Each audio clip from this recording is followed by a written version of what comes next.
Chapter 1926. With doubts in his heart, Qin Feiyang walked towards the end of the plain with Fire Lotus. At the end of the plain there was a river. It was about 100 meters wide. The river flowed rapidly. On the other side of the river, there was a dense forest with vines and old trees. Qin Feiyang and Fire Lotus arrived in front of the river. There were many ferocious beasts lurking in the water, but they were not as strong as those they encountered in the mountains. Not to mention terrifying existences like the blood python. The two of them rose into the air and were about to fly across the river. However, Qin Feiyang was suddenly stunned. What's wrong? Fire Lotus stopped and turned to look at Qin Feiyang suspiciously. Qin Feiyang pondered for a while and said to Fire Lotus, I suddenly thought of something that might help you. What is it? Fire Python was suspicious. Wait a moment. Qin Feiyang smiled mysteriously and entered the ancient castle in a flash. He walked straight to the altar, opened the iron box and opened the alchemy scripture. He vaguely remembered. When he was reading the alchemy scripture he seemed to have seen a pill called the undead barrier-breaking pill. However, he was attracted by the heavenly dust divine pill and did not pay attention to it. After opening the alchemy scripture, Qin Feiyang immediately looked for the undead barrier-breaking pill. Indeed, in the alchemy scripture there was the undead barrier-breaking pill. This pill could allow the undead to go through the baptism of the heavenly tribulation and reconstruct their human body. After reconstructing their human body, not only could they shed their undead body, they could also absorb the essence of heaven and earth to cultivate. Simply put, after taking the undead barrier-breaking pill and successfully transcending the tribulation, the undead could become a real human. As for the undead barrier-breaking pill, it required a total of 4 herbs. They were undead flower, death fruit, yin-yang wood, and extreme yang thunder fire. I've never heard of these herbs before. Qin Feiyang shook his head and smiled bitterly. He closed the alchemy scripture and pondered for a moment before leaving the ancient castle and appearing beside Fire Lotus. What's wrong? Fire Lotus was suspicious. Her expression was very gentle, and her personality was very kind. She looked like a little sister next door and there was no threat at all. Qin Feiyang smiled. As he flew to the other side of the river, he asked, Have you ever heard of a pill called the undead barrier-breaking pill? Fire Lotus was beside Qin Feiyang. She pondered for a moment and shook her head. I don't remember. What's the use of this undead barrier-breaking pill? It's useless to us living people. But to an undead like you, it means a lot.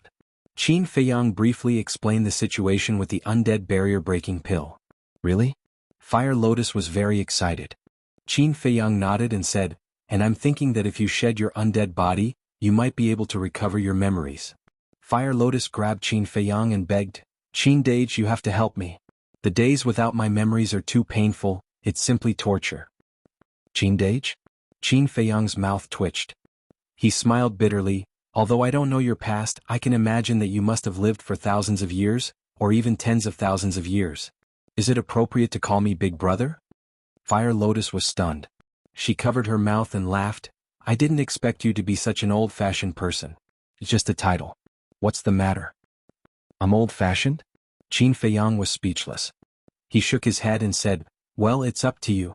But your last sentence made me a little sad. The days without memories are very painful. It's torture? You thought of Linny? Fire Lotus asked. Yeah.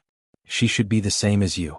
I really hope that she can quickly recover her memories and stop suffering. Qin Feiyang sighed. You're really a good man. Fire Lotus smiled. Good man? Qin Feiyang was taken aback. He smiled helplessly. Why do I feel that it's a bit ironic? This sentence is from the bottom of my heart. Although I don't know much about you with your talent and strength, I believe that there must be many women who like you. But in your heart, there is only one woman, the Mermaid Princess, from beginning to end. If you are not a good man, then who is?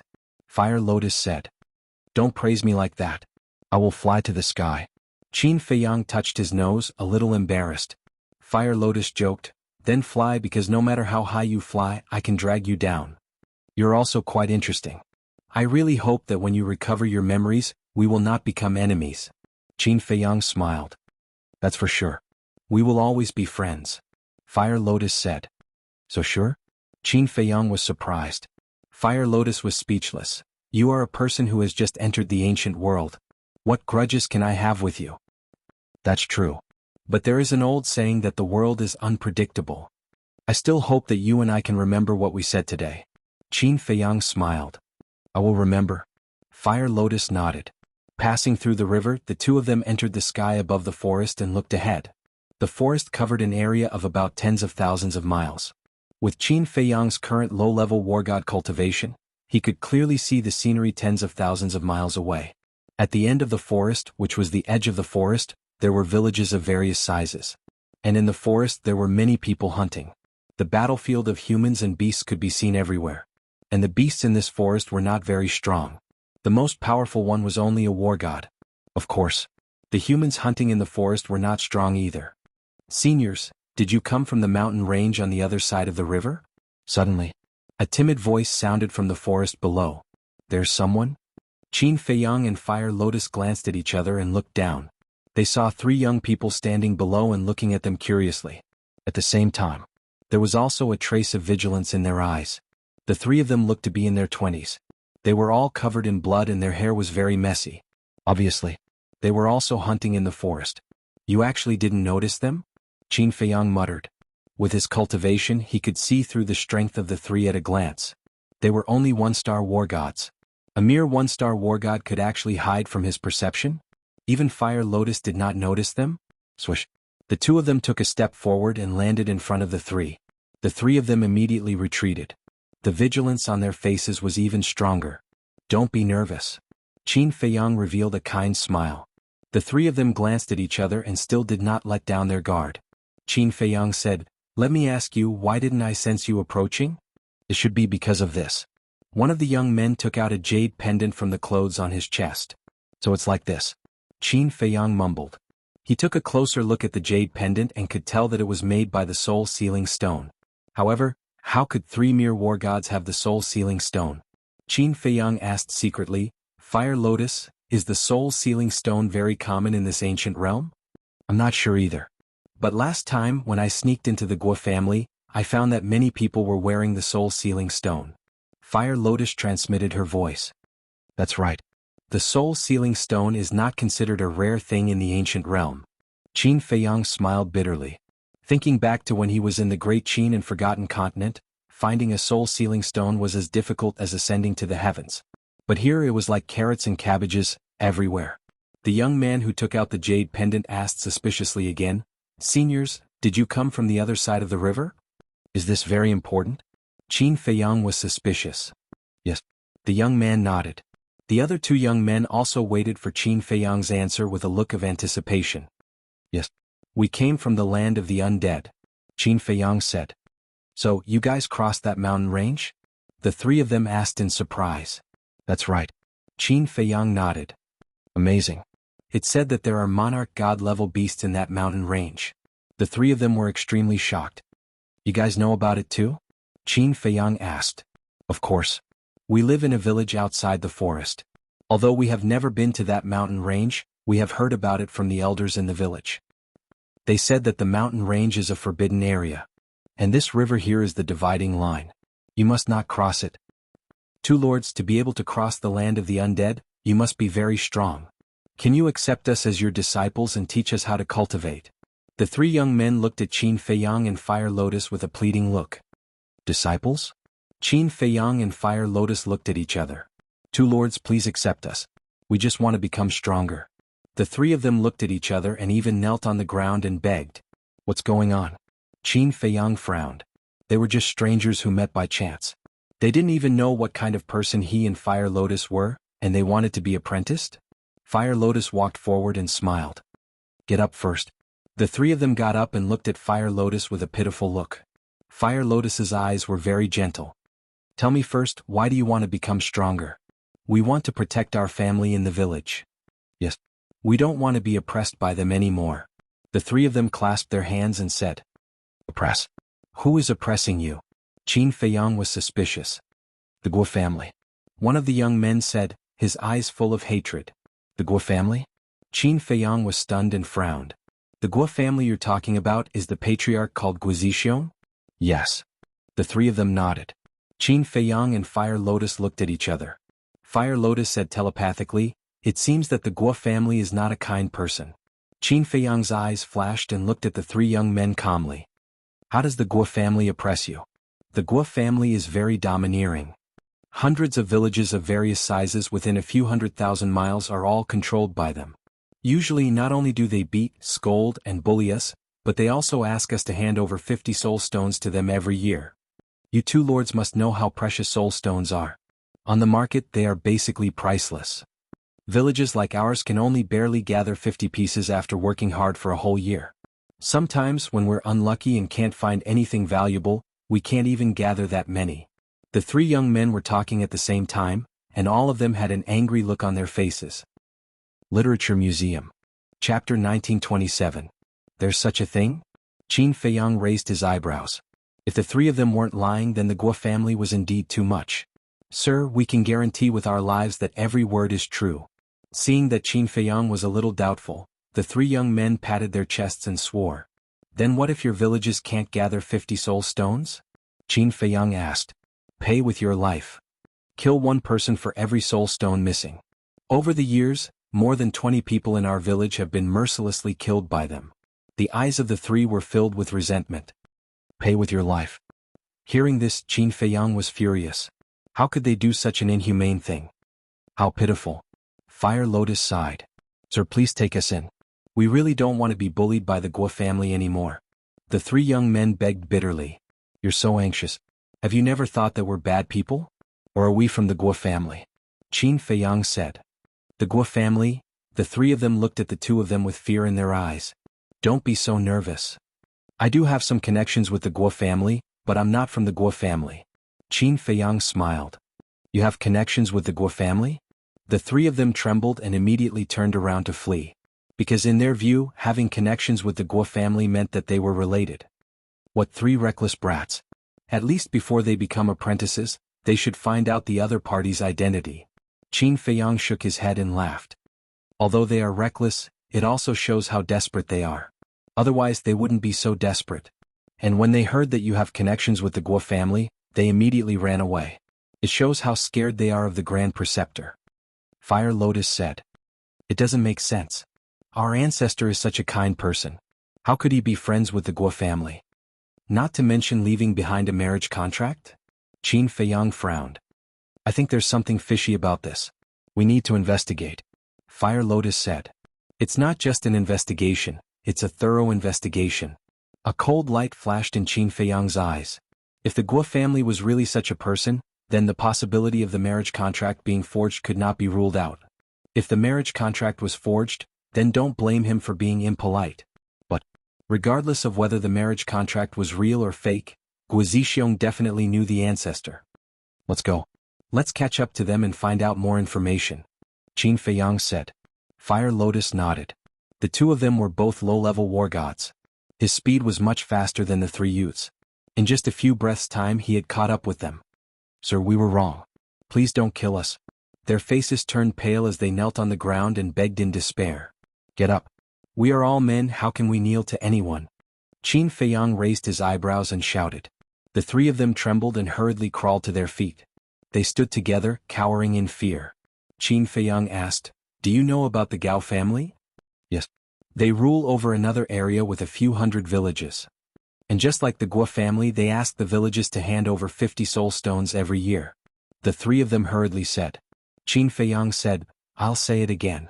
Although I have a relationship with the Guo family, I'm not a member of the Guo family. I won't hurt you. But the three of them did not believe him. Qin Feiyang shook his head helplessly and asked, Then do you know about the war between the Guo family and the Gao family? We've heard about it.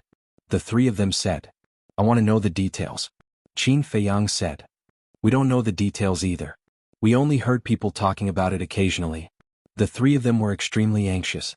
Qin Feiyang said, Then tell me what you know. Yes. The Gao family and the Guo family have always been enemies. And whether it's the Guo family or the Gao family, they both want to invade each other's territory and expand their power. But because their overall strength is about the same, although there has been friction over the years, they haven't really shed all pretense of cordiality. And basically, it's just the friction between the younger generation. The older generation has never interfered. But half a year ago, it said that the Guo family's patriarch, Guo Zixiong, suddenly led a group of gods of war and attacked the Gao family. The Gao family was caught off guard and suffered a great loss. They even lost a god of war. Naturally, the Gao family couldn't let this matter go. Since then, the friction between the Guo family and the Gao family has been escalating. After the constant fighting in the past half a year, both sides have lost a lot of clansmen. This is what we know.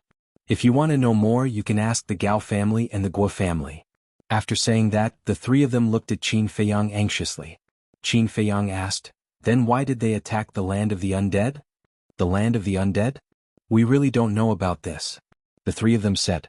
Qin Feiyang said, "Give me the coordinates of the Gao family and give me a few altars." "We have the coordinates, but we don't have the altars. Because a teleportation altar costs 1,000 god crystals. We can't afford it." The three of them said bitterly. "Is 1,000 god crystals a lot?" Qin Feiyang was doubtful. The three of them didn't know how to answer. Qin Feiyang looked at the three of them and waved his hand. All right. Just give me the coordinates." The Gao family's land is in the southwest. After giving the coordinates to Qin Feiyang, the three of them ran into the forest and disappeared. Qin Feiyang looked at Fire Lotus and asked again, "Is 1,000 god crystals really a lot?" "I don't know." Fire Lotus shook her head. Qin Feiyang shook his head and smiled bitterly. He had just come to the ancient world, so he didn't know what 1,000 god crystals was. "Looks like I have to inquire about the situation of the ancient world in detail." Qin Feiyang exhaled and brought Fire Lotus with him. They kept teleporting and soon left the forest. One by one the villages came into sight.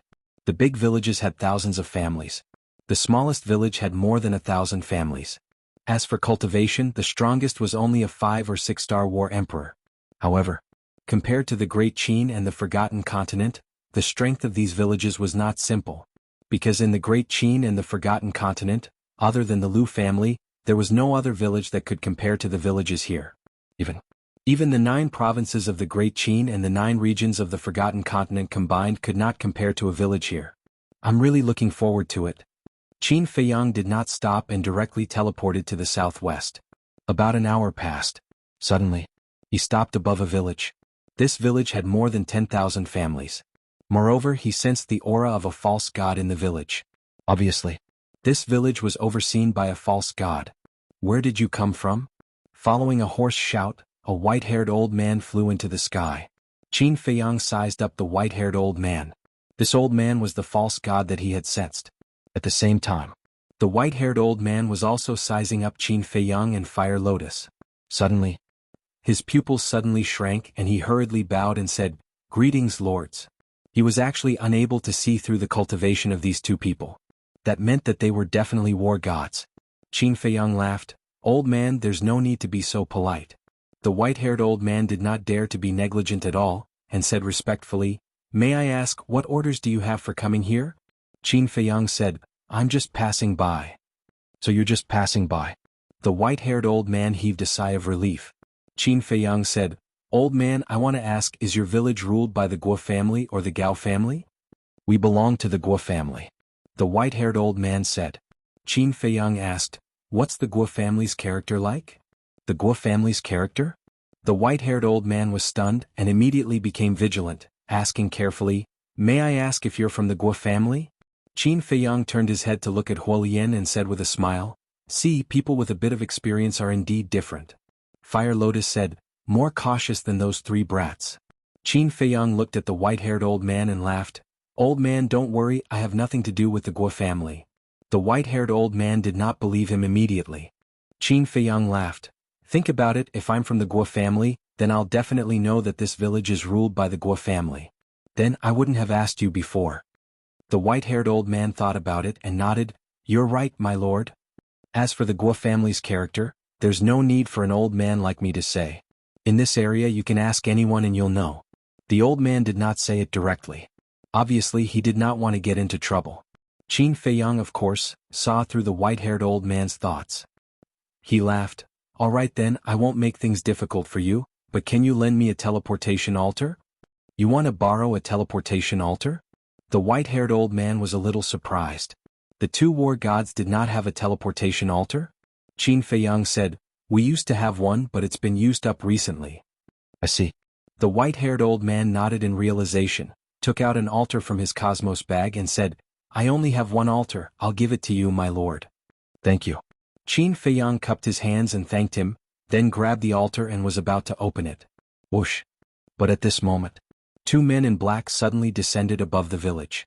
The two men were both 2 meters tall, with bulging muscles on their bodies, looking extremely strong, and there was a fierce aura between their eyebrows. And their cultivation was at the false god realm. Looking at the two men, the white-haired old man's expression changed. He quickly flew over and bowed. "Greetings, Lord Guicheng, Lord Guishan." "Guicheng Guishan? Are they from the Guo family?" Qin Feiyang was suspicious. "Yes."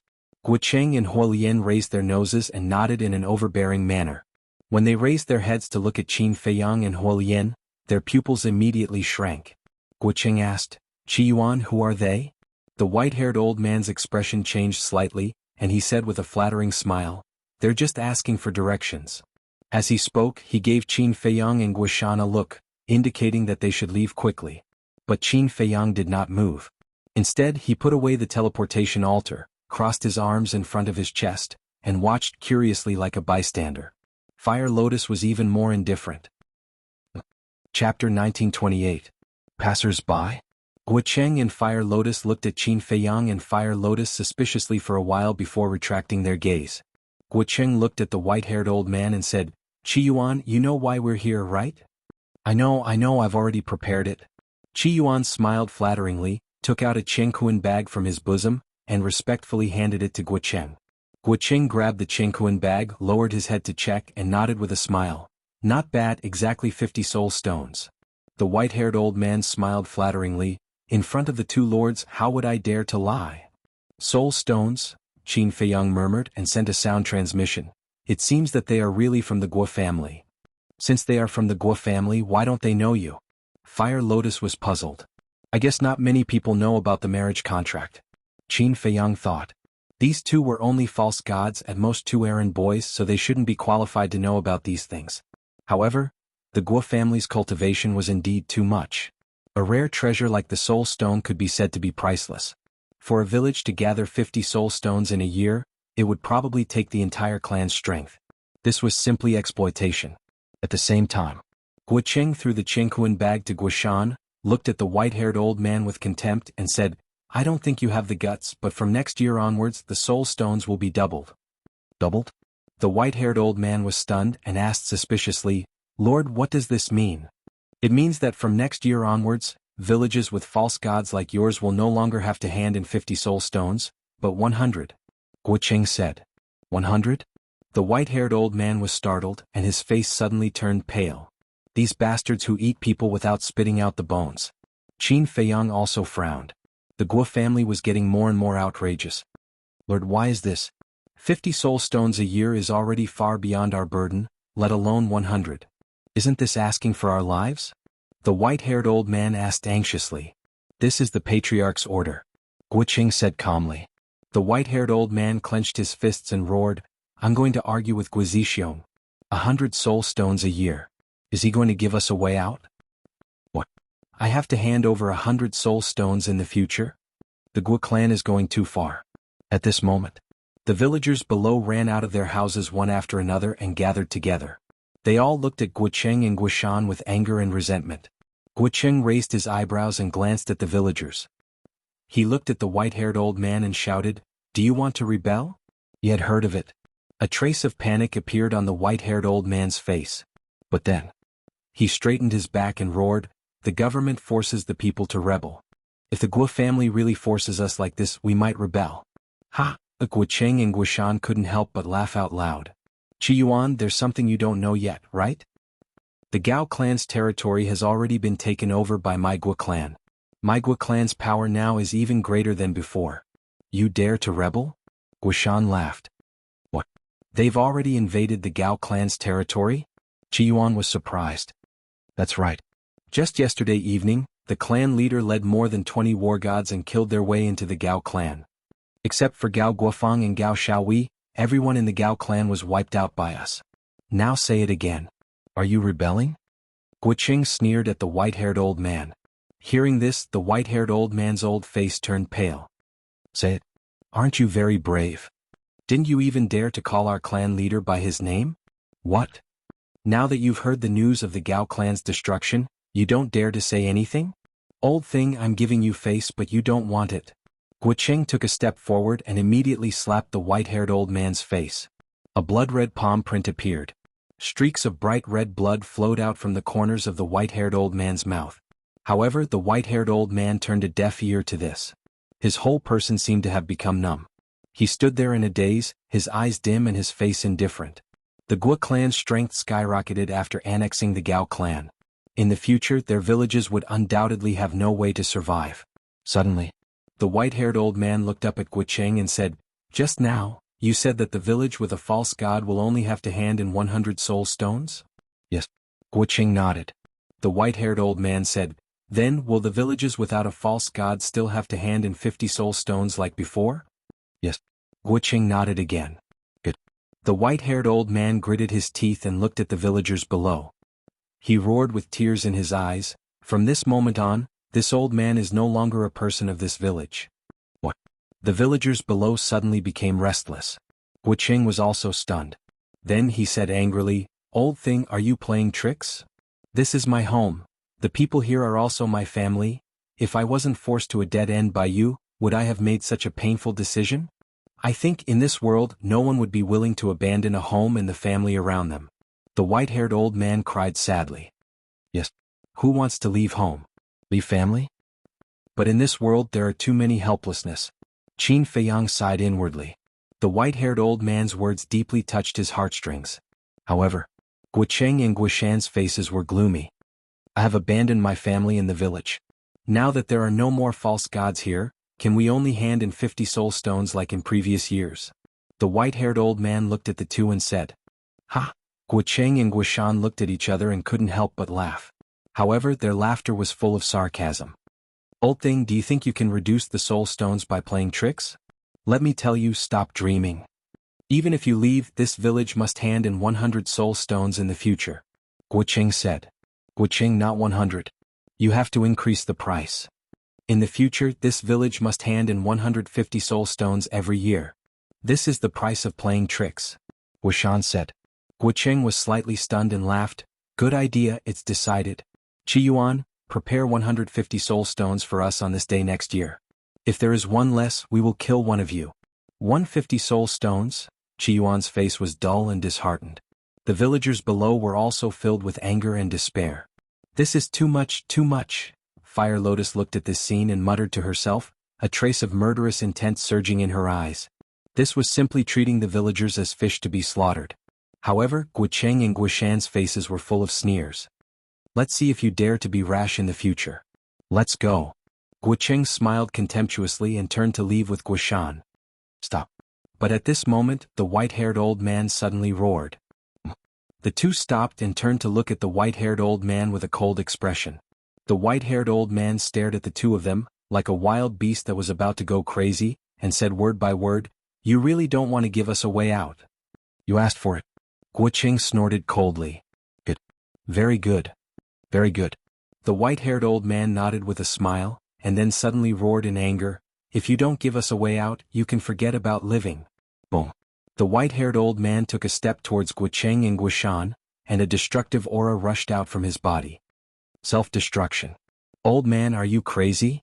Guicheng and Guishan turned pale with fright. "Yes. I am crazy, but it's because of you," the white-haired old man roared. Don't, let's talk things over." The two of them shouted as they fled in fear.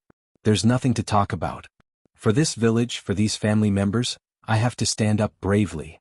I believe that after I self-destruct, the people in the other villages will slowly wake up and rebel against the Gua family. One day the Gua family will pay the price for everything you've done."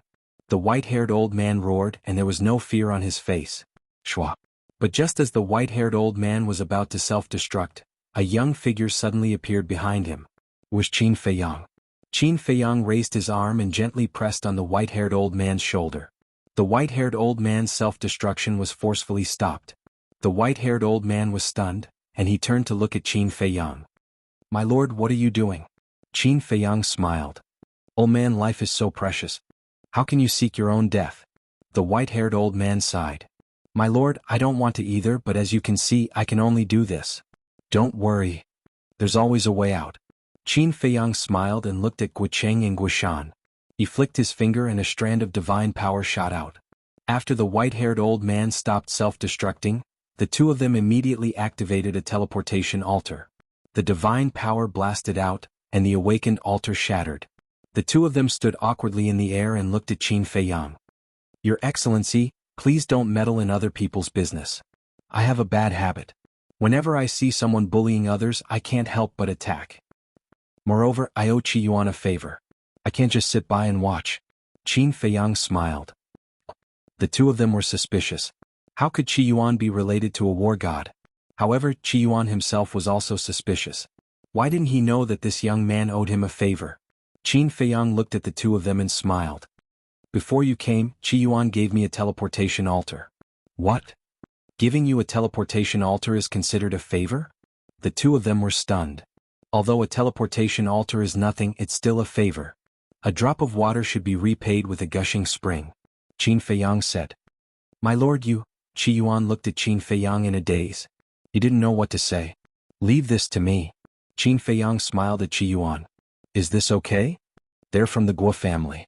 The Guo family not only has dozens of war gods, but their patriarch, Guo is also a great success war god. Moreover, the old patriarch of the Guo family is even stronger. He's a perfect war god." The white-haired old man said worriedly. Literature Center. Chapter 1929. After the white-haired elder finished speaking, before Qin Feiyang could say anything, Guo Cheng and Qi Yuan sneered. "Qi Yuan is right. Not only does our Guo family have dozens of war gods, but we also have a perfected war god. You better think carefully about what you should and shouldn't care about." Once they thought about their backing, the two of them became tough again. "Sir, you should leave. The Guo family has swallowed the Gao family and is even more powerful than before. Don't get yourself into trouble." Qi Yuan advised earnestly. "If I leave now, what will you do? Continue to self-destruct. And the villagers below, if you really self-destruct and die together with these two, Guo will not let them go. By then, the fate of your clansmen will be even more miserable." Qin Feiyang said. Qi Yuan's expression froze. He really hadn't thought about this. "So let me do it. When Guo comes to investigate, you can just say that I killed them. Guo will not make things difficult for you and your clansmen." Qin Feiyang smiled faintly. The white-haired elder hurriedly said, "Sir, I can't let you take the blame. My conscience can't bear it." "Conscience?" Qin Feiyang muttered. In today's world, there were not many people with a conscience. This person was worthy of admiration. Qin Feiyang looked at Guo Cheng and Qi Yuan and smiled. "So what if you're a perfected war god?" His tone was light and his expression was calm. He did not take it to heart at all. Fire Lotus had already told him that this old patriarch was Guo father. Hearing Qin Feiyang's words, the white-haired elder was stunned. "So what if you're a perfected war god? How could you say such disdainful words? Could it be that this young man is also a perfected war god and is even stronger than the old patriarch of the Guo family?" Guo Cheng and Qi Yuan's expressions froze. It seemed that they had encountered a tough opponent this time. The two of them scanned their surroundings looking for a way out. "Stop looking, you have no way out." Fire Lotus took a step forward and appeared behind the two of them. The power of the dead rolled out and directly wiped out their souls. "This..." Qin Feiyang was stunned. He looked at Fire Lotus helplessly and said, "Oh my god, why are you in such a hurry to kill them? Didn't you want to kill them?" "I'm just doing it on your behalf." Fire Lotus looked at Qin Feiyang suspiciously. "Of course I have to kill them, but I want to read their memories first to see what kind of person Guo is." Qin Feiyang sighed. Fire Lotus was stunned and said unhappily, "Why didn't you say so earlier?" Alright, it's my fault." Qin Feiyang smiled helplessly. He glanced at the two fallen Guo Cheng and said, "However, these two probably don't know much. You really killed him." However, the white-haired old man and the villagers below all looked at Guo Cheng and Guo Shan's corpses in shock. They originally thought that Qin Feiyang and Guo Shan were just scaring Guo Cheng and Guo Shan. But they didn't expect that. In the end, they killed them without any hesitation. Who exactly were this man and woman? They weren't even afraid of the Guo family. Bang! Guo Cheng and Guo Shan's corpses fell to the ground below. Qin Feiyang took a step forward and landed in front of the two. After searching their bodies for a while, he took out two Chengkuan bags. Huolian also landed beside him in a single step. The white-haired old man also hurriedly flew towards the two. Qin Feiyang checked the two Chengkuan bags and looked at Fire Lotus with a smile. "Not bad. There should be more than 10,000 soul stones in Guishan's Jianghu bag. I didn't expect this either. There are more than 500 villages under the Guo family's rule. One village has 50 soul stones. More than 500 villages have more than 20,000 soul stones. And here there are only more than 10,000 soul stones. This means that they haven't finished collecting them. The white-haired old man said. Every year they can reap more than 20,000 soul stones without any effort. The Guo family is indeed the embodiment of the law of the jungle. Qin Feiyang shook his head and sighed. In addition to the 10,000 soul stones, there were more than 200 divine gems and 2 teleportation altars in the 2 Jianghu bags. In addition there were some pills. However, they were only pills with 2 or 3 elixir veins. They weren't very valuable. Qin Feiyang took out a divine gem and looked at it with a frown. What's wrong? Fire Lotus was suspicious. Look, the 2 false divinities only added up to a little over 200 deity crystals. It seems that 1,000 divine gems is indeed a big fortune in the ancient world. Qin Feiyang thought. There must be a lot of divine gems in the Guo family's treasure vault. You might as well marry Guizixiong's daughter. Then you'll get a lot of wealth without any effort. Fire Lotus snickered. Am I the kind of person who would reap without any effort? Qin Feiyang rolled his eyes at her. Yes. Fire Lotus nodded seriously. Qin Feiyang shook his head and laughed. But you did remind me. If the marriage contract is fake, then I'll have to take a look at the Guo family's treasure vault. See, you still want to reap without any effort. Fire Lotus rolled her eyes. How is this the same? Qin Feiyang helplessly took out 1,000 soul stones and smiled at the white-haired old man. These 1,000 soul stones should be enough for you to become a warlord. Take them. The white-haired old man looked at the soul stones and waved his hand. I don't dare to take these soul stones. Sir has already helped us a lot. If I take these soul stones, am I still human? Just take them. When you become stronger, take good care of your family. Qin Feiyang smiled and sent the 2 Jianghu bags to the castle. Then he left with Fire Lotus. The white-haired old man looked at the 1,000 soul stones in front of him. He was so emotional that tears flowed down his face. Suddenly, he raised his head to look at the backs of Qin Feiyang and the other man and shouted, Sirs, can you tell me your names? Qin Feiyang. Qin Feiyang said without turning his head. Thank you, young Master Qin. The white-haired old man bowed deeply at the backs of the 2. Fire Lotus smiled. Qin Dage, you're so kind. I thought you were going to take all the soul stones. This Qi Yuan has a good heart. It's okay to give him some soul stones. Qin Feiyang faintly smiled. Then, are we still going to the Gao family? Fire Lotus asked. Qin Feiyang pondered for a while and said, let's go and have a look. Maybe we can still meet Guizixiong in the Gao family. After saying that, Qin Feiyang opened a teleportation altar. The 2 walked up one after another. They landed in the sky above a plain. The plain was about a dozen miles wide, but there were big and small pits everywhere. These were the traces left behind by the battle. In the middle of the plain there was a city. The city was not big. It covered an area of about a few miles. Like the plain, it was also broken and filled with a tragic aura. And there were many corpses and blood on the ground. And in the city, Qin Feiyang could also sense the aura of dozens of false gods. They were cleaning the battlefield. Needless to say, these faux divinities were from the Guo family. Because Guo Cheng had said before that except for the 2 people named Gao Guofeng and Gao Xiaowei, everyone in the Gao family had been slaughtered by the Guo family. The Guo family is really ruthless. Looking at the devastated city, Qin Feiyang shook his head and sighed. Even mortals have disputes, let alone cultivators. Things like this are basically happening all the time. Fire Lotus said. Qin Feiyang nodded. Indeed. The path of cultivation was crueler than anything else. Qin Feiyang did not release his spirit sense. He used his perception to sense the aura in the city. After a while, Qin Feiyang frowned and said, I can't sense the aura of Guizixiong and Guoda, but there is the aura of a war god in the city. And this aura isn't weak.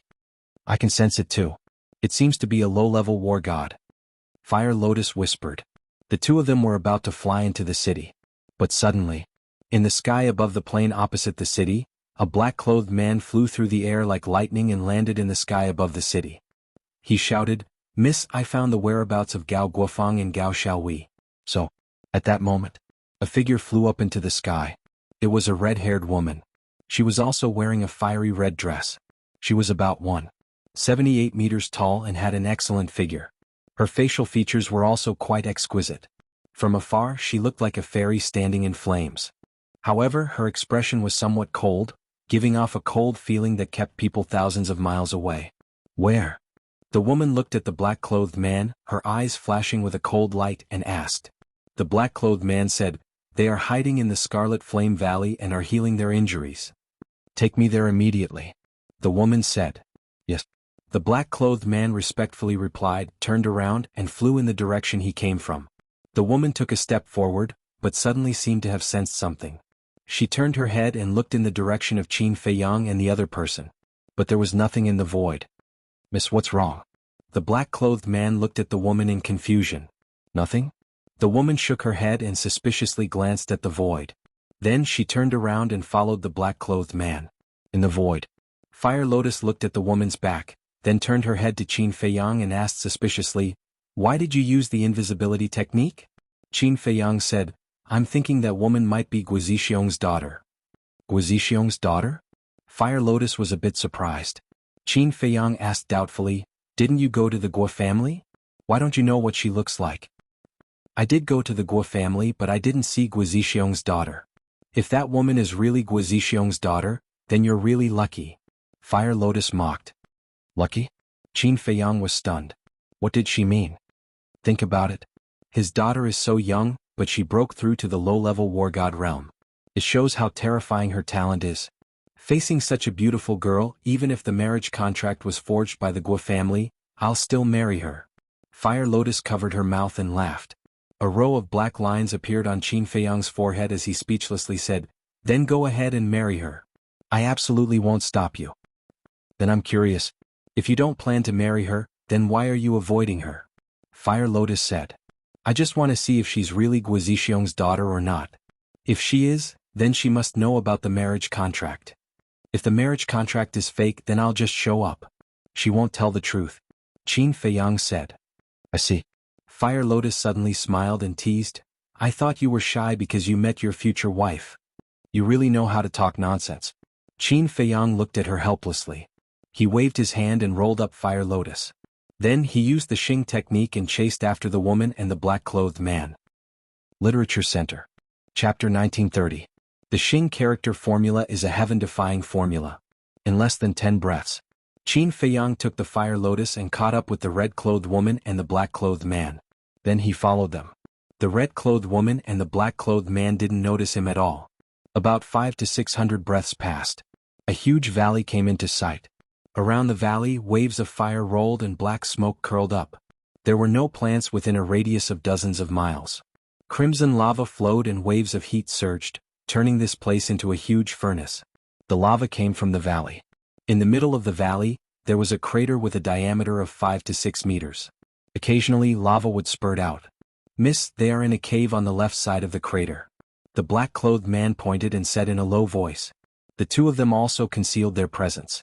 The red-clothed woman looked at the direction the black-clothed man pointed, but didn't see the so-called cave. She asked, "Are you sure where they are?" The black-clothed man said, "I'm sure. I also saw Gao Xiaowei use lava to seal the entrance with my own eyes." "That's good. Back off." The red-clothed woman waved her hand. Her eyes were filled with coldness. The black-clothed man said, "Miss, be careful." "I'm fine." Although Gao Guofeng is a perfect war god, his soul was damaged when he fought grandfather last night. His vitality was greatly damaged. If he had a life pill, he would have recovered by now. Unfortunately, both his and Gao Xiaowei's universe rings were destroyed last night. So the current Gao Guofeng is nothing to worry about. As for Gao Xiaowei, although she isn't injured, she is just a beginner war god. I can kill her with a wave of my hand. The red-clothed woman said with contempt. Perfect war god, Qin Feiyang thought. So the Gao family also has a perfect war god.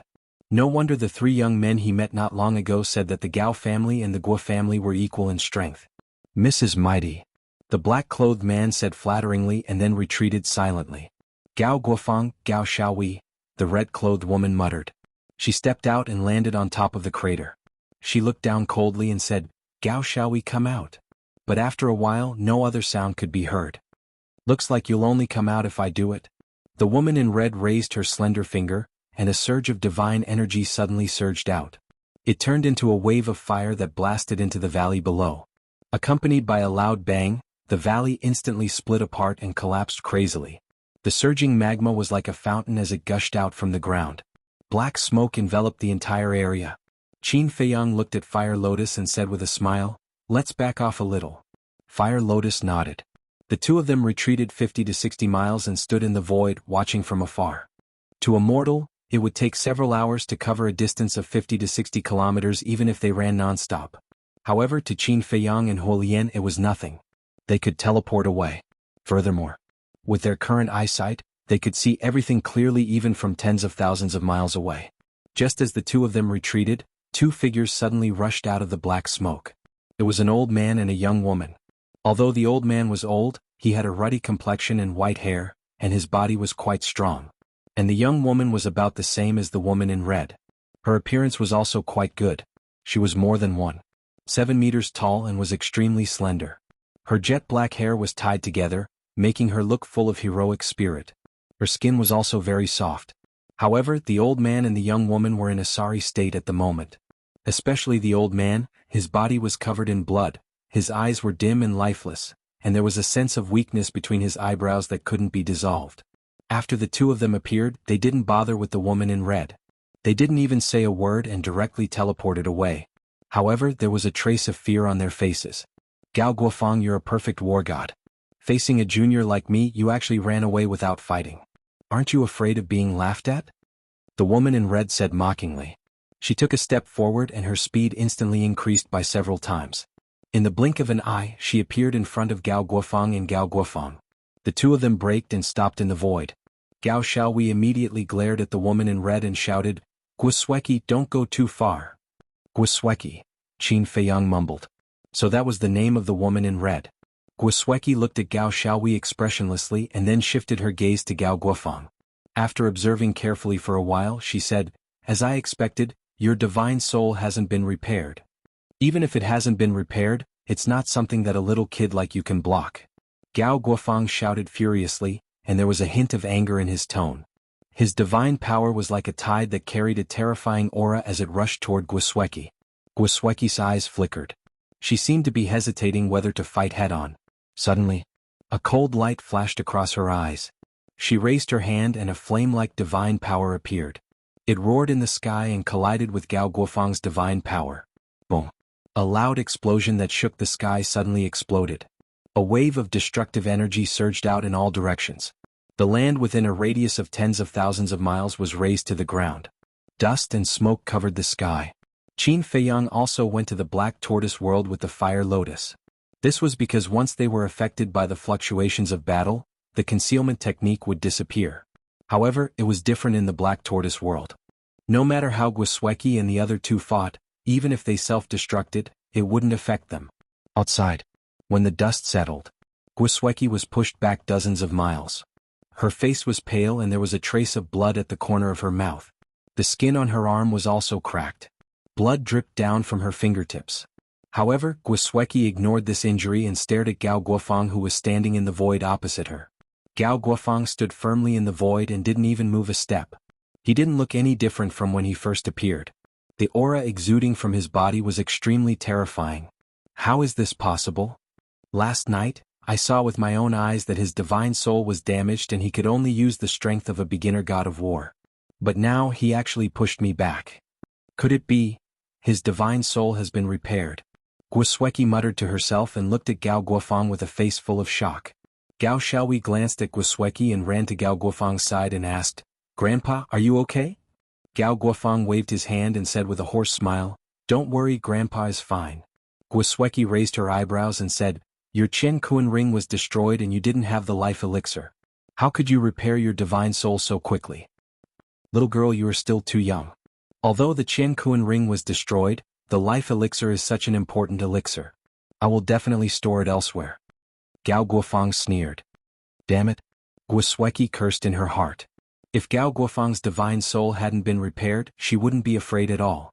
However, once Gao Guofeng's divine soul was repaired, it would be easy for him to kill her with his cultivation as a perfect god of war. Immediately, she had the thought of retreating. Wait. But suddenly, she looked Gao Guofeng up and down again. Something was wrong. If Gao Guofeng's divine soul had really been repaired, Why did he take Gao Xiaohui and run away? Logically speaking, if Gao Guofang's divine soul had been repaired, given the deep hatred between the two families, he should immediately take the initiative to kill her. Or take her captive and use her as a bargaining chip to threaten the Guo family. But now, although Gao Guofang was overbearing, he still had the intention to take the initiative to attack. Suddenly, Guo Sueki showed a look of realization. Her red lips curled up slightly as she wiped the blood on her hands and said with a smile, "You are indeed an old fox. I almost fell for your trick." Hearing this, a look of panic flashed across Gao Guofang's face. Obviously, his divine soul hadn't been repaired. However, on the surface his expression didn't change. He put his hands behind his back and pretended to be calm as he looked at Guo Sueki and asked, "What do you mean? If your divine soul has been repaired, why are you still standing there and not doing anything? If I am not wrong, your situation is worse than mine in the confrontation just now. Stop pretending. Your divine soul hasn't been repaired at all." Guo Sueki sneered. The Black Tortoise World. Looking at Guo Sueki and Gao Guofang, Qin Feiyang said with a smile, "The people in this ancient world are indeed not simple characters." Fire Lotus was stunned. She pursed her lips and said with a smile, "Qin Dage isn't afraid, is he?" "Afraid?" Qin Feiyang smiled.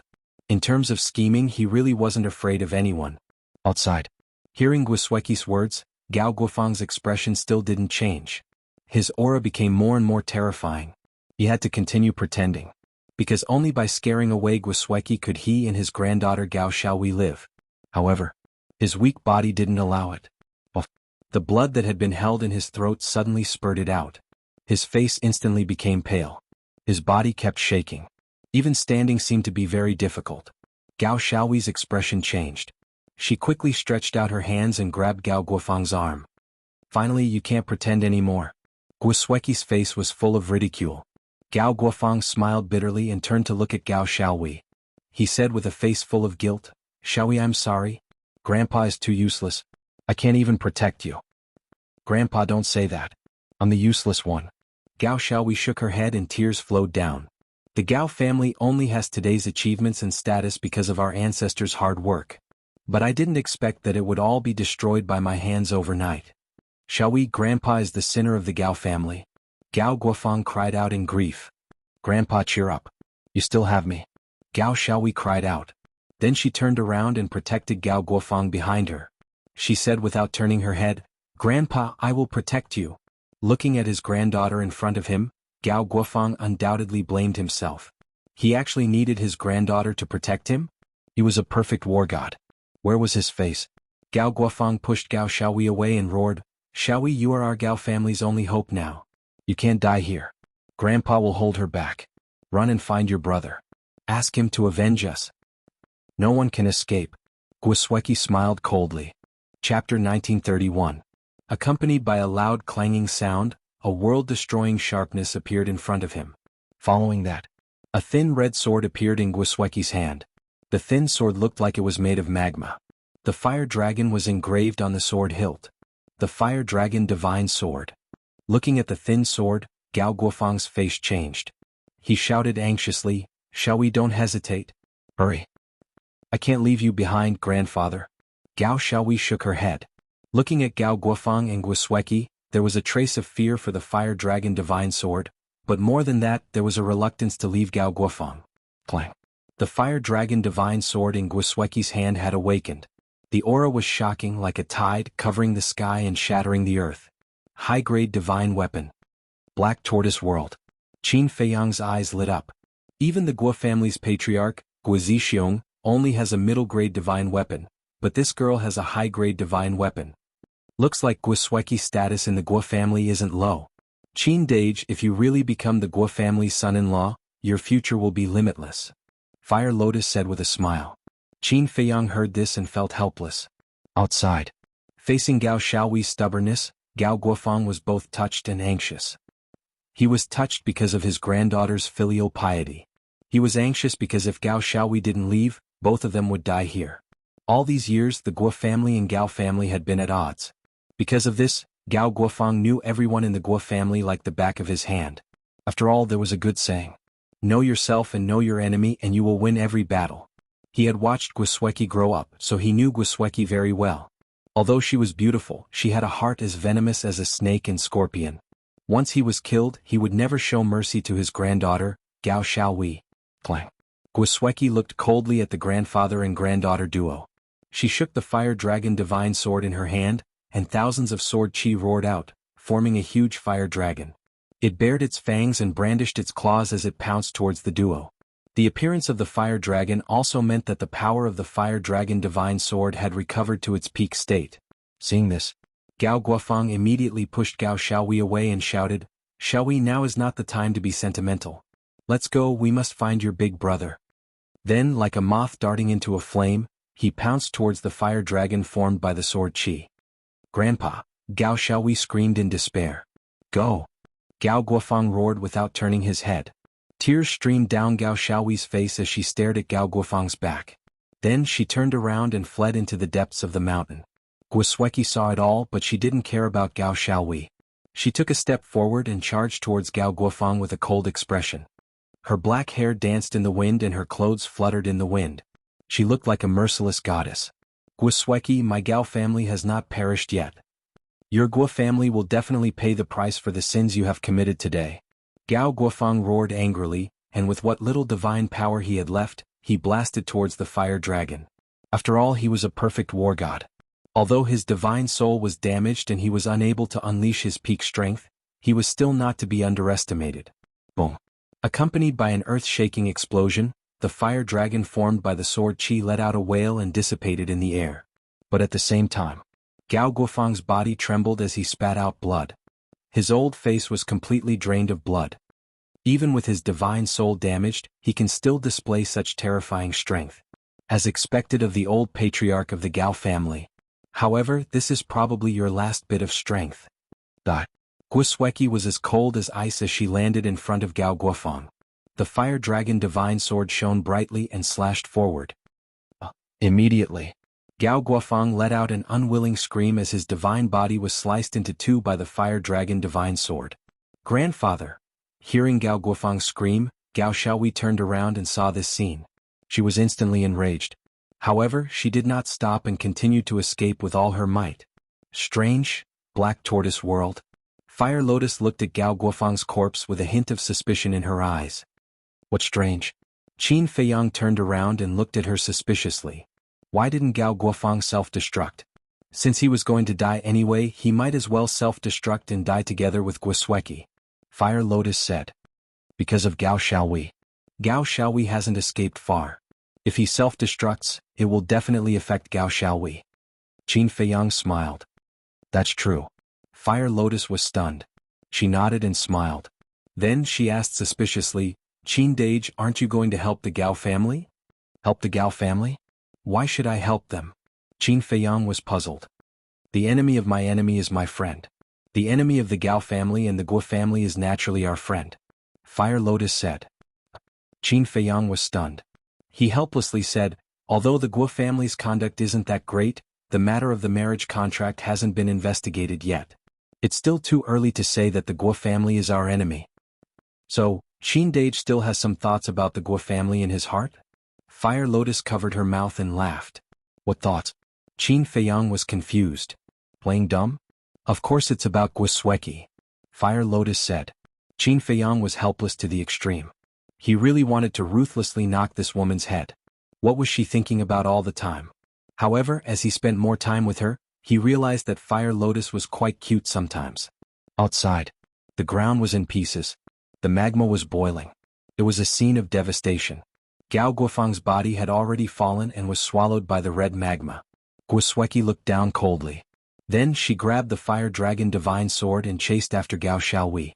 The black-clothed man standing in the distance also immediately chased after her. Qin Feiyang also controlled the Black Tortoise realm and silently followed behind Guosweki. In front, Gao Xiaowei felt Guosweki's aura. Her pale face was filled with panic and fear.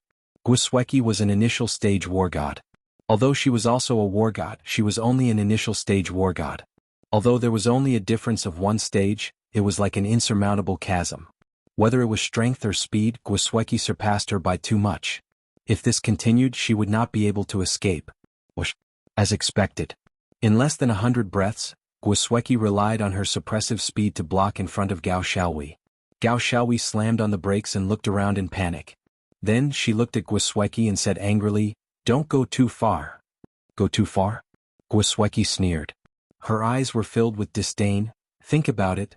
You've been competing with me in secret all these years. You don't want to lose to me. But in the end I've always been stronger than you." Gao Xiaowei clenched her fists and said angrily, "Are you humiliating me?" "Humiliating you? The Gao family is already destroyed.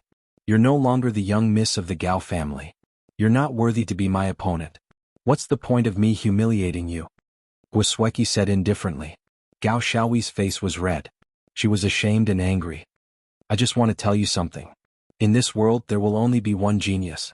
No matter how hard others work, they're just green leaves." Guosweki said. "What an arrogant woman." Black Tortoise Realm. Qin Feiyang muttered.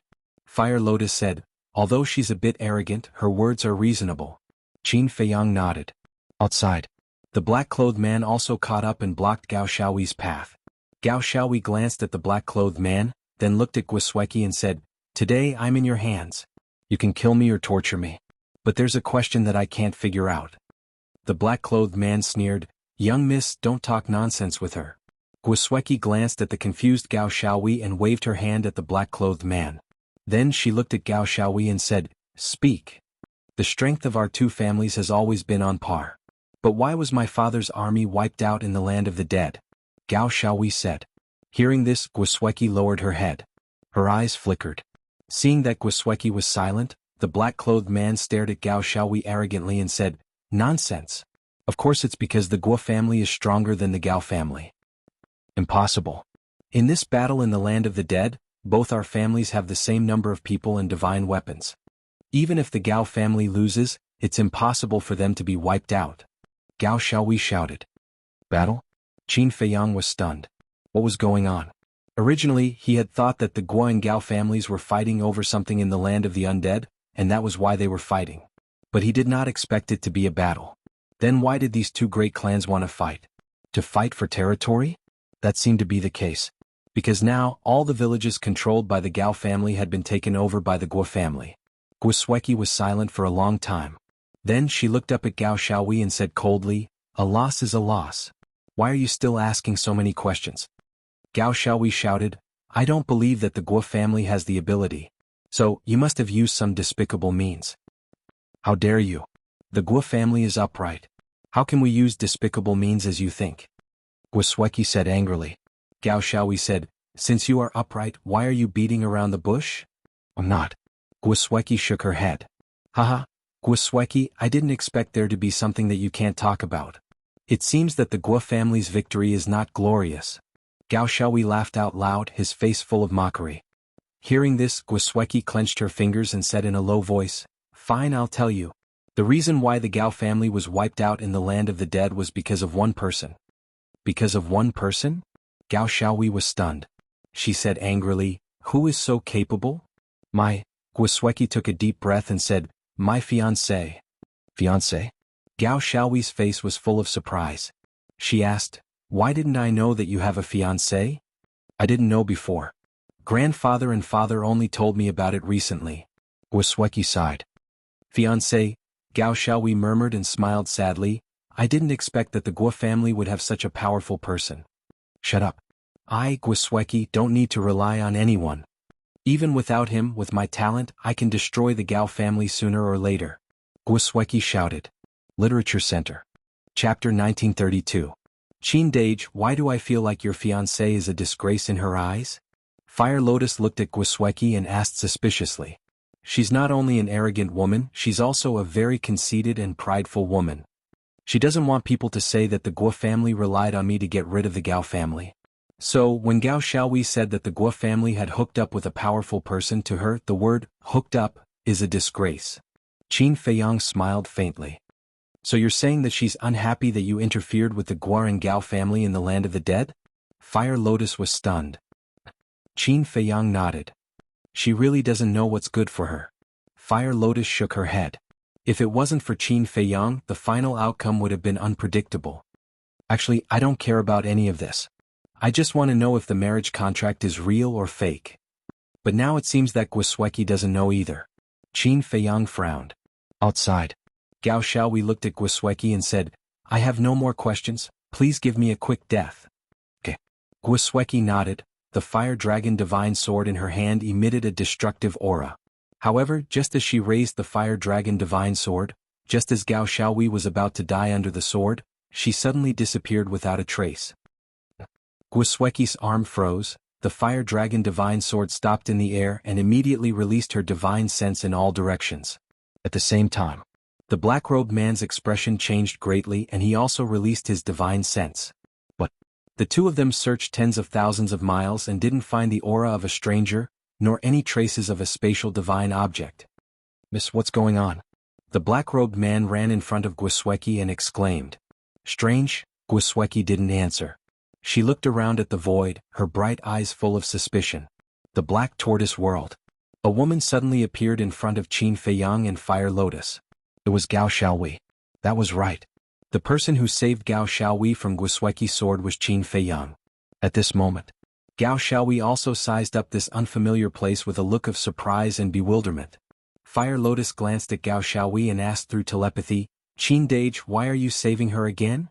Qin Feiyang secretly laughed and said, the heavens are virtuous. When Fire Lotus heard this, she pouted. Who are you? Where is this? At this moment, Gao Xiaowei retracted her gaze and looked at Qin Feiyang warily. Don't worry. If we wanted to harm you, we wouldn't have saved you just now. Qin Feiyang said with a smile. Gao Xiaowei did not let her guard down because of this. She asked curiously, why did you save me? I don't even know you. We really don't know each other, but saving a life is better than building a 7-floor pagoda. Just think of me as a good person. Qin Feiyang said. Good person? Gao Xiaowei sized up the two and said with a flattering smile, don't pretend. What is your purpose? Just tell me. In this world, who wasn't selfish? How could there be a good person? It's so hard to be a good person. It's really frustrating. Qin Feiyang shook his head. Fire Lotus covered her mouth and laughed.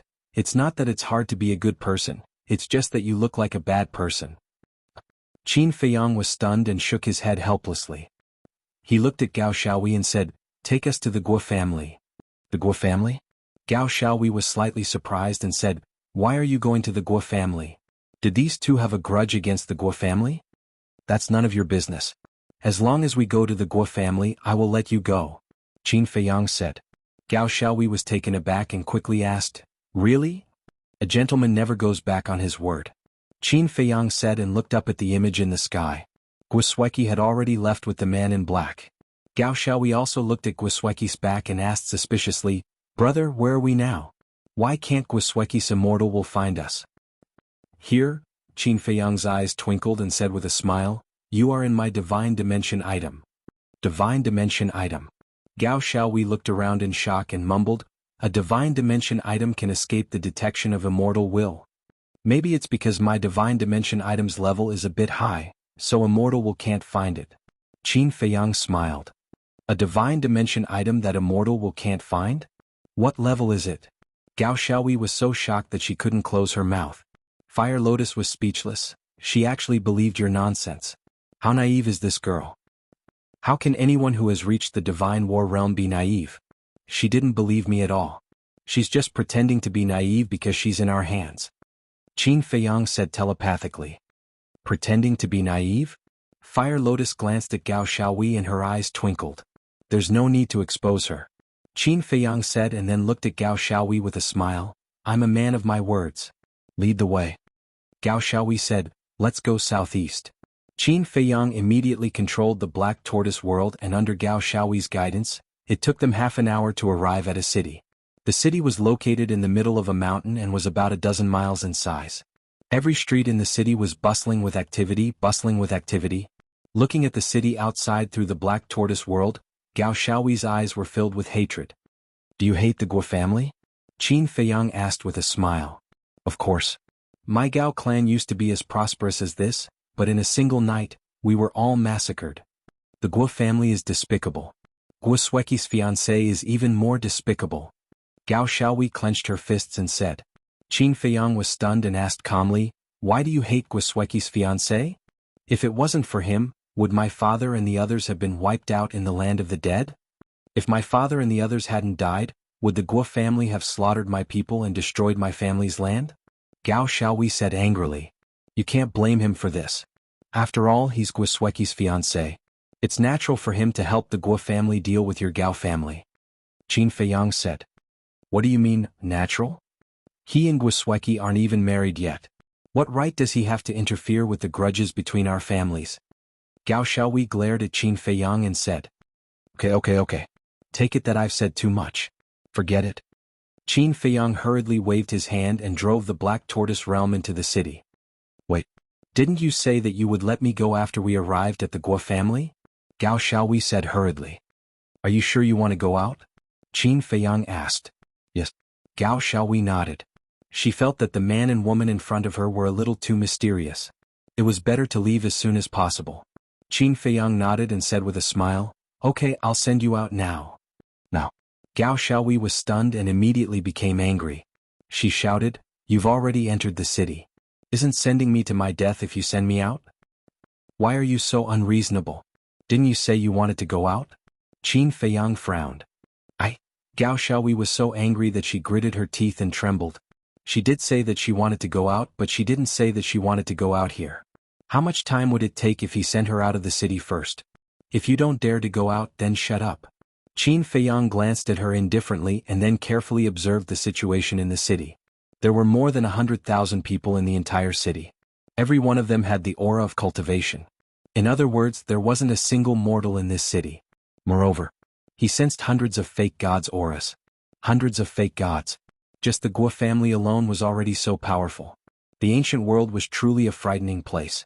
Qin Feiyang controlled the Black Tortoise realm and flew straight to the center of the city. Because in the central area he sensed dozens of war gods' auras. One of them was especially terrifying. It was a perfect war god. Needless to say, the owner of this aura must be the Guo family's old patriarch.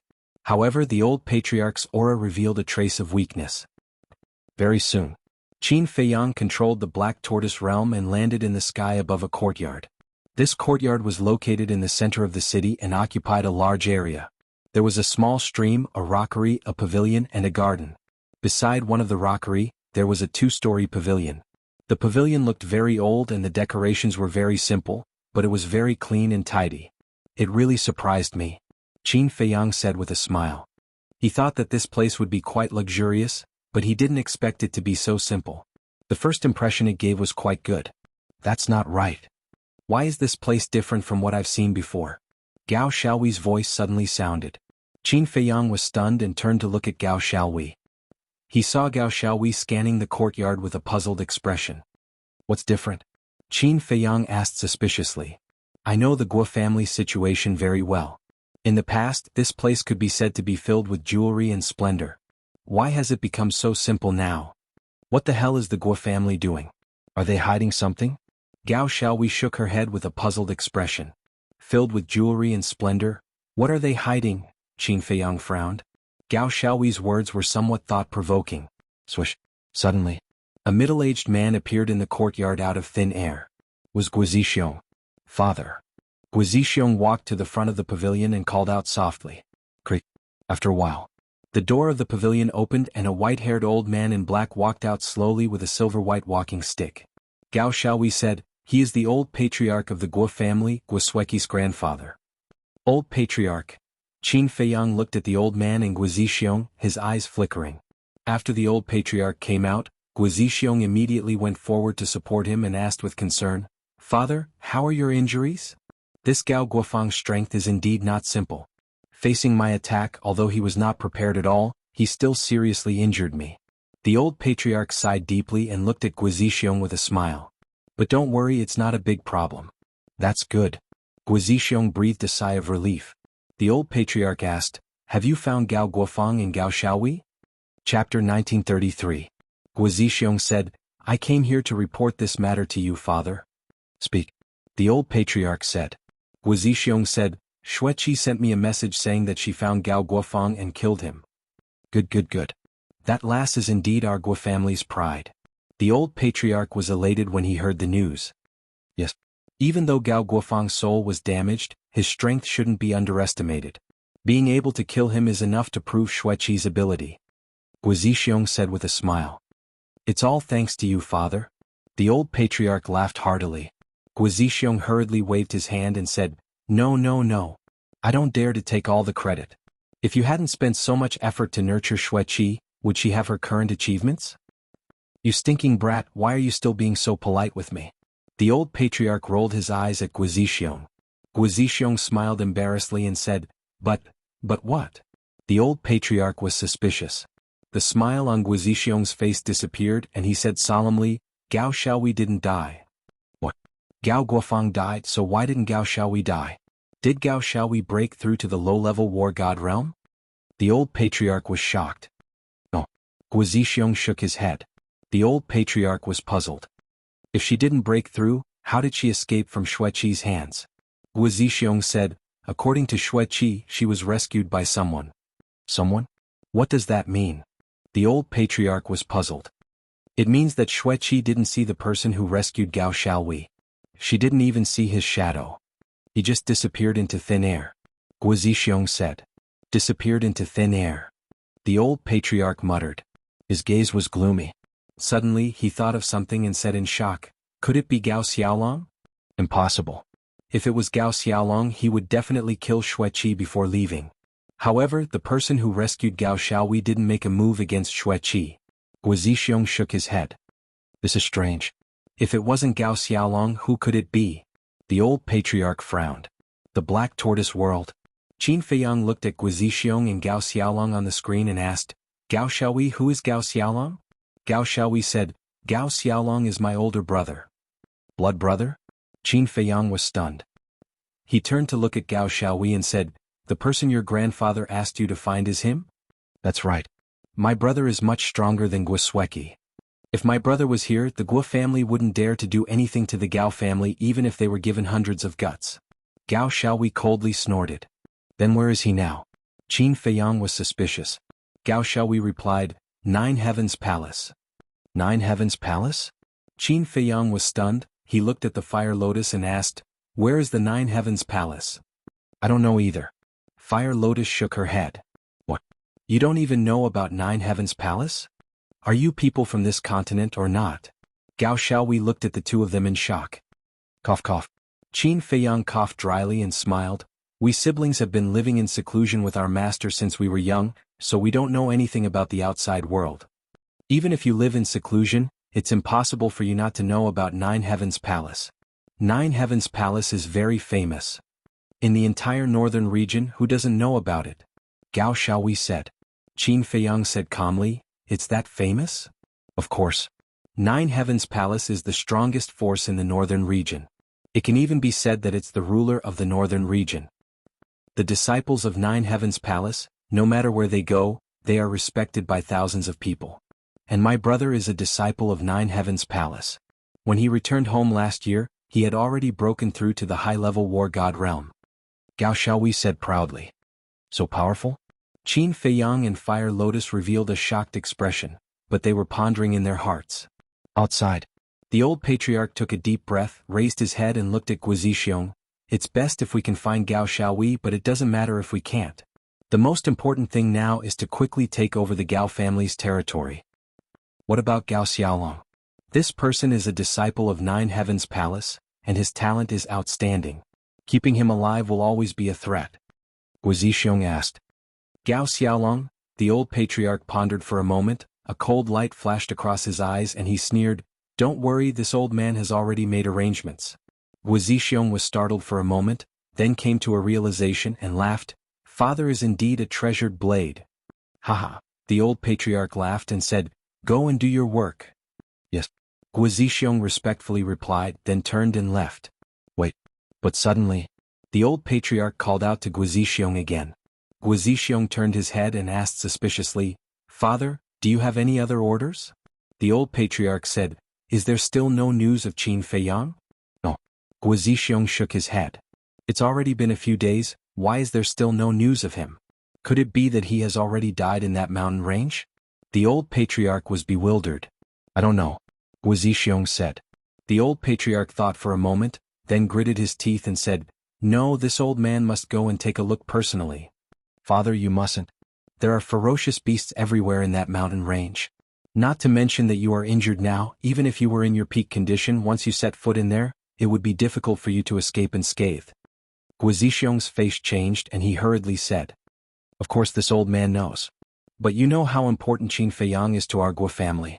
If something happens to him, then our efforts will be in vain." The old patriarch said in a low voice, "I know." Guizixiong nodded, and after a moment of silence he smiled, "Father, how about this? You rest well and I will go and look for him." "Okay." The old patriarch nodded and said, "You must find him and make sure that he and Xueqi get married smoothly." "I understand." Guizixiong nodded. The old patriarch waved his hand indicating for Guizixiong to leave, but then he suddenly said, "Oh, by the way, does Xueqi have any objections to this marriage?" Guizixiong sighed and said, "This lass is somewhat resistant to it. For the sake of our Guo family's future, even if she is resistant, she must get married. After all, that marriage contract was forged with great difficulty by imitating Qin Baishan's handwriting, and it was also with great difficulty that I managed to make Qin Feiyang believe it. So we mustn't let this lass's stubbornness ruin all of our efforts." The old patriarch said, "I understand and I will try my best to persuade her." Guizixiong nodded and replied, "Moreover, only Guode you and I know whether the marriage contract is real or fake. You mustn't tell anyone else, especially Xueqi. Go." After the old patriarch spoke, he waved his hand. "I will take my leave." Guizixiong bowed respectfully, then turned around and left with large strides. "This marriage contract is really fake. The Black Tortoise world." Qin Feiyang clenched his fists, and his eyes flashed with shocking killing intent. "So, Guo Xueqi's fiancé is Qin Feiyang. That damned bastard. He harmed my Gao family. I will not let him off." Just as Qin Feiyang was feeling vexed, Gao Xiaoyi's voice suddenly rang out. Qin Feiyang turned to look at Gao Xiaoyi and saw that her face was filled with resentment. Qin Feiyang could not help but smile bitterly in his heart. He did not expect to get into so much trouble as soon as he arrived in the ancient world. What a headache.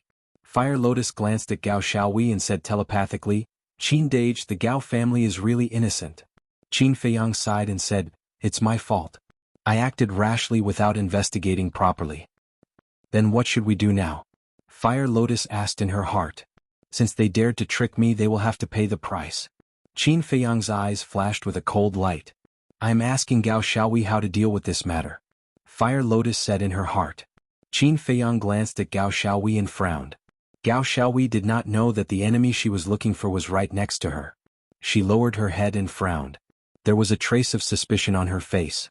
Qin Feiyang sighed in his heart and asked with a smile, "Miss Xiaoyi, what are you thinking about?" Gao Xiaoyi glanced at Qin Feiyang and said indifferently, "I am thinking that the name Qin Badian sounds familiar." "Familiar?" Qin Feiyang was stunned. He hurriedly grabbed Gao Xiaoyi's hand and asked, "Are you sure?" Gao Xiaoyi was taken aback by this sudden turn of events. She immediately shouted, "What are you doing? Let go of me." Qin Feiyang was stunned. He quickly let go of Gao Xiaoyi and smiled apologetically, Sorry. I was impulsive. Don't misunderstand." "What's wrong with you? Why are you so surprised?" "Let me tell you, I am not that kind of woman. Don't even think about hitting on me." Gao Xiaoyi looked at Qin Feiyang with disgust. It seemed that she had misunderstood Qin Feiyang. Qin Feiyang was not in the mood to explain. He asked again, "Miss Xiaoyi, are you sure you have heard of the name Qin Badian?" Gao Xiaoyi looked at Qin Feiyang suspiciously and asked, "Why? Do you know this Qin Badian?" Fire Lotus saw this and sent a message to Qin Dage, "Calm down, Qin Dage." Qin Feiyang was stunned. He cursed in his heart and almost lost his composure. He quickly composed himself and looked at Gao Xiaoyi with a smile. "This is the first time we have been born. How could we know Qin Badian? I just heard Guizixiong and the others talking about him. That's why I am curious about him." "I see." Gao Xiaoyi nodded and lowered her head to ponder. Qin Feiyang waited patiently. A moment later, Gao Xiaoyi shook her head and said, "I think I have heard this name before, but I can't remember where." Qin Feiyang controlled his temper and said with a smile, "Take your time. Don't worry." Gao Xiaoyi fell silent again. Fire Lotus looked at Gao Xiaoyi and sent a message, "Qin Dage, didn't Guizixiong say that no one here knew your ancestor? Why does Gao Xiaoyi have an impression of him now? If Gao Xiaoyi really knows about my ancestor, it means that Guizixiong is lying to me." Qin Feiyang thought. That's right. They even dared to forge a marriage contract. What else can they not do? But what is the Guo family planning? Fire Lotus was suspicious. Qin Feiyang also had an indescribable irritation in his heart. I remember now. Gao Xiaoyi's eyes suddenly lit up. She looked at Qin Feiyang and Fire Lotus and said, "What did you remember?" Qin Feiyang asked with a smile. He tried to make his tone and expression calm. Gao Xiaoyi said, "This Qin Badian, I heard Big Brother mention him before. He seems to be a disciple of the Nine Heavens Palace." What? Qin Feiyang froze. My ancestor was a disciple of the Nine Heavens Palace? This was too ridiculous. How could the founder of the great Qin dynasty lower himself to become a disciple of the Nine Heavens Palace? Absolutely impossible. Literature Center. Chapter 1934. Qin Dage, don't forget that this is the ancient world. Although your ancestor was a famous figure in the great Qin and the Forgotten Continent, he's nothing here, as Guo Zixiong said. So it's not impossible for him to enter the Nine Heaven Palace. Fire Lotus saw through Qin Feiyang's thoughts and secretly said, "That's true." Qin Feiyang nodded.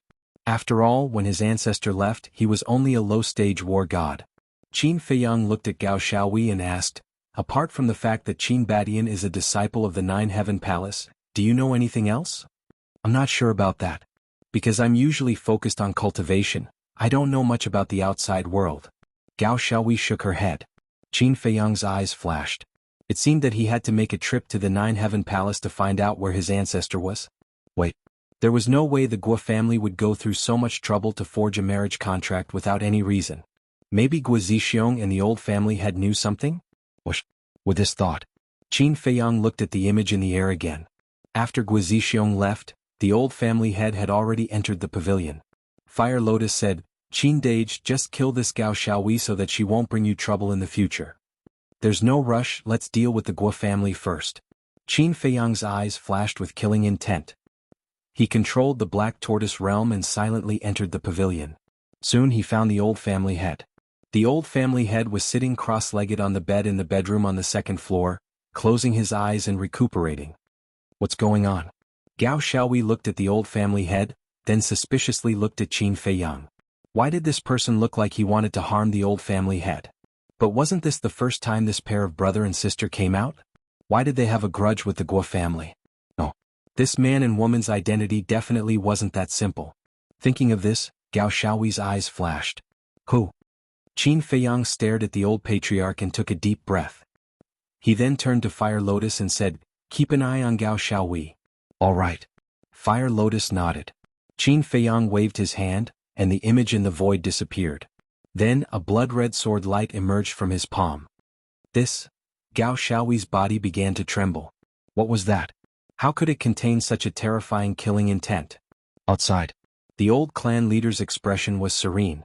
He did not notice that danger was approaching at all. Whoosh! Suddenly, a terrifying killing intent surged. The old patriarch was shocked and immediately opened his eyes. However, the moment he opened his eyes, he felt a sharp pain in his lower abdomen. He looked down and saw that there was a bloody hole in his lower abdomen. Immediately after, that heart-wrenching pain caused him to cry out in pain. At the same time, inside a large hall, Guo Zixiong and Guo De stood opposite each other.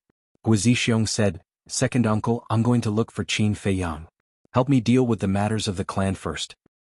"Okay, be careful," Guo De reminded. Guo Zixiong nodded and opened an altar. However, at this moment, the two of them suddenly felt a terrifying killing intent and the scream of the old patriarch. What's going on? The two of them were surprised. Not good, its father's voice. "Second uncle, quick," Guo Zixiong exclaimed. The two of them immediately rushed out of the hall and rushed towards the courtyard. One of them was a greater success war god and the other was a lesser success war god. Naturally, their speed was extraordinary. In just 2 blinks of an eye, they reached the top of the attic and directly rushed into the old patriarch's bedroom from the balcony on the second floor. However, there was no one in the bedroom. "Father?" Guo Zixiong called out anxiously. Guo De immediately released his divine sense to search the courtyard. His face gradually turned pale as he looked at Guo Zixiong and said, "I can't find any trace of your father. Second uncle, Lord Father might have met with misfortune." Guo Zixiong pointed at the bed. There was a pool of blood on it. How could this be? Guo De looked at the blood and his eyes trembled. "Quickly inform all the war gods and false gods in the clan to stop what they're doing and go look for father. If he's alive, I want to see him." If he's dead, I want to see his corpse. Guizixiong shouted. Okay. Guoda nodded and hurriedly left. The realm of Black Tortoise. Deep in the desert, an old man with white hair stood in the yellow sand while holding his bleeding abdomen. It was the old patriarch. However, at this moment, he looked up at the sky, his eyes filled with shock and fear. In the sky, Qin Feiyang stood with his back facing the old patriarch with his hands behind his back. There was an image in the sky in front of him. The image was showing the scene inside the attic. He silently looked at Guizixiong in the image. His eyes were filled with coldness. Who are you? What conflict do I have with you? Why do you want to harm me?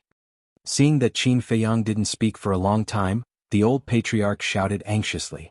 Because Qin Feiyang's back was facing him, he didn't know that the person standing in front of him was Qin Feiyang. Who am I? Qin Feiyang murmured and said indifferently, haven't you been looking for me? Now that I'm standing in front of you, you still don't know who I am? Been looking for you? Are you crazy? Do I know you? The old patriarch said angrily. Qin Feiyang waved his hand and the image disappeared. Then he slowly turned around and faced the old patriarch. You, this?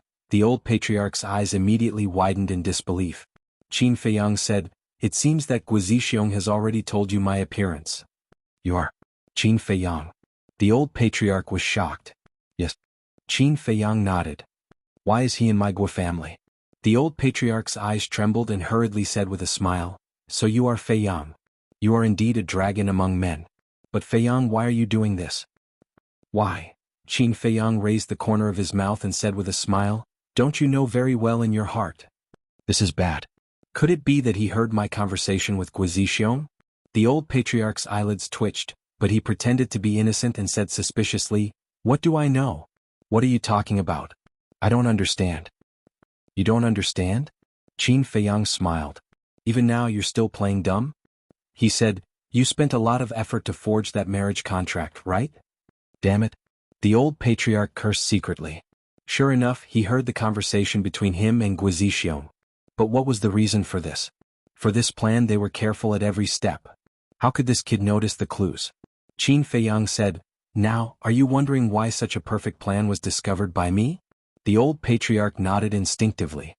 Because of the ancestor. Qin Feiyang said with a faint smile. The old patriarch said in surprise, you've seen Qin Badian? No. Even now, I still don't know whether the ancestor is alive or dead. Qin Feiyang said. The old patriarch said in surprise, then why do you say it's because of Qin Badian? It's very simple. The ancestor is such a wise person. It's impossible for him to leave behind such a ridiculous marriage contract. Therefore, when I first saw the marriage contract, I was already suspicious. But that marriage contract, you forged it so perfectly that it could be passed off as the real thing, so I didn't dare to make a judgment at that time. So, when I left the land of the dead, I found an excuse to leave in order to investigate the character of the Guo family. And the result was very disappointing. The Guo family bullied others with their power and had a notorious record. The ancestor didn't like people like you at all, let alone a marriage alliance with you. So, I began to believe that the marriage contract was fake. Coincidentally, I also met Guo Sueki and rescued Gao Xiaowei from her hands. Then, under Gao Xiaowei's lead, I sneaked into the Guo family. Speaking of which, this trip was really worth it. I just happened to hear your conversation with Guizixiong. Qin Feiyang said with a smile. I see. The old patriarch muttered, his heart was also incomparably shocked. It was really terrifying to have such a scheming mind at such a young age. Now I have a few questions. As long as you answer me truthfully, I can guarantee that you will have an intact corpse. Qin Feiyang said. The old patriarch collapsed on the ground powerlessly and said, I have nothing to say. If you want to kill me, just kill me. As expected, I still have to use the puppet technique. Qin Feiyang sighed. The old patriarch was stunned and asked in surprise, what is the puppet technique? A secret technique that can read other people's memories. Qin Feiyang smiled faintly and formed a seal with both hands. The puppet imprint quickly appeared and turned into a ray of light that shot into the old patriarch's head like lightning. However, it was also at this moment. The old patriarch smiled sinisterly and suddenly stood up. A wave of divine sense emerged and shattered the puppet imprint like a tide. Then it charged towards Qin Feiyang. The puppet imprint shattered. Qin Feiyang immediately spat out a mouthful of blood and his face was a little pale. However, looking at the divine sense, he wasn't nervous at all. He shook his head and smiled. I forgot that after breaking through to the war god realm, divine sense and soul can leave the sea of consciousness. So, even if the sea of chi is destroyed, there is still a certain threat. It's too late to realize it now. Go to hell. The old patriarch laughed sinisterly. Sigh. You really won't cry until you enter the coffin. Qin Feiyang sighed and waved his hand. A blood-red light streaked across the sky and collided with the divine sense. Ah! The old patriarch immediately let out a miserable cry as his divine sense was completely shattered. How is this possible? His heart couldn't help but set off stormy waves. A mere low-level war god was actually able to easily obliterate his divine sense? Killing you is just a snap of a finger, so it's best to cooperate. Qin Feiyang smiled faintly and once again condensed the puppet imprint and rushed towards the old patriarch's head. Want to read this old man's memories? In your dreams? The old patriarch shouted. Divine sense once again emerged from the sea of consciousness and the puppet imprint was shattered again. Qin Feiyang suffered a backlash again. Blood flowed from the corner of his mouth and his brows were tightly knitted. It seems that the puppet technique wasn't very useful against a war god, especially against someone like the old patriarch whose cultivation was higher than his. If the other party kept resisting with divine sense, then the puppet technique wouldn't be able to control him at all. In other words, right now he could only control people whose cultivation was weaker than him. I didn't expect that after breaking through to the war god realm, the puppet technique would be worse than before. Qin Feiyang sighed helplessly. Literature Museum. Chapter 1935. Before reaching the war god realm, as long as his sea of chi was destroyed, he could control the other party no matter how high their cultivation was. Because at that time, his soul hadn't evolved into a divine soul. But now it was different. On one hand he had to consider his cultivation. On the other hand he had to consider his divine soul. In short, he couldn't use a divine art like the puppet art as easily as before. Even the seal of enslavement was the same, unless the other party was willing. Looks like I have to resort to some extreme measures. Qin Feiyang wiped the blood from the corner of his mouth and looked at the old patriarch with a smile. The Gao family must have suffered a terrible fate. What do you want to do? The old patriarch's body trembled as he roared. Since the Gao family is gone, there's no need for the Guo family to exist. I might as well help Gao. Shall we take revenge for the extermination of her clan? Qin Feiyang faintly smiled. You, the old patriarch glared at Qin Feiyang and said, don't forget that you have something to do with the destruction of the Gao family. That's right. But I didn't kill anyone from the Gao family. Even in the land of the dead, I only destroyed the patriarch's cultivation. In the end he died in the hands of Guizixiong. Plus, as long as the Guo family is gone, no one will know about it. Qin Feiyang smiled. You devil, aren't you afraid of being punished? The old patriarch roared. If you're not afraid, why should I be? Qin Feiyang said with a faint smile. Fine. I'll tell you everything you want to know. Just let my family go. After all, we gave you a lot of soul stones. The old patriarch stared at Qin Feiyang coldly, but in the end he compromised. He had to compromise. He had seen Qin Feiyang's strength with his own eyes. If he really attacked, no one in the Guo family could stop him. Don't make it sound so righteous. If you didn't want to harm me, why would you give me soul stones? Even if I kneel on the ground and beg you, you won't give me a single soul stone. But then again, I really have to thank you. If it weren't for the soul stones you gave me, I wouldn't have been able to break through to war god so quickly. Now, I'm afraid I can only be at your mercy. Qin Feiyang said with a smile. Hearing this, the old patriarch was so angry that he vomited blood. His intestines were green with regret. If he had known this would happen, he would never have given this human soul stone to him. He sat weakly on the ground and said, Ask away. I asked you to answer before, but you didn't. Now, I don't want to ask any more. It's a waste of time. Qin Feiyang formed another seal, and the puppet imprint appeared once more. Stop resisting or I'll really slaughter your Guo family. After saying that, Qin Feiyang waved his hand, and the puppet imprint pierced through the void and disappeared into the old patriarch's head. The old patriarch hesitated for a moment before finally giving up on resisting. Very soon, the puppet technique was completed. Qin Feiyang did not delay and immediately began to read the old patriarch's memories. The old patriarch immediately howled miserably like a pig being slaughtered. He felt as if his soul was being forcefully torn apart. Gradually, Qin Feiyang's face was filled with joy. That joyful expression turned into one of ecstasy. Finally. Qin Feiyang could not help but laugh and cry. At the same time, Inside the ancient castle, Tantai Li and Qin Rushuang had already woken up from their seclusion. The mother and daughter stood together with a look of anticipation and nervousness. Suddenly, an invisible force enveloped them. The mother and daughter both appeared beside Qin Feiyang. Feiyang? The two of them looked at Qin Feiyang. They wanted to ask but did not dare to. Qin Feiyang stopped laughing, looked at the mother and daughter with tears in his eyes and said, "Great-grandmother, the ancestor, he? What happened to him?" Tantai Li hurriedly asked. He. Qin Feiyang's tone was choked, and there was a trace of grief on his face. Qin Rushuang urged, "Feiyang, what happened? Hurry up and tell us." Ancestor." Qin Feiyang lowered his head, a trace of grief creeping onto his face. "Could it be that father, he? Impossible? If father is dead, why did you laugh so loudly before?" The mother and daughter looked at Qin Feiyang, their faces pale.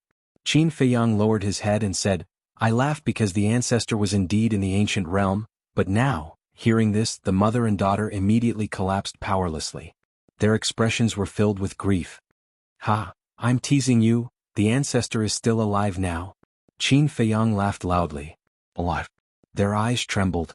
Qin Feiyang squatted on the ground, grabbed their hands and said, "This time I'm not teasing you, the ancestor is really still alive." "You bastard, how can you joke about such an important matter?" The mother and daughter looked at each other and were immediately furious.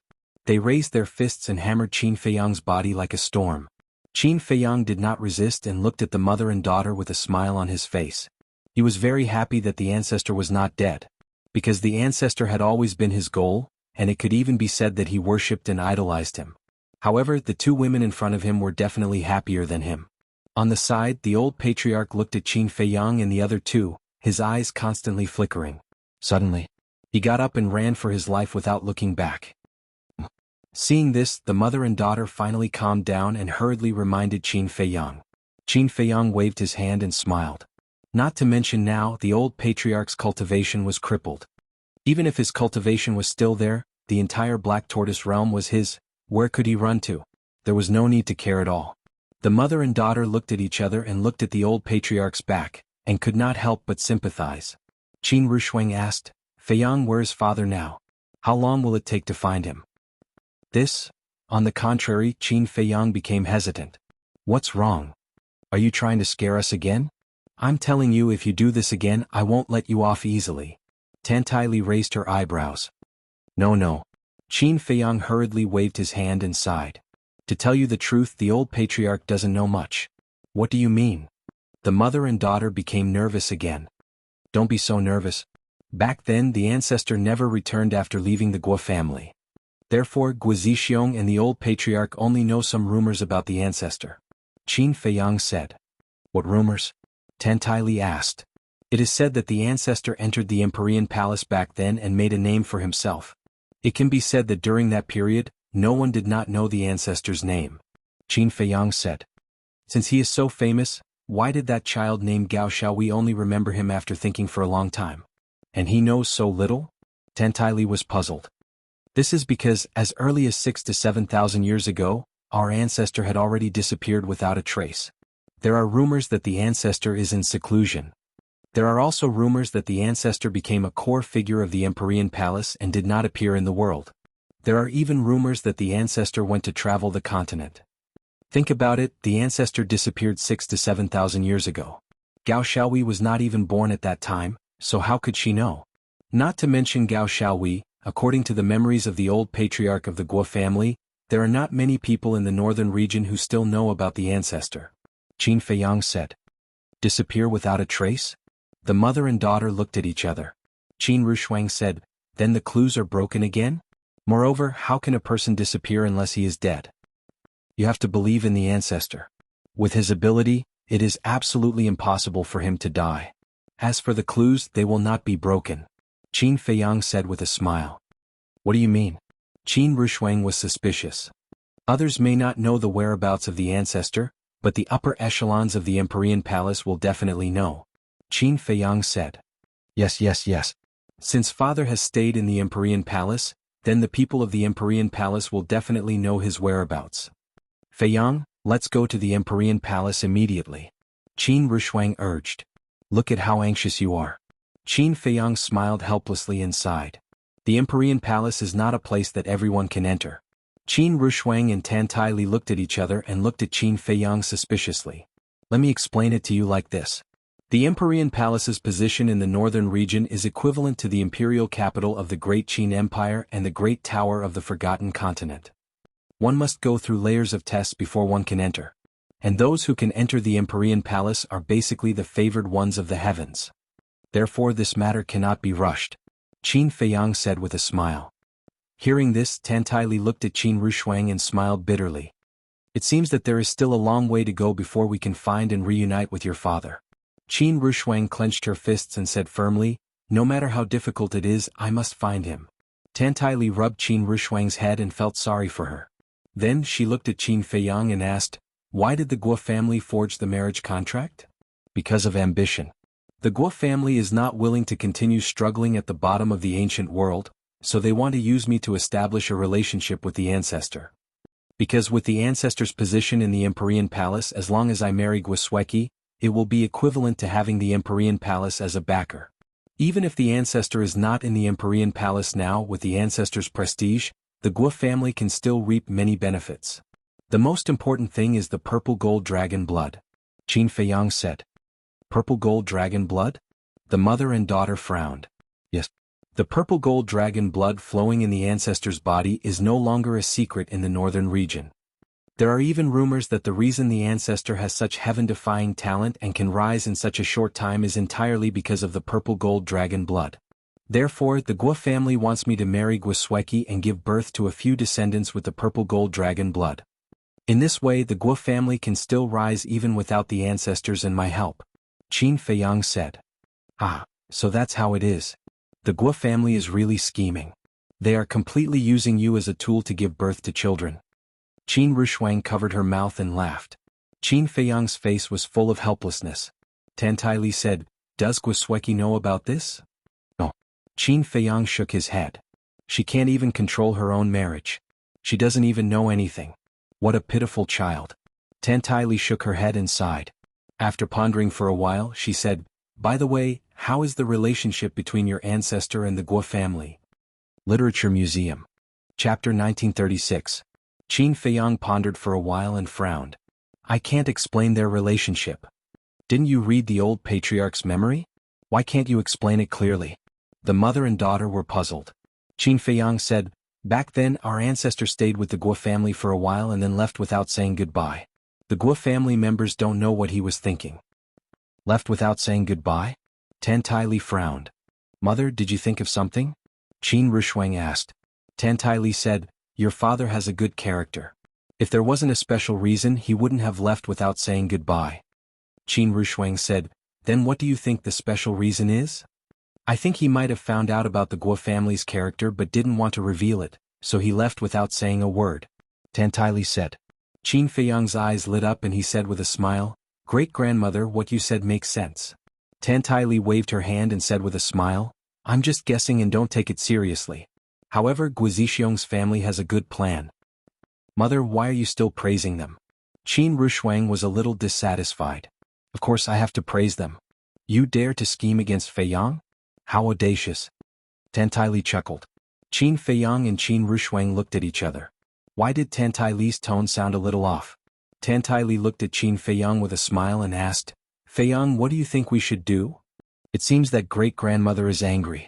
Qin Feiyang muttered to himself, but he was very touched. Great-grandmother was angry because the Guo family had schemed against him. In other words, she was fighting for him. Qin Feiyang pondered for a while and shook his head. To tell you the truth, great-grandmother, I've thought about this seriously. I originally wanted to destroy the Guo family directly, but now I don't want to do it. You don't want to do it? Tan Tai Li raised her eyebrows. This wasn't the kid's personality at all. I think so. The Gao family was exterminated because of me. I have to do something to make it up to them. Qin Feiyang smiled. I see. You want Gao Xiaohui to deal with the Guo clan? Tan Tai Li suddenly understood. Qin Feiyang waved his hand and said, No, no, no, Gao Xiaohui alone is not enough. Well, Tan Tai Li asked. Gao Xiaolong. According to Gao Xiaohui, this person broke through to the advanced stage of the battle god realm last year.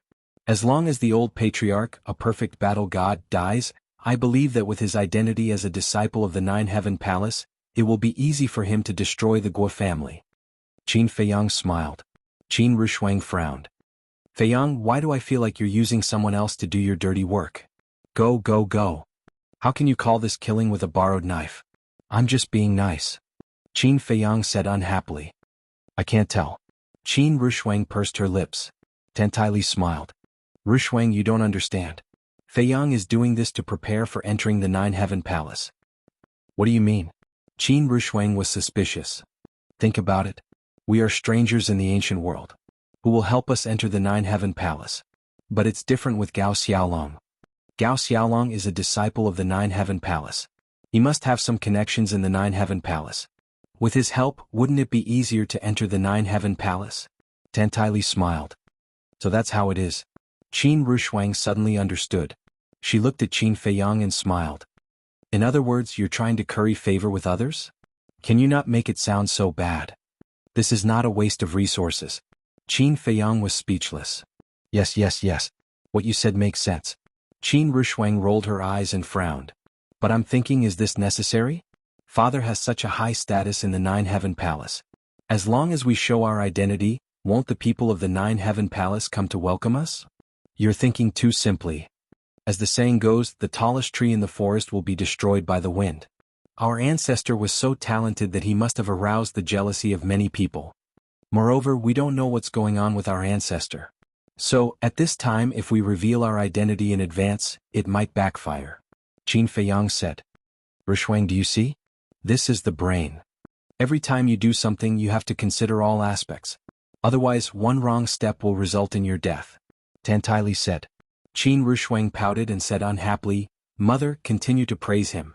Be careful not to praise him to the heavens. All right. Feiyang, do as you see fit. Send us to the castle. Tentai Li smiled. Okay. Qin Feiyang nodded. With a wave of his hand, the two disappeared. Then he released his perception and a cold smile crept up the corner of his mouth. Somewhere in the desert, as the old patriarch ran for his life, he looked around in bewilderment. What the hell is this place? Other than the sandstorm, there was nothing. Are you tired? If you're tired, take a rest. Suddenly, a teasing voice sounded. The old patriarch's gaze trembled. He looked up and saw Qin Feiyang standing in the air with a playful look in his eyes. Don't kill me, okay? The old patriarch knelt on the ground powerlessly, his face full of despair. Qin Feiyang crossed his arms in front of his chest, a cold light flashing in his eyes. Suddenly, he waved his hand and smiled. Don't worry, I won't kill you. Really? The old patriarch was surprised and happy. Of course. Qin Feiyang smiled and waved his hand. The power of rule force descended from the sky, forming a barrier and trapping the old patriarch inside. What kind of power is this? The old patriarch glanced at the barrier in surprise. Just stay here. When I need you, I'll come and find you. After saying so, Qin Feiyang flashed and disappeared. The old patriarch retracted his gaze, reached out his hand and carefully touched the barrier. Immediately, a pressure from the soul rushed to his mind. He quickly retracted his arm, his face full of fear. I forgot one thing. At this time, Qin Feiyang appeared again and glanced at the old patriarch's index finger. There was a black ring on his index finger. Qian Kuan ring. Shua. Qin Feiyang stepped on the barrier and smiled. Give me your Qian Kuan ring and your divine artifact. The old patriarch looked at the Qian Kuan ring and hesitated, his face full of reluctance. He didn't care much about the Qian Kuan ring. What he cared about was the treasures in the Qian Kuan ring. Hurry up! Qin Feiyang shouted. Yes. The old patriarch nodded, took off the Qian Kuan ring and handed it to Qin Feiyang. Qin Feiyang grabbed it in his hand and said, There's also a divine artifact. The old patriarch hurriedly said, I have a divine artifact, but it's not with me now. Then who has it? Qin Feiyang frowned. The old patriarch didn't dare to say. Qin Feiyang looked at the old patriarch, his eyes flashing slightly, and said, Your divine artifact should be the fire dragon divine sword.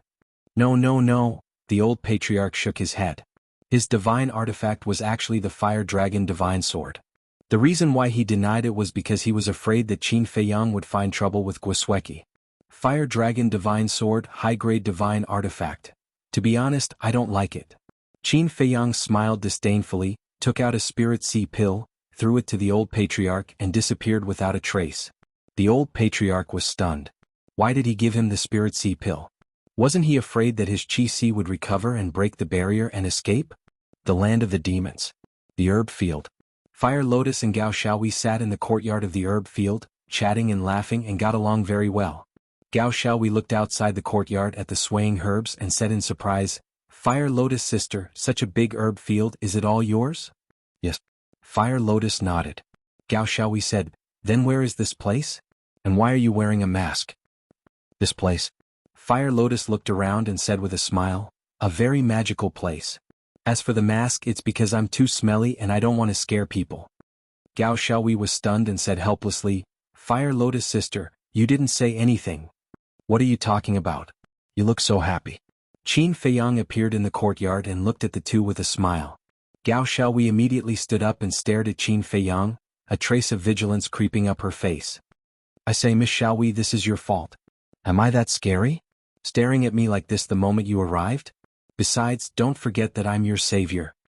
Qin Feiyang was displeased. "Who knows if you have an ulterior motive for saving me?" Gao Xiaohui harumphed coldly. Qin Feiyang's face was full of helplessness. Fire Lotus shook her head and smiled. She walked to Qin Feiyang's side and asked, "Brother, is everything settled?" "Brother?" Qin Feiyang was stunned. Why did she call him so affectionately? "Didn't you say to Gao Xiaohui that we're brother and sister?" Then in front of her, "Of course I have to call you brother."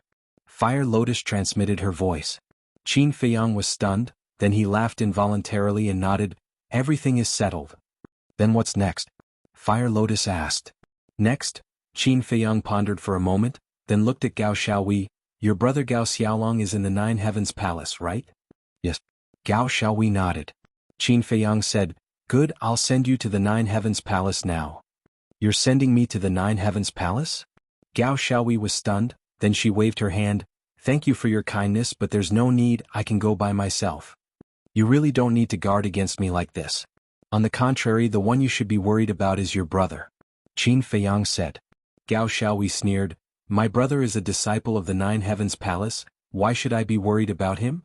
"I say you're stupid, you're really stupid. Didn't you hear the conversation between the old patriarch and Guizixiong? At that time, Guizixiong mentioned your brother, saying that your brother is a threat. Does that mean he wants to get rid of your brother?" But the old patriarch told Guizixiong not to worry, saying he has his own plans. "What do you think the old patriarch's plans are?" Qin Feiyang teased. "This?" Gao Xiaohui was dumbfounded. Qin Feiyang said, "Let me tell you, there is only one plan, and that is to spend money to buy your brother's life. Now tell me, should I be worried about your brother?" "Yes, yes, yes." Gao Xiaohui nodded repeatedly, then looked at Qin Feiyang in a daze asking, "Then what should I do now?" Literature Museum. Chapter 1937. Is there a need to ask? Contact your elder brother immediately. Qin Feiyang said. "Yes, yes, yes." Gao Xiaohui nodded, but her face suddenly stiffened. She looked at Qin Feiyang and said bitterly, "My Qingquan bag and image crystal were destroyed by the Guo family. I can't contact my elder brother." Qin Feiyang frowned. When he was at the volcano, he seemed to have heard Guosweki and the black-clothed man say that Gao Xiaohui and Gao Guofang's Qingquan bags and Qingquan rings were destroyed. This was a bit difficult. Qin Feiyang asked, "Is there no one else who can contact your elder brother?" "No. Those who can contact my elder brother have been killed." Gao Xiaohui shook her head. Qin Feiyang pondered for a while and said, "It seems that we can only go to the Ninth Heaven Palace first and find a way to find your elder brother." "Then let's go quickly," Gao Xiaohui urged. Qin Feiyang's eyes flashed slightly and said, "Before we set off, I still need to do something." "What is it?" Gao Xiaohui was suspicious. "It has nothing to do with you." Qin Feiyang glanced at her indifferently. With a wave of his hand, an image appeared in the void. In the image, Guizixiong stood in front of the bed, looking at the bloodstains on the bed with a gloomy face. Swish. Suddenly, a woman in red appeared next to Guizixiong out of thin air. Looking at this woman, Gao Xiaohui's eyes flashed with hatred. Because this woman was Guosweki. "Father, what's going on?" As soon as Guosweki appeared, she saw the bloodstains on the bed and asked Guizixiong. "I don't know either. Just now, I was going to look for Qin Feiyang, but suddenly I heard your grandfather scream. When your second uncle and I rushed here, there was nothing but these bloodstains." Guo Zixiong shook his head. What about grandfather? Guo Sueki's face turned pale and asked. He's also missing. Guo Zixiong clenched his hands and shouted, Damn bastard, who is it? Come out. Missing? Could it be the same person who saved Gao Xiaowei? If that's really the case, then what is his motive for saving Gao Xiaowei and now kidnapping Grandpa? Guo Sueki muttered. Not good. Suddenly, Guo Zixiong exclaimed and immediately turned to run downstairs. Guo Sueki was stunned for a moment before she hurriedly followed him. Qin Feiyang also controlled the Black Tortoise realm and quietly flew down. When he arrived at the hall on the first floor, Guo Zixiong glanced around and walked straight to a vase. Then he gently turned the vase. Crack. The ground in the corner of the hall slowly split open, revealing a dark passage. Following closely, Guo Zixiong and his daughter entered the passage. Brother, where does it lead to? Fire Lotus asked suspiciously. The Guo family's treasure vault. The corners of Qin Feiyang's mouth lifted slightly. He controlled the Black Tortoise realm and flew in. So this is what you want to do. Fire Lotus suddenly smiled. Gao Xiaowei couldn't help but size up Qin Feiyang and his daughter. She asked suspiciously, What grudge do you have with the Guo family? You won't even let go of the treasure vault. Qin Feiyang laughed. We just came out of seclusion. What grudge could we have with the Guo family? We are helping you vent your anger. Gao Xiaowei was stunned. They were not related to her, helping her vent her anger? That's bullshit. The secret passage was not long. Soon they saw a stone door in front of them. The stone door was tightly shut and emitted a strong aura. Guo Zixiong ran to the stone door and pressed down on a stone brick beside the stone door. The stone door immediately opened. A secret room about 100 feet wide appeared in front of them. Inside the secret room, there were rows of iron shelves neatly placed on top of which were thousands of Qingquan bags. So many Qingquan bags, how many treasures are there? Fire Lotus was dumbfounded. Apart from the Qingquan bags, there were also some knives, spears, sticks, jade boxes and iron boxes. Gao Xiaowei snorted, How can the Guo family have so many treasures? Half of the treasures here belong to the Gao family. You are from the Gao family? Fire Lotus was stunned. Qin Feiyang laughed. Fire Lotus, think about it. After the Guo family gets rid of the Gao family, will they let go of the Gao family's treasure vault? Fire Lotus was slightly taken aback and laughed. Looks like we are quite lucky to get the treasures of two families. Qin Feiyang was also full of smiles. There must be a lot of soul stones and divine crystals here. Wait. Didn't you say you would help me vent my anger? But why does it sound like you want to take all the treasures here? Gao Xiaowei hurriedly said. Qin Feiyang said, Since we are here, we must take them all. No. If you are helping me vent my anger, then you should return the treasures to the Gao family. Gao Xiaowei said. Qin Feiyang and Fire Lotus were stunned. Return? Was this woman really that naive? How could she think like that? Qin Feiyang said with a smile, Miss Xiaowei, don't think too much. The things here have nothing to do with you. You? Gao Xiaowei glared at Qin Feiyang. This bastard was a bandit. In the secret chamber. Guo Zixiong checked around and finally let out a long breath. He looked at Guo Sueki and smiled. Fortunately, nothing is missing. Let's go out and find your grandfather. Okay. Guo Sueki nodded.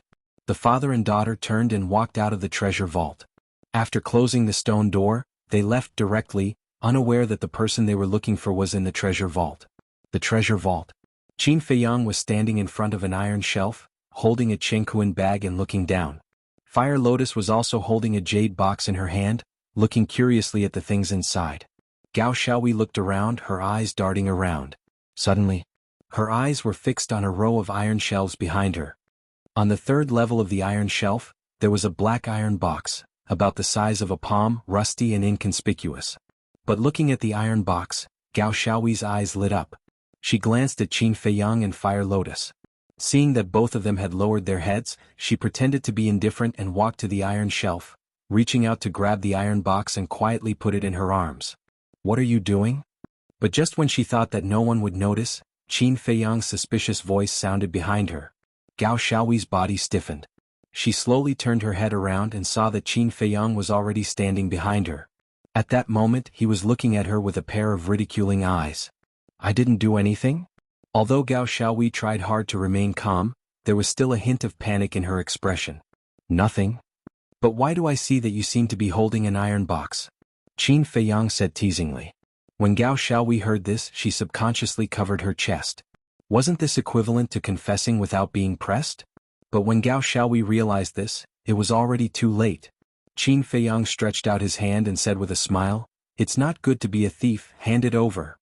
Do you have any shame? You're obviously a thief, and you still have the cheek to say that to me? Besides, there are so many treasures here, what's wrong with me only taking an iron box?" Gao Xiaowei's almond-shaped eyes widened in anger. She was about to go crazy from anger. Since there are so many treasures, why didn't you take anything else but that inconspicuous iron box? And you didn't even look at it before putting it in your arms. What does this mean? It means that you know this iron box and know what's inside? In other words, this iron box is from the Gao family. Qin Feiyang's teasing expression became even more obvious. Facing Qin Feiyang's gaze, Gao Xiaowei could no longer hide the panic in her heart. Who exactly is this man? How could she have seen through so much with just these insignificant actions? Don't test my patience. Even the old patriarch is no match for me, not to mention you. Hurry up, Qin Feiyang said with a smile. Big brother, I beg you, just give me this iron box. Is there really nothing in this iron box? Gao Xiaowei looked at Qin Feiyang pleadingly with a pitiful look. If the hard way didn't work, then he would use the soft way. Chapter 1938. Qin Feiyang didn't say anything. He just looked at her with a smile. She wouldn't budge. Seeing this, Gao Xiaowei decided to act shamelessly. She stuck out her chest, raised her back and glared at Qin Feiyang. Search me if you dare. Do you think I don't dare? After Qin Feiyang finished speaking, he grabbed Gao Xiaowei's arm with one hand. His other hand reached into Miss Gao's bosom with lightning speed and took away the metal box. You? Gao Xiaowei was dumbfounded. Then, her cheeks turned red. Bastard hooligan, how dare you ruin my innocence, you scoundrel? I'll kill you. However, just as Gao Xiaowei pounced towards Qin Feiyang with bared fangs and brandished claws, Huolian stepped in front of Qin Feiyang.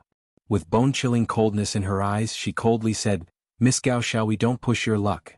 Looking at Fire Lotus's eyes, Gao Xiaowei couldn't help but feel a sense of fear. She felt as if she was facing the god of death. This was completely different from the Fire Lotus she had seen before. Huolian had always been very kind and gentle, which made Gao Xiaowei think that Huolian was a docile and obedient girl. So when she suddenly saw the other side of Fire Lotus, she couldn't accept it for a while. As for Qin Feiyang, he simply ignored Gao Xiaowei and directly opened the metal box. Inside there was a green ring that looked like it was carved out of a piece of jade. It was bright and shone with divine light. Qin Feiyang took out the ring and looked at it curiously. He found that it was an interspatial ring. An interspatial ring could only be opened and used after it was owned by a drop of blood. Qin Feiyang glanced at Miss Gao and entered the Black Tortoise realm alone. He cut his finger and a drop of purple gold dragon blood fell on it. Immediately, the interspatial ring emitted wisps of blurry purple gold light. He had to keep the fact that he had the purple gold dragon blood a secret for now. After Qin Feiyang recognized him as the owner, he immediately checked the Cosmos ring. When he saw the things inside the Cosmos ring, a trace of pleasant surprise appeared on his face. The interspatial ring was filled with soul stones. He estimated that there were at least 3,000 to 4,000 of them. No wonder Gao Xiaowei wanted the metal box so badly. It turned out that there were so many soul stones hidden inside. Whoosh. After Qin Feiyang sent the soul stone to the castle, he took a look at the old patriarch's interspatial ring. Aside from some pills, there were also a few hundred soul stones. There were more than 2,000 divine gems. Qin Feiyang also sent them to the castle. He would count them when he had time. Subsequently, with the emerald interspatial ring in his hand, he reappeared in the treasury. As soon as Qin Feiyang appeared, Gao Xiaowei stared at the interspatial ring in his hand. Fire Lotus asked suspiciously, Brother, what's inside? 3,000 to 4,000 soul stones. Qin Feiyang smiled. So that's how it is, Huolian said with a smile. Qin Feiyang said, let's see if there are any other soul stones. Okay. Fire Lotus nodded. The two of them immediately got busy. They checked while sweeping through the items. Of course, they only checked briefly. After all, there were so many interspatial bags and boxes. If they counted them one by one, they didn't know how long it would take. Gao Xiaowei, on the other hand, could only watch angrily the whole time. In the end, the entire treasury was swept clean by Qin Feiyang and Fire Lotus. Most of the items in the interspatial bags were herbs. The jade box and the metal box were mostly battle arts and divine arts. And the sabers, spears, sticks were also divine artifacts. However, there weren't many divine arts or divine artifacts in them. Of course, they wouldn't know the details until they counted them. They also found a lot of divine gems, at least 100,000. But they didn't find a single soul stone. In other words, there were only 3,000 to 4,000 soul stones in the entire treasury. Miss Xiaowei, there are thousands of villages under your Gao family and Guo family's rule. They give you offerings every year. This number is not small. But why are there only so few soul stones you have accumulated over the years? Qin Feiyang walked to Gao Xiaowei and frowned. What do you know? Both of our families have dozens of war gods and hundreds of false gods. Each of them needs soul stones. The soul stones handed over by those villages aren't enough for us, so it's not easy to accumulate 2,000 to 3,000, 3,000 to 4,000. Gao Xiaowei snorted. That's true. Qin Feiyang nodded, thought for a moment and said, then this time, why did you two families want to fight? The Guo family provoked the battle. According to our investigation, it seems that the Guo family gave the soul stones to someone and didn't have any savings, so they wanted to challenge our Gao family. The loser will hand over all their savings and territory. Gao Xiaowei said. I see. Qin Feiyang was enlightened. Fire Lotus snickered. Qin Dage, so you're the fuse of this battle. Me? Qin Feiyang was dazed. Yes. Didn't you hear what Gao Xiaowei said? The Guo family challenged the Gao family because they gave the soul stones to someone? Fire Lotus thought. Qin Feiyang was shocked, then he couldn't help but smile wryly. Thinking about it, it did seem to be the case. The Guo family gave the soul stones to him, so they must be looking for soul stones, so they targeted the Gao family. Fire Lotus smiled and said, you don't have to blame yourself because the Guo family and the Gao family are the same. That makes sense. Qin Feiyang smiled and glanced at the treasury again. Seeing that there was nothing left, he threw the yin and yang ring to Fire Lotus. What are you? Fire Lotus caught the yin and yang ring with a shocked expression. Qin Feiyang smiled and said, you've been running all over the place with me. No matter what, I have to give you some compensation. Compensate? Fire Lotus was stunned, then she teased, aren't you afraid that your sister-in-law will be jealous? Jealous? How is that possible? Your sister-in-law is knowledgeable, gentle, and considerate. Qin Feiyang smiled and took the two back to the Black Tortoise Realm. Then he used the Black Tortoise Realm to break through the secret chamber, rushed out of the underground and flew into the sky. The attic also shattered with the sound. Fire Lotus gladly accepted the gift. However, Gao Xiaowei, who was standing at the side, was extremely displeased, because the yin and yang ring belonged to the Gao family. After Qin Feiyang left with the Black Tortoise Realm, Guo Zixiong and Guo Sueki both landed in the sky above the courtyard.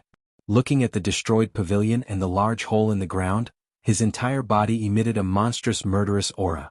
Then, the two of them entered the treasure vault through the hole. Looking at the empty treasure vault, the anger in their hearts instantly exploded. The treasury had actually been ransacked. Sueki, give the order immediately. No matter who they are, no matter where they are, find them and make them pay. Guo Zixiong roared. Yes.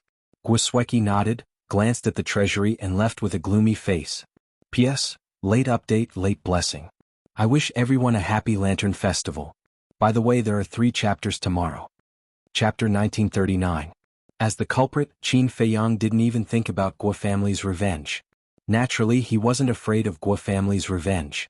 At this time, while driving the Black Tortoise world at lightning speed, he was playing with an interspatial ring. This wasn't the interspatial ring he gave Fire Lotus, but the one he snatched from the old patriarch. Interspatial bags and interspatial rings really couldn't be compared. No matter how big the interspatial bag was, there was still a limit. But the space inside this interspatial ring was several li wide. Who knew how many things it could hold? Even those who didn't know would think that it was a spatial divine item. After playing with it for a while, Qin Feiyang put it on his finger. Needless to say, the size was quite suitable. Bandit, hooligan. Gao Xiaowei had been eyeing Qin Feiyang from the side, but she couldn't do anything to Qin Feiyang. Fire Lotus also wore an interspatial ring and asked, Brother, do you know the location of the Nine Heavens Palace? Yes. It's in the old patriarch's memories. Qin Feiyang nodded. How far is it? Fire Lotus asked. Quite far. At our current speed, it'll take at least a few years. We can't even teleport an altar there. Qin Feiyang said. So far? Fire Lotus raised her eyebrows. Yes. This northern domain is really big. Qin Feiyang smiled and led the two out of the Black Tortoise world, immediately activating an altar. Although he didn't have a teleportation altar, The old patriarch's interspatial ring had more than a dozen altars. The three stepped onto the altar and descended in the air above a mountain. Following closely, Qin Feiyang took out another altar. Although a teleportation altar couldn't directly reach the Nine Heavens Palace, it could be used continuously. This was the same route the old patriarch used to go to the Nine Heavens Palace. Brother, you've read the old patriarch's memories, you should know how he's going to deal with Gao Xiaolong, right? Fire Lotus suddenly asked. When Gao Xiaowei heard this, she immediately looked at Qin Feiyang nervously. Qin Feiyang glanced at Gao Xiaowei and shook his head. I don't know. Don't know? Fire Lotus was stunned. She looked at the smile on Qin Feiyang's face, then glanced at Gao Xiaowei and immediately understood. She was deliberately toying with Gao Xiaowei. As expected. After hearing Qin Feiyang's reply, Gao Xiaowei immediately frowned and said, How can you not know after reading the old patriarch's memories? Perhaps I was careless and didn't retrieve any memories related to this. Qin Feiyang said seriously. How could you be so careless? Gao Xiaowei said angrily. She even believed Qin Feiyang's nonsense. This has nothing to do with me. Why should I care so much? Qin Feiyang looked at her indifferently, then stepped onto the altar. Fire Lotus held back her laughter and followed behind Qin Feiyang. Gao Xiaowei chased after them and said angrily, How can you be like this? Haven't you heard of the saying, when you help someone, help them to the end? Accompanied by Gao Xiaowei's angry voice, the three of them appeared in the air above a desert. In the desert, a sandstorm filled the sky. One after another, terrifying auras made one's hair stand. Obviously. In this desert there were many terrifying fierce beasts hiding. However, Qin Feiyang didn't stop. Activating another altar, he left the desert and appeared in the air above an ice field. The cold wind was biting cold, bone-piercing. Not there yet? Fire Lotus asked. Qin Feiyang took out another altar. Throughout the entire process, Qin Feiyang activated a total of 10 altars. Finally, a vast mountain range entered their line of sight. In the mountain range there were overlapping mountains and old trees with roots. And at the end of the mountain range, there was a vast sea that stretched as far as the eye could see. In the mountains, the torrential rivers were connected to the sea. Ferocious birds and ferocious beasts soared and roared in the forest. Here there were green mountains and clear waters, waterfalls could be seen everywhere. The environment was quite good. However, danger lurked everywhere. Because the fierce beasts here were generally at the war god and monarch level. Qin Feiyang even felt an existence that surpassed the monarch level. And at the peak of the tallest mountain in the mountain range. That giant mountain was more than 10,000 zhang tall. The peak of the mountain was covered in white fog. In the fog, an ancient stairway to heaven could be vaguely seen. Qin Feiyang looked up at the peak of the mountain and said, The Nine Heaven Palace that the old patriarch knew ended here. Fire Lotus said, You mean the old patriarch only came here? That's right. According to his memories, the stairway to heaven at the peak of the mountain leads to the Nine Heaven Palace. Although the entrance is right in front of you, other than the disciples of the Nine Heaven Palace, everyone can only stop here. Whoever dares to trespass will be killed without mercy. Qin Feiyang said. Then what should we do? Gao Xiaowei looked helplessly at Qin Feiyang. If they couldn't enter the Nine Heaven Palace, they wouldn't be able to contact her big brother, Gao Xiaolong. Qin Feiyang said, Wait for me here, I'll go up and take a look. Then you have to be careful. Fire Lotus warned. Qin Feiyang nodded and soared into the sky, flying towards the mountain peak. At the same time he took off his universe ring and put it in his clothes. He also took out a set of shabby clothes from his universe bag and put them on, pretending to be a country boy who had never seen the world. This way if the people of the Nine Heaven Palace asked, he could pretend not to know. The mountain peak. It was as if a giant axe had flattened it, and it was paved with a layer of black stone bricks that had been there for a long time. The stairway to heaven was located in the middle of the mountain peak, slanting upwards, extending into the clouds. Qin Feiyang landed on the mountain peak and immediately saw an old man in white sitting cross-legged beside the stairway to heaven, motionless like a stone statue. The old man had white hair and a white beard, and his face was wrinkled. His eyes were closed and no aura could be sensed from him, as if he was just an ordinary old man. But Qin Feiyang didn't dare to underestimate him. Because it didn't take a genius to figure out that this old man was sitting cross-legged here to guard the stairway to heaven. In other words, he was the gatekeeper of the Nine Heaven Palace. How could the gatekeeper of the Nine Heavens Palace be a simple character? Qin Feiyang was on high alert as he raised his head to look at the stairway to heaven. The stairway to heaven was more than 10 meters wide. It was pure white as if it was made of divine jade, exuding a sacred and ancient aura. At the end of the stairway to heaven, above the clouds, a huge island could be vaguely seen. Although he was unable to see it clearly, the majestic aura that was imperceptibly emitted had already given Qin Feiyang a feeling of impact and shock. This is the Nine Heaven Palace. Unrelated people, leave at once. Suddenly, a hoarse voice broke the silence in this place. The tone was calm and indifferent, without any ripples. Qin Feiyang quivered and hurriedly looked at the old man in white. Because the one who spoke was this old man, but he didn't open his eyes and his expression didn't change. "Greetings, senior." Qin Feiyang cupped his hands and said. The old man in white didn't speak again, nor did he open his eyes to look at Qin Feiyang as if Qin Feiyang was air. Qin Feiyang said, "Senior, Junior is here to see someone. I hope Senior can accommodate me." The old man in white said indifferently, "Use the image crystal to contact him." He still didn't open his eyes.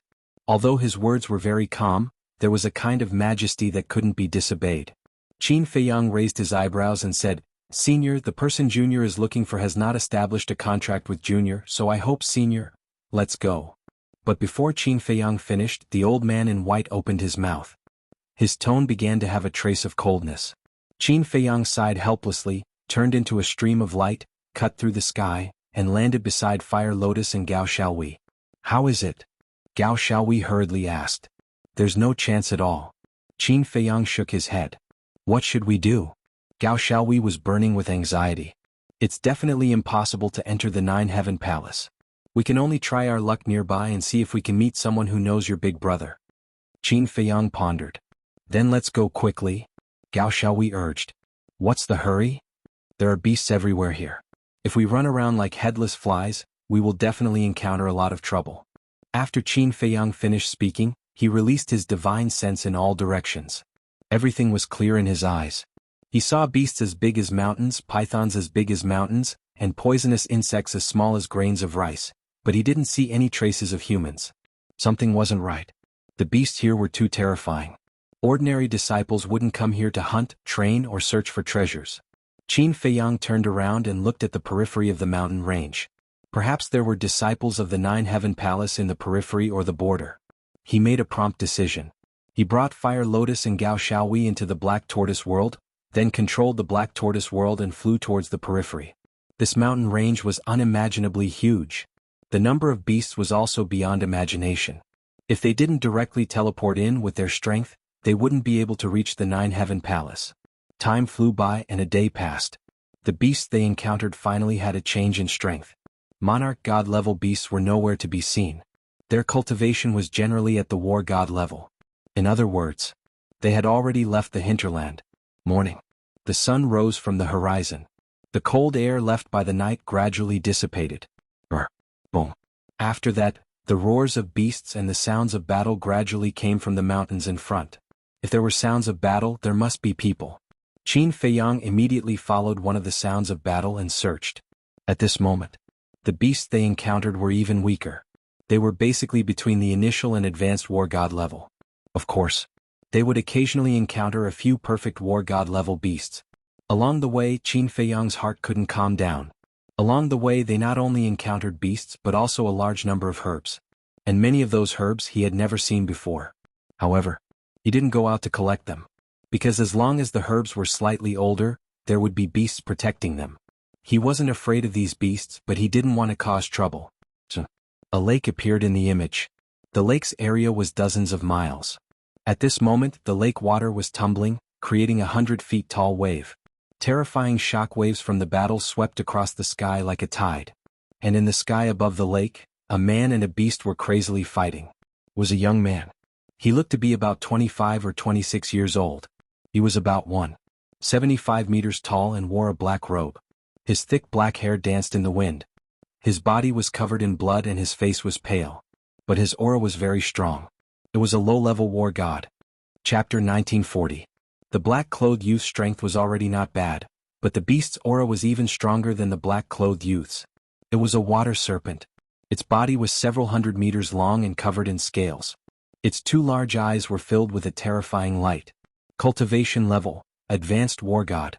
Even so, the fire serpent's body was covered in wounds and many of its scales were broken. Even the horns on its head were broken. Blood was pouring out like rain. Obviously, all of this was caused by the black-clothed youth. Unbelievable.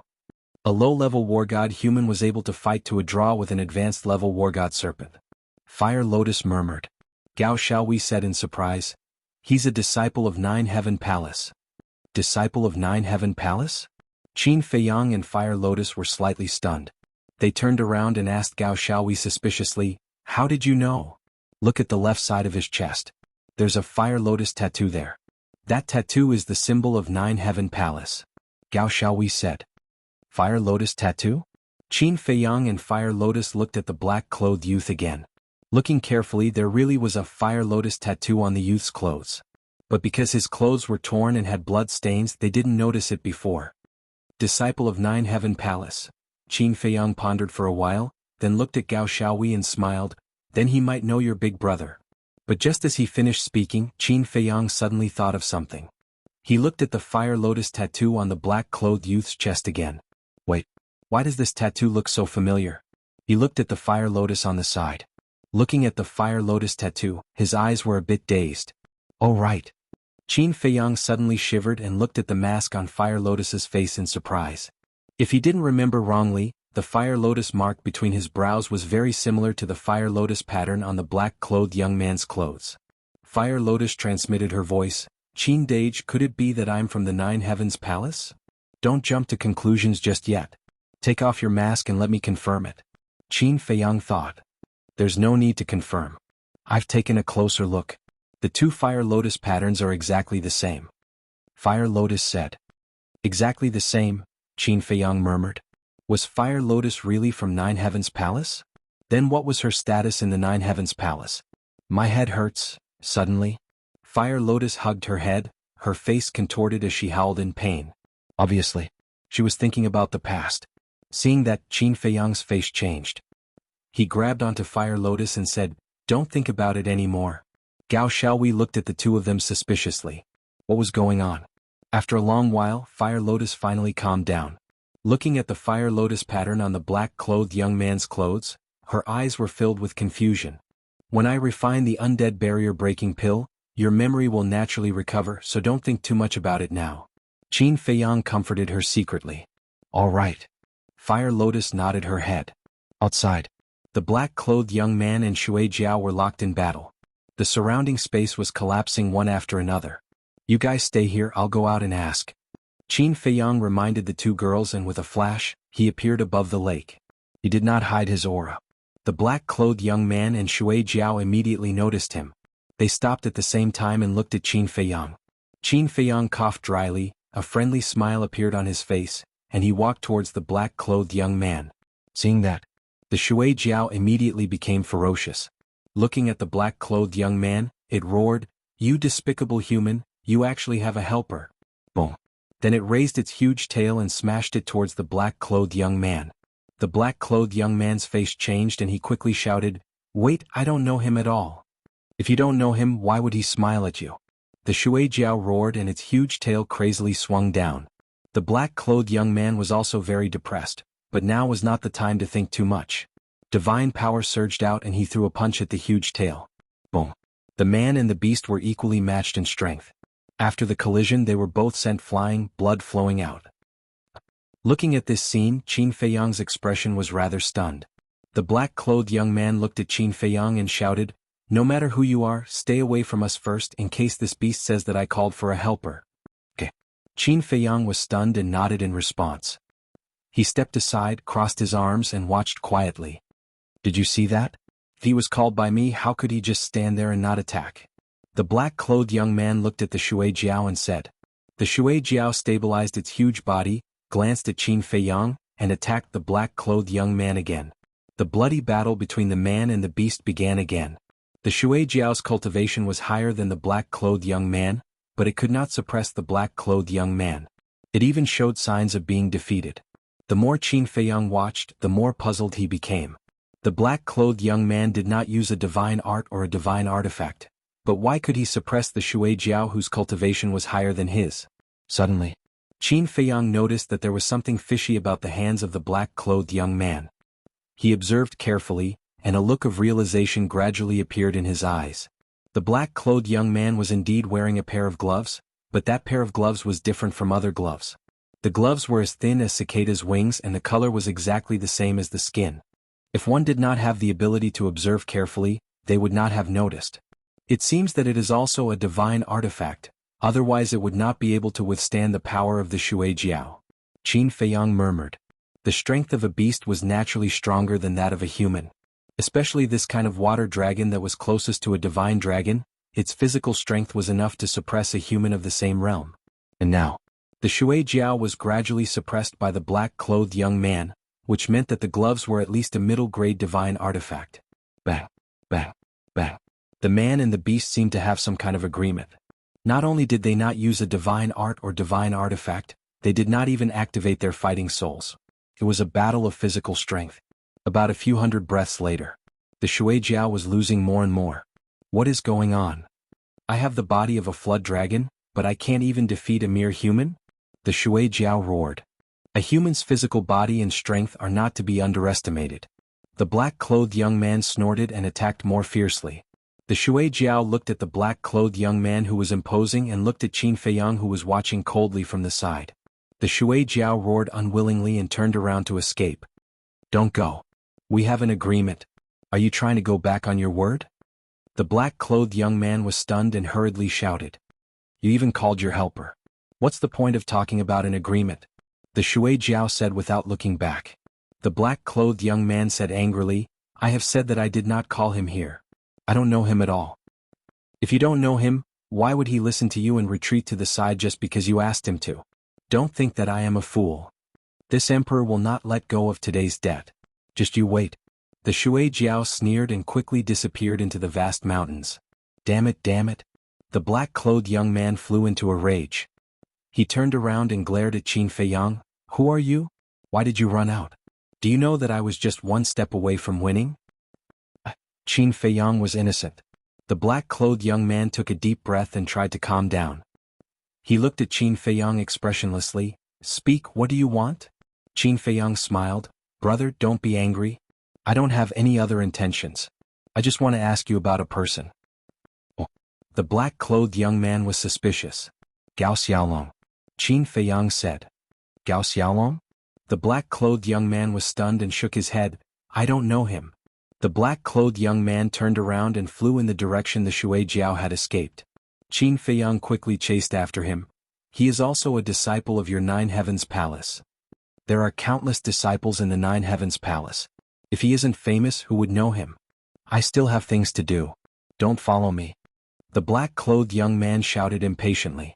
Qin Feiyang couldn't help but feel helpless. The departed spirit flower was about to fall into my hands, but a stupid idiot came out to mess things up. Damn it, I'm so unlucky. The black-clothed young man cursed under his breath without turning his head. Departed spirit flower? Qin Feiyang was stunned. He raised his head and looked at the black-clothed young man. If he remembered correctly, the departed spirit flower was one of the 4 ingredients needed to refine the departed spirit barrier-breaking pill. This was really a pleasant surprise. Brother? Qin Feiyang quickly chased after him. The black-clothed young man stopped in the void and turned around to glare at Qin Feiyang. He raised his eyebrows and said, What else do you want? Do you believe that I won't be polite to you? Calm down, calm down. I heard you mention the departed spirit flower. I think I can help you. Qin Feiyang smiled. You heard it? The black-clothed young man frowned. His eyes were filled with killing intent. Don't. Although I heard it, I don't have any thoughts about the departed spirit flower. Moreover, you are a disciple of the Nine Heaven Palace. You have a noble status. Even if I have thoughts about it, I wouldn't dare. Qin Feiyang laughed. At least you have some self-awareness. The black-clothed young man smiled coldly. He shook his head and sighed. However, you can't help me because the departed spirit flower is in the hands of the water serpent. It's just a water serpent. Just kill it. Qin Feiyang said. The water serpent was only a god of war in the greater success stage. He could easily kill it alone. However, when he heard Qin Feiyang's words, the black-clothed young man's expression changed. He hurriedly said, You can't kill it. You can't kill it? Qin Feiyang was startled. He asked suspiciously, What do you mean? The water serpent's strength isn't that great, but its parents are very strong. Both of them are half-step divine lords. Do you think they will let us go if we kill the water serpent?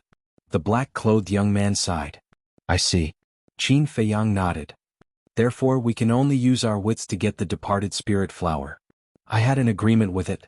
We won't use any divine techniques, divine weapons, or battle souls. If it loses to me, it will give me the departed spirit flower. I was about to succeed, but in the end you messed it up. Don't you think I'm angry? The black-clothed young man glared at Qin Feiyang and said angrily. It's my fault. It's my fault. Qin Feiyang nodded. He felt guilty. Chapter 1941. Forget it. I'm not such a petty person. I know you didn't do it on purpose. But can you stop following me? I really don't know that dragon you're talking about. The black-clothed youth looked at Qin Feiyang in annoyance. It doesn't matter if you don't know him. You're all disciples of Nine Heaven Palace anyway. As long as you help me ask around, I'm sure you'll find out. I won't let you work for nothing. I'll think of a way to get you the departed spirit flower. Qin Feiyang said. The black-clothed youth looked at Qin Feiyang and frowned.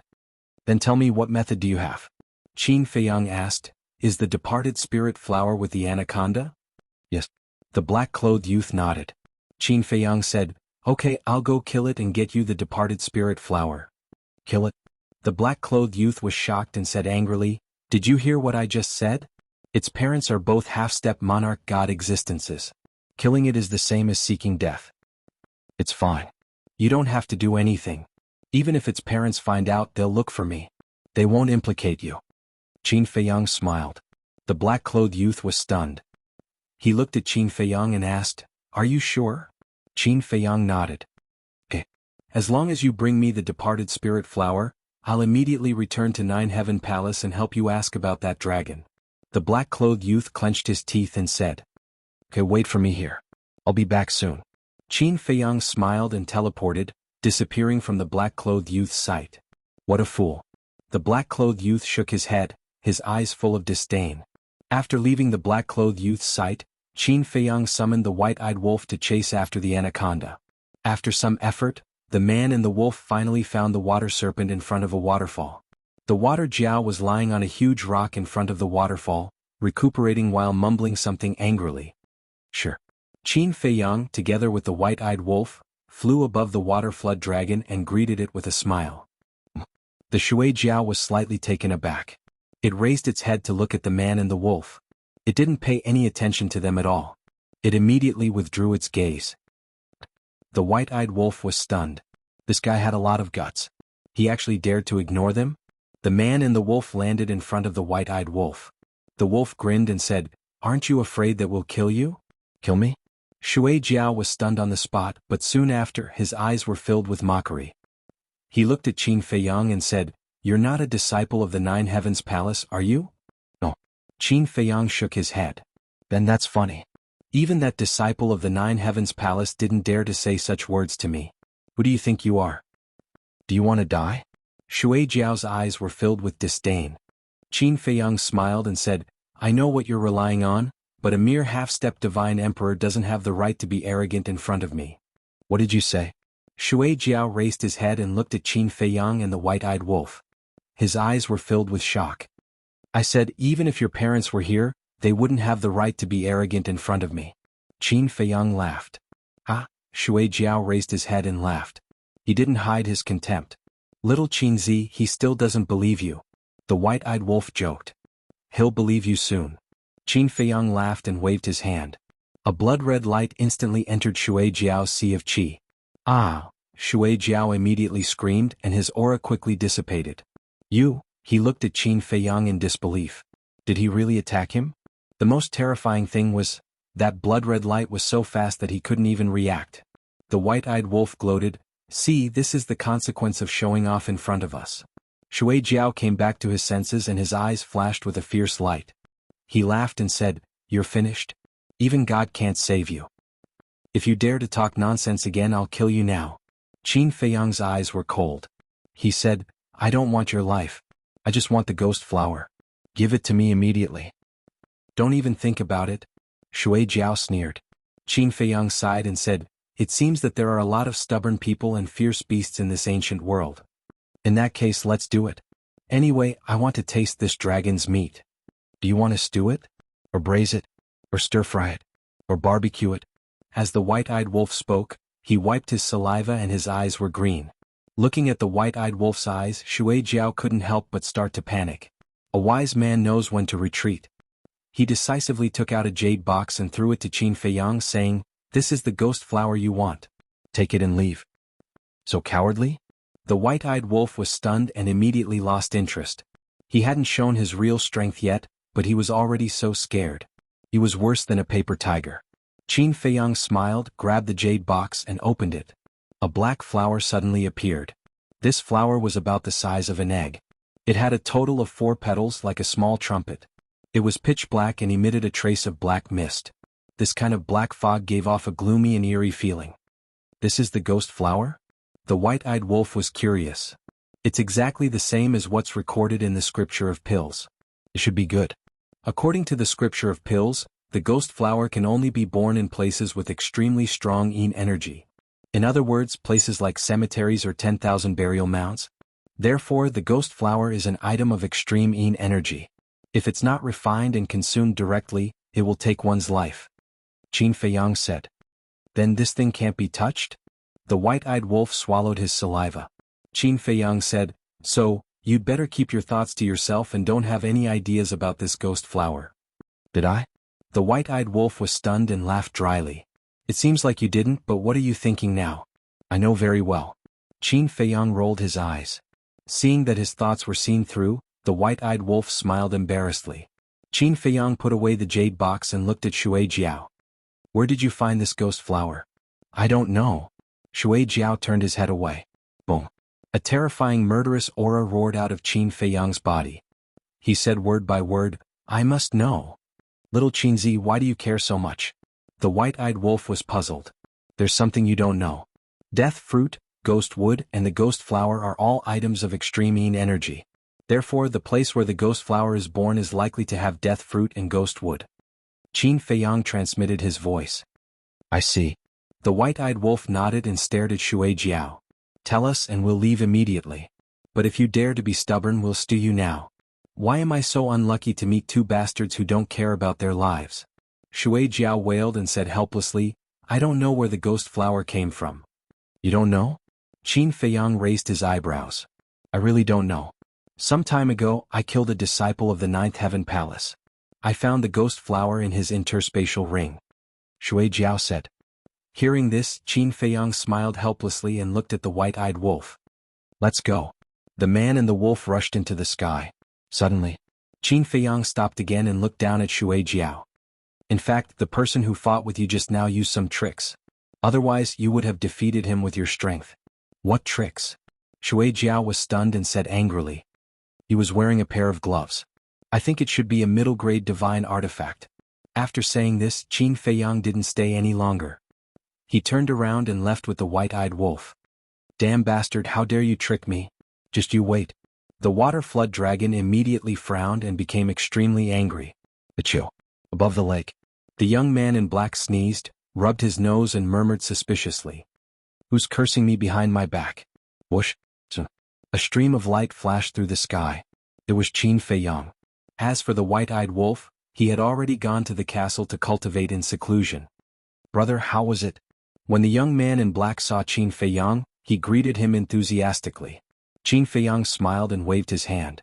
A jade box appeared. The young man in black immediately grabbed the jade box and opened it. His eyes lit up. Ghost flower? I finally got it. The young man in black was extremely excited. Qin Feiyang asked calmly, Brother, what do you want this ghost flower for? Nonsense, of course it's to exchange for soul stones. You don't know, but in the 9th Heaven Palace, 1 ghost flower can be exchanged for 100 soul stones. The young man in black said with a burning gaze. Exchange for soul stones? Qin Feiyang was slightly taken aback. Wouldn't this be a bit of a waste? Soul stones were very important. But the ghost flower was so rare that it could be said to be a rare treasure. How could he exchange it for soul stones? All of a sudden, he had an idea and smiled. Brother, how about this? I'll give you 100 soul stones and you'll give me the ghost flower? The young man in black was stunned and asked in surprise, You have 100 soul stones? Yes. Qin Feiyang nodded. You're not joking, right? How can someone as poor as you have soul stones? The young man in black frowned. Qin Feiyang was stunned. He sized himself up and could not help but chuckle bitterly in his heart. Previously, when he went to Ninth Heaven Palace, he deliberately dressed up. Therefore, his current image was indeed worthy of the word poor. To be honest, brother, although I'm not that rich, I've worked hard to save some soul stones over the years. If you're willing to exchange, I'll give you soul stones right away, Qin Feiyang said. The young man in black hesitated for a moment and nodded. All right, since you're the one who snatched the ghost flower, I might as well give it to you instead of letting those old guys from Ninth Heaven Palace benefit. I'll exchange with you. Thank you. Qin Feiyang cupped his fists and smiled. Entering the ancient castle, he took out 100 soul stones and handed them to the young man in black. The young man in black was surprised. You have a spatial divine item? This little brother is untalented. I came across one by chance, but it's just an ordinary spatial divine item, not worth mentioning. Qin Feiyang waved his hand and smiled. Not worth mentioning? The corner of the young man's mouth twitched, shaking his head with a bitter smile. Brother, I'm a disciple of Ninth Heaven Palace, but I can't even compare to a country bumpkin like you ah. After he finished saying those words, he received the soul stone and handed the jade case to Qin Feiyang. Qin Feiyang took the jade box and cupped his fists. Then I'll have to trouble brother with Gao Xiaolong's matter. It's a small matter. The young man in black waved his hand, opening an altar and stepping onto it. Qin Feiyang also followed him onto the altar. What are you doing here? The young man in black looked suspiciously at Qin Feiyang. I'll wait for you outside the Ninth Heaven Palace. Qin Feiyang smiled. That's good, I don't have to run around. The young man in black smiled.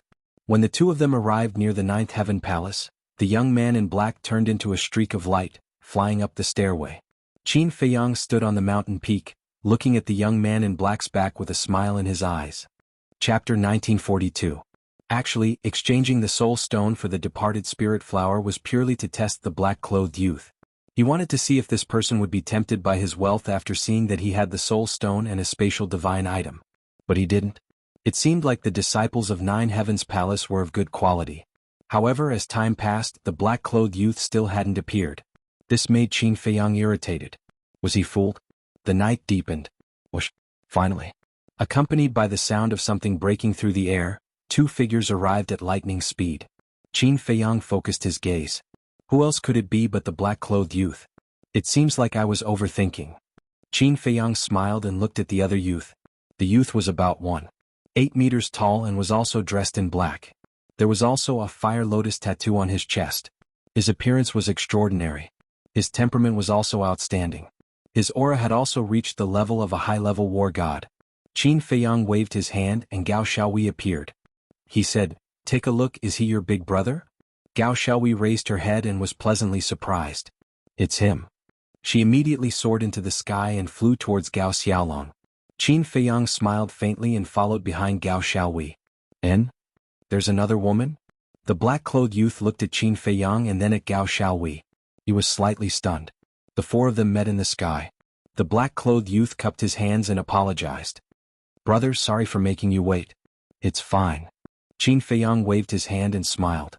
As for Gao Xiaohui, she threw herself into Gao Xiaolong's arms and cried. However, Gao Xiaolong's expression was one of shock and confusion. He glanced at the black-clothed youth beside him from time to time as if he was asking for help. Wait, something's wrong. Qin Feiyang looked at Gao Xiaolong's expression and a light flashed in the depths of his eyes. One must know. Gao Xiaolong and Gao Xiaohui were biological siblings. Shouldn't the elder brother be happy to see his biological sister come looking for him? But why did he reveal such an expression now? Moreover, when they met, he didn't even say a word of concern or inquiry. Something was very wrong. This Gao Xiaolong is acting as if he doesn't know Gao Xiaohui. The young man in black looked at Gao Xiaohui and then looked at Qin Feiyang suspiciously. Brother, who is this girl? Qin Feiyang's eyes flashed. This Gao Xiaolong didn't react at all. What did this mean? This proved that this person wasn't Gao Xiaolong. Otherwise, how could he not recognize his own sister? Alas. Seems like the people from Nine Heavens Palace aren't anything good. Qin Feiyang sighed, his heart filled with disappointment. He had thought that Zhang Shen was a decent person, but who could have thought that he would be able to conceal his strength so well? Qin Feiyang looked at Gao Xiaolong, smiling without batting an eyelid. You're Gao Xiaolong? It's me. Gao Xiaolong nodded. Qin Feiyang said, "Then who is the girl in your arms? Do you know?" Gao Xiaolong lowered his head to look at Gao Xiaowei, the confusion in his eyes deepened. Gao Xiaowei raised her head to look at Gao Xiaolong anxiously saying, "Big brother, I'm Xiaowei ah, don't you recognize me?" Gao Xiaolong was stunned for a second but he quickly smiled, "Xiaowei ah, of course I recognize you. I was just joking with you, don't be angry." Looking at Gao Xiaolong's reaction, Qin Feiyang already had an idea. This person was definitely not Gao Xiaolong. But these two people, pretending to be Gao Xiaolong, what were they trying to do? Wait a minute. Could it be? Thinking of this, Qin Feiyang couldn't help but sigh in his heart. There was no knowing what was in a person's heart. This saying was indeed true. No matter where he went, he couldn't easily trust anyone. But Gao Xiaowei didn't suspect anything. She wept bitterly as she said to Gao Xiaolong, "Big brother, grandfather, father, mother, and our clansmen, they're all dead." What? Gao Xiaolong's face changed, asking, "Who did it?" "Guo family." Gao Xiaowei said, her eyes filled with hatred. "This Guo family really deserves to die." Gao Xiaolong was filled with grief and indignation, but he quickly comforted her with a gentle voice, "Xiaowei, don't be sad, big brother will definitely avenge them. Let's go find the Guo family for revenge now," Gao Xiaowei said. "Now." Gao Xiaolong was stunned, he glanced at the black-robed young man beside him. The black-robed young man's eyes turned, looking at Gao Xiaowei, smiling, "Xiaowei ah, the matter of revenge can't be rushed, it must be prepared in advance. How about this, we'll first bring you to Sky Dragon City to settle down, then we can slowly plan." But, Gao Xiaowei was anxious. Gao Xiaolong said, "Xiaowei, listen to us, it won't be wrong." "All right." Gao Xiaowei looked at Gao Xiaolong, then at the black-robed young man, nodding her head. Watching the two of them singing the same tune, Qin Feiyang shook his head and sighed, "I really can't watch this anymore." The black-robed young man and Gao Xiaolong were stunned, looking suspiciously at Qin Feiyang. "I'll bring you to a place." Qin Feiyang smiled, and with a wave of his hand, the four of them disappeared without a trace. Black Tortoise World. Above the herb field. Qin Feiyang stood facing the wind. Gao Xiaowei was still standing beside Gao Xiaolong. Whereas the black-robed young man and Gao Xiaolong were looking around in amazement. This is that spatial artifact? It's too big. Especially when they saw the herb field below, both of them were dumbfounded. The fire lotus had been in the herb field's courtyard all this time. Seeing Qin Feiyang appear, the black-robed young man took a step forward, landing in front of Qin Feiyang, smiling as he asked, "Did you find Gao Xiaolong?" Qin Feiyang nodded, adding, "It's just an impostor, it's him." Qin Feiyang did not transmit his voice, nor did he conceal his identity, directly pointing at Gao Xiaolong. "Impostor?" The fire lotus was dumbfounded. Gao Xiaowei also heard it, looking at Qin Feiyang in astonishment, then turned to look at Gao Xiaolong beside her. At the same time, hearing the word impostor, Gao Xiaolong and the black-robed young man shuddered, looking at Qin Feiyang in unison, asking, "Brother, what do you mean?" "Originally, I wanted to let you two continue acting, but your acting is too bad." Qin Feiyang shook his head and sighed. Gao Xiaolong was furious. "Brother, you can eat whatever you want, but you can't speak whatever you want, I am Gao Xiaolong." "Yes, he's my big brother." Gao Xiaowei also looked at Qin Feiyang, saying, "Miss Xiaowei, I really don't know if you're really innocent or just pretending to be innocent. There were so many flaws but you didn't see through them?" Qin Feiyang was speechless. "What flaws?" Gao Xiaowei was suspicious. "First of all, this Gao Xiaolong didn't call you sister when he saw you. Secondly, the two of them kept exchanging flirtatious glances. Lastly, when he heard that your Gao family was annihilated by the Guo family, this Gao Xiaolong actually didn't go back to the Guo family to seek revenge.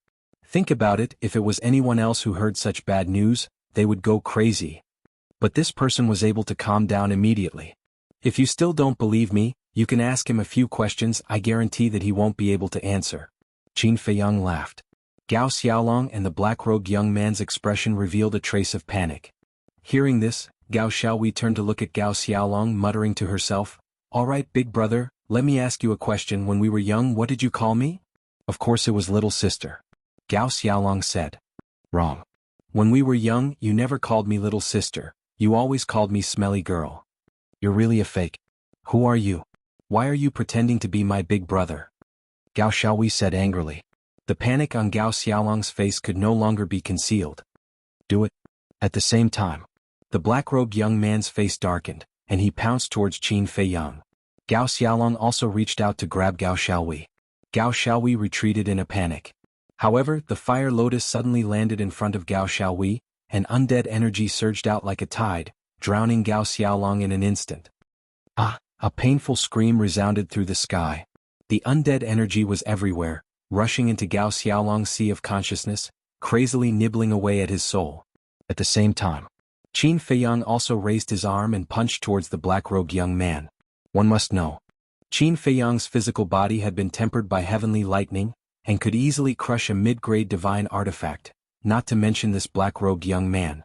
In terms of physical strength, Qin Feiyang completely crushed the black-robed young man. Ah!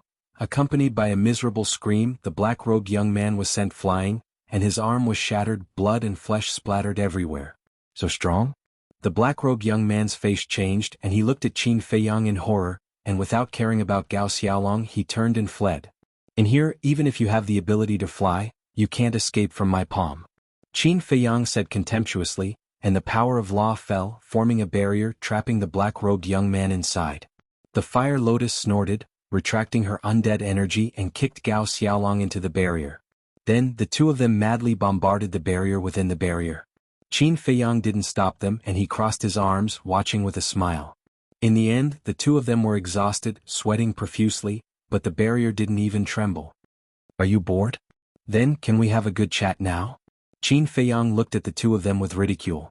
The two of them raised their heads and looked at Qin Feiyang. Gao Xiaolong suddenly ran in front of the barrier, looked at Qin Feiyang and begged, "Brother, this has nothing to do with me, it's him." Gao Xiaolong pointed at the black-robed young man behind him and said, "He was greedy for the spatial divine artifact and soul stone on you, so he asked me to pretend to be Gao Xiaolong. I was instigated by him, please let me go." No, he was the one who instigated me." The black-robed young man's face changed and he quickly ran over, looking at Qin Feiyang. "Bastard. Don't you dare slander me," Gao Xiaolong roared. "I didn't." "Brother, you have to believe me, I really want to help you find Gao Xiaolong." The black-robed young man looked at Qin Feiyang and anxiously cried. "You really want to help me?" Qin Feiyang's eyes were full of ridicule and he said, "Your plan was good and you hid it well, so much so that I thought you were a good person. Unfortunately, you didn't expect Gao Xiaolong's sister to be by my side." Qin Feiyang looked at the two of them and said, "But these are not important, I just want to know, where is the real Gao Xiaolong?" Literature Hall. Chapter 1943. The black-robed young man said, "I've been looking for him all day." Qin Feiyang waved his hand, interrupting the black-robed young man. "I don't want to hear the process, I only want the result." Fine, I'll tell you the result. I heard that this Gao Xiaolong was already invited out last night." The black-robed young man said. "Who invited him out?" Qin Feiyang frowned. "Young noble Feng." The black-robed young man said. "It really is him." Qin Feiyang's eyes glimmered. There was information about this young noble Feng in the old patriarch's memories. This person had a great background in the Nine Heavens Palace. His elder sister and elder brother were both geniuses in the Nine Heavens Palace. His parents were also Nine Heavens Palace's enforcement elders. Whether it was strength or status, they left others in the dust. However, the most terrifying person was his grandfather. According to the old patriarch's memories, this young noble Feng's grandfather was the Nine Heavens Palace's resource hall master. In other words, all the Nine Heavens Palace's resources were under his control. And the old patriarch used soul stones to bribe this young noble Feng to get rid of Gao Xiaolong. Moreover, the amount wasn't small, no less than 3,000 soul stones. Fire Lotus frowned, looking at Qin Feiyang. "Brother, this Gao Xiaolong, could it be?" Before Fire Lotus could finish, Gao Xiaowei shook her head. "No, my big brother is definitely fine." "Miss Xiaowei, last night your big brother was invited out by young noble Feng. Now, a whole day has passed, do you think there's still hope?" Fire Lotus said. Gao Xiaowei lowered her head, tears flowed uncontrollably, her delicate body trembling. Qin Feiyang smiled. "We can't jump to conclusions too early, maybe there's an accident?" "Yes. Life is unpredictable, maybe there really is an accident." Gao Xiaowei's spirit rose, saying. Qin Feiyang felt a little helpless. These were just words to comfort Gao Xiaowei, she actually believed it? Looks like this woman is really naive. Qin Feiyang pondered for a moment, looking at the black-robed young man. "This young noble Feng, has he returned yet?" "I went to look for him, he hasn't returned yet." The black-robed young man shook his head. "He didn't come back?" Qin Feiyang was taken aback. An entire day had passed and he still hadn't returned. Could there really be a turning point? Fire Lotus asked, "How strong is this Gongzi Feng?" The black-clothed youth said, "Gongzi Feng is also a high-level war god. Advanced war god. His cultivation is the same as Big Brother's. In that case it won't be easy for him to kill Big Brother?" Gao Xiaohui hurriedly said. Qin Feiyang shook his head and sighed. He really couldn't bear to break Gao Xiaohui's hopes. Although Gongzi Feng's cultivation was the same as Gao Xiaolong's, Gongzi Feng had a backer. In other words, whether it was divine arts or divine artifacts, Gao Xiaolong and Gongzi Feng couldn't be compared. In short, this Gao Xiaolong was most likely dead. Who? Qin Feiyang let out a long sigh and looked at the black-clothed young man and the black-clothed man. "I want to ask you something else. Tell us, as long as you let us go, we'll tell you everything." The two smiled flatteringly. Qin Feiyang asked, "Do you know a person called Qin Badian?" Qin Badian? The black-clothed young man and the black-clothed man looked at each other and suspicion crept into their eyes. "You don't know?" Qin Feiyang frowned. The black-clothed young man quickly waved his hand and said, No, we've heard of this person, but why are you asking about him? Anyone would be curious about such a legendary figure." Qin Feiyang smiled faintly. "That's true. This Qin Badian is indeed a legendary figure. It's said that when he entered the Nine Heavens Palace, he only took a few hundred years to break through to the monarch god realm and become the blazing sun of the Nine Heavens Palace. Later, he became an elder, disciplinary elder, palace master, and I heard that he even became the vice palace master of our Nine Heavens Palace." The black-clothed young man said with envy in his eyes. "What? Vice palace master?" Qin Feiyang and Fire Lotus looked at each other. "Of course this is only a rumor. It's been too long and we disciples don't know if it's true or not," the black-clothed young man said. Qin Feiyang asked suspiciously, "Then why did this Qin Badian disappear?" "There are many different theories about his disappearance and we don't know either." The two shook their heads. "Ancestor, where are you?" Qin Feiyang looked at the sky and muttered to himself. His face was filled with disappointment and frustration. A few moments later, Qin Feiyang retracted his gaze and looked at the black-clothed young man. "What's your name?" "Wang Dachuan," the black-clothed young man said. "Wang Dachuan," Qin Feiyang murmured as a cold light flashed in his eyes. Two strands of law energy entered the black-clothed young man and Gao Xiaolong's forehead. "Ah!" Accompanied by two blood-curdling screams, their souls were annihilated, and they died on the spot. "Why did you kill them?" "They are disciples of the Nine Heavens Palace." Gao Xiaohui looked at Qin Feiyang in shock. "How dare they scheme against me? Not to mention disciples of the Nine Heavens Palace, even if they are elders of the Nine Heavens Palace, I will make them pay the price." Qin Feiyang smiled coldly and grabbed the two's cosmos pouches. The barrier shattered with a loud bang and the power of rules swarmed over. The two's corpses were directly smashed into pieces, turning into a bloody mist. Looking at this scene, Gao Xiaohui couldn't help but shudder. The Nine Heavens Palace's position in the northern region was unshakable. And the disciples of the Nine Heavens Palace were like emperors in the outside world. No one dared to offend them. But this man in front of her killed them without mercy. And he killed two of them at once. This was too terrifying. Qin Feiyang turned to look at the two and said, "I have to enter the Nine Heavens Palace and find out where this young noble is." "How are you going to enter?" Gao Xiaohui was stunned and hurriedly asked. "Isn't that simple? Just disguise yourself as Wang Dachuan." Qin Feiyang smiled. Gao Xiaohui was stunned. Fire Lotus smiled and said, "No wonder you specifically asked for his name. So you already have a plan in mind." Qin Feiyang laughed. Gao Xiaohui looked at the two and looked at Qin Feiyang emotionally. She bowed and said, "You have helped us brother and sister so much. I really have no way to repay you." "Help you?" Qin Feiyang was stunned. "Didn't you say that entering the Nine Heavens Palace is to investigate the whereabouts of young noble? Since it's to investigate young noble, it's naturally to help us."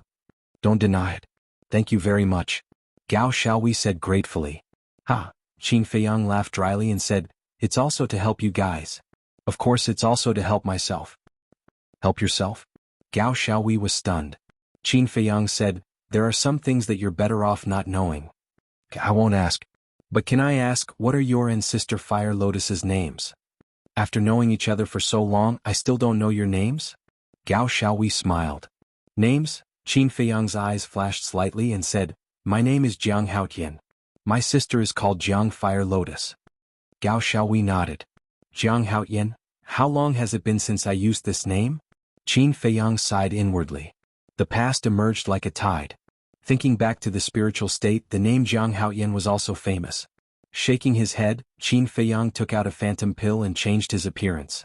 Then he took out a set of black robes from Wang Dachuan's Chengkuan bag and put them on neatly. On the clothes there was a flame pattern.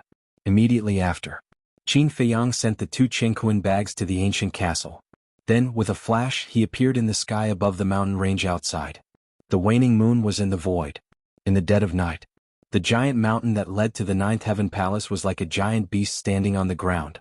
Qin Feiyang looked up at the top of the mountain with a determined light in his eyes. He murmured, "Even if it's a dragon's pool or a tiger's den, I must find out the reason for the disappearance of my ancestor." Whoosh. Taking a deep breath, Qin Feiyang turned into a stream of light and flew towards the top of the mountain. The top of the mountain in the dark night was dead silent. Beside the sky stairway, the white-haired old man was still sitting in his original position like a stone statue, not moving at all. Qin Feiyang landed on the top of the mountain. He didn't disturb the white-haired old man, nor was he nervous at all. He calmly passed by the white-haired old man. The white-haired old man didn't stop him. Finally, Qin Feiyang stood at the bottom of the sky stairway, looked up, and stepped onto the first step. But just as his foot landed, the stone stairs under his feet suddenly shook and released a dazzling light. Oh! Qin Feiyang was surprised. What was going on? Swish! At the same time, the white-haired old man next to him also opened his eyes. His eyes weren't cloudy at all and they were extremely sharp, like 2 sharp blades. Oh no! Qin Feiyang didn't even need to look back to know that the white-haired old man had opened his eyes. He made a prompt decision. Without any hesitation, he directly entered the Black Tortoise world, then controlled the Black Tortoise world and flew away without looking back. Oh! The white-haired old man suddenly stood up, and his divine will spread out in all directions. Gradually, a look of surprise appeared on his old face. There was no one? There was no spatial divine item. What was going on? Did he disappear into thin air? Back to Qin Feiyang. At this moment he was already drenched in cold sweat. But more than that, he was puzzled. Why did the sky stairway react? Beside him, Fire Lotus and Gao Xiaohui also looked at Qin Feiyang suspiciously. Wasn't he going to Jiutian Palace? Why did he come back and flee in a panic? After Qin Feiyang left the Black Tortoise world, the image disappeared, so they still didn't know what had happened outside. After fleeing for tens of thousands of miles, Qin Feiyang stopped and turned to look at Gao Xiaohui. "Did your brother tell you about the sky stairway before?" "No." Gao Xiaohui shook her head and asked, "What's wrong?" Qin Feiyang immediately explained the situation briefly. "There's such a thing?" The 2 women were surprised. Qin Feiyang said in a deep voice, "According to my guess, the sky stairway is definitely not an ordinary stone stairway." Huolian said, "Do you mean that the stairway of heaven gave a warning because it saw through your disguise?" "Yes." Qin Feiyang nodded, looking a little annoyed. "I should have directly read Wang Dachuan's memories just now." Literature Museum. Chapter 1944. That's not that important. Anyway, you used Wang Dachuan's identity just now. Your own identity wasn't exposed. Fire Lotus smiled. Qin Feiyang nodded and smiled bitterly. Seems like it's impossible to sneak into 9 Heaven Palace without being noticed. Last year, I heard from Big Brother that 9 Heaven Palace will be recruiting disciples this year. Big Brother even asked me to try. Why don't we participate in the assessment together? Gao Xiaohui said. Recruiting disciples. Qin Feiyang pondered for a while and asked, "Do you know the exact time?" "I don't know. According to Big Brother, only the higher-ups of 9 Heaven Palace will announce it to the public. But such a big matter, as long as it's announced, we won't need to ask around." Gao Xiaohui said. So troublesome. Qin Feiyang rubbed his head and smiled helplessly. "All right then, let's go to Sky Dragon City first." "What kind of place is Sky Dragon City?" Fire Lotus asked suspiciously. According to the old patriarch's memory, the mountain range we're in now is called Sky Dragon Mountain Range. And this is the hinterland of Sky Dragon Mountain Range. Sky Dragon City is just outside Sky Dragon Mountain Range. Qin Feiyang said. Huolian nodded her head in realization. Wait, I actually forgot about someone. Qin Feiyang was about to leave with the Black Tortoise world, but he suddenly slapped his head and said in annoyance. Oh. Fire Lotus and Gao Xiaohui looked at him in confusion. Old Patriarch. This person can contact Gongzi phone. Qin Feiyang waved his hand and brought the two girls to the desert. Below, the old patriarch squatted in the barrier formed by the rule force, his face full of despair and frustration. However, his qi had been repaired. Looking at the old patriarch, Gao Xiaowei was stunned for a moment before hatred appeared in her eyes. She said angrily, "Big brother Jiang, why didn't you kill him? This person is still useful," Qin Feiyang said. At the same time, the old patriarch also heard Gao Xiaowei's voice and raised his head to look at the three of them. His eyes flashed with killing intent. Qin Feiyang didn't say anything. He took out the old patriarch's interspatial ring and found an image crystal. This image crystal belonged to the old patriarch. Immediately after, Qin Feiyang stepped into the barrier and passed the image crystal to the old patriarch. He said, "Contact Gongzi phone." "Contact Gongzi phone?" The old patriarch was taken aback. "Forget it. You should just become a puppet." Qin Feiyang impatiently waved his hand and activated the puppet technique. The old patriarch's gaze immediately turned sluggish. "Send a message to the young master." Qin Feiyang spoke again. "Yes." This time the old chief became obedient and obeyed. He immediately grabbed the image crystal and quickly recovered. "Sister Fire Lotus, what's going on? Why does it feel like the old patriarch has changed into a different person?" Gao Xiaowei sized up the old patriarch. Her eyes were filled with surprise. This puppet technique can not only read the other party's memories, but it can also turn the other party into a puppet at your command. Fire Lotus smiled faintly. "So terrifying?" Gao Xiaowei's gaze trembled. Time passed bit by bit. Finally, a purple figure appeared. Qin Feiyang also retreated to the side at the same time. He raised his head and sized up the figure. This was a young man in purple. He was about 1.78 meters tall. His facial features were handsome and his figure was straight like a pine tree. His long hair was tied together and he wore a purple crown. He exuded an extraordinary temperament. At this time the young man was standing at the edge of a cliff at the peak of a mountain. His hands were behind his back, and there was a sense of arrogance between his brows. "Greetings, Lord." The old patriarch bowed. "It's you? Why are you looking for me?" Gongzi Feng raised his eyebrows. The old patriarch smiled flatteringly. "This lowly one wants to ask, how did you deal with Gao Xiaolong?" Hearing this, young Master Feng's face was filled with impatience.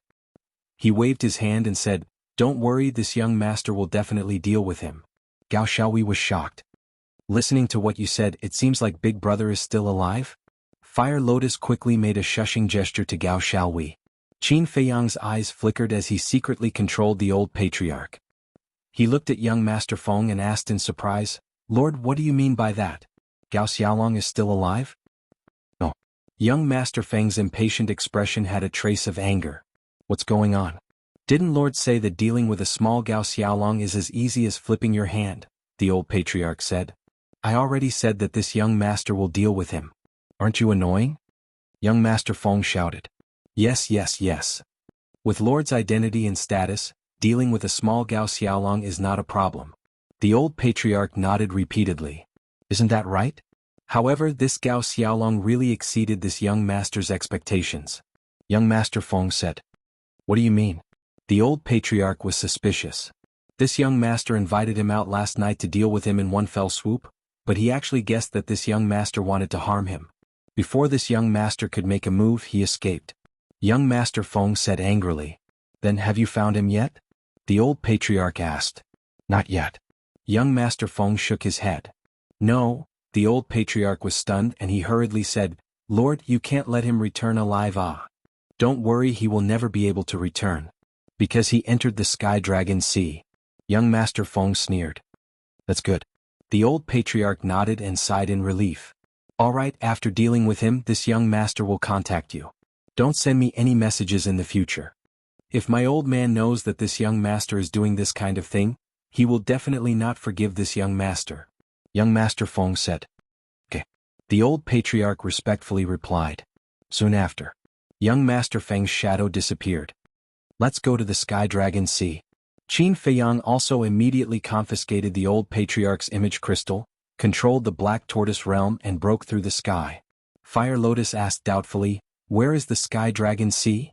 Qin Feiyang said, "The sea at the end of the Sky Dragon Mountain range is the Sky Dragon Sea, and it is also the largest forbidden area in the northern region." "The largest forbidden area?" Fire Lotus was shocked. That's right, in the old patriarch's memories, there is information related to the Sky Dragon Sea. The Sky Dragon Sea is boundless and there are countless sea beasts. And the most terrifying thing is that in the Sky Dragon Sea, there is no way to open the altar, nor is there any way to send messages to the outside world. Qin Feiyang said. Unable to send messages? Then how did young Master Feng send us a message? Fire Lotus asked. Qin Feiyang said, then there is only one explanation, he did not enter the Sky Dragon Sea, he should be somewhere near the coast. If he doesn't enter the Sky Dragon Sea, how is he going to find Gao Xiaolong? Fire Lotus was puzzled. Qin Feiyang was helpless, lightly knocking Fire Lotus's head, saying, Are you stupid with his identity and background, doesn't he have a few lackeys under him? Fire Lotus rubbed her head, thinking for a moment, then smiled embarrassedly, That's true Gao Xiaowei suddenly spoke, Big brother Jiang, there's something I can't figure out. Qin Feiyang turned to look at Gao Xiaowei, seeing her frown, confusion written all over her face. What is it? Qin Feiyang asked with a smile. Gao Xiaowei said, Young Master Feng's background is so big, ordinary things won't enter his eyes, how did the Guo family bribe him? 3,000 soul stones. Qin Feiyang said.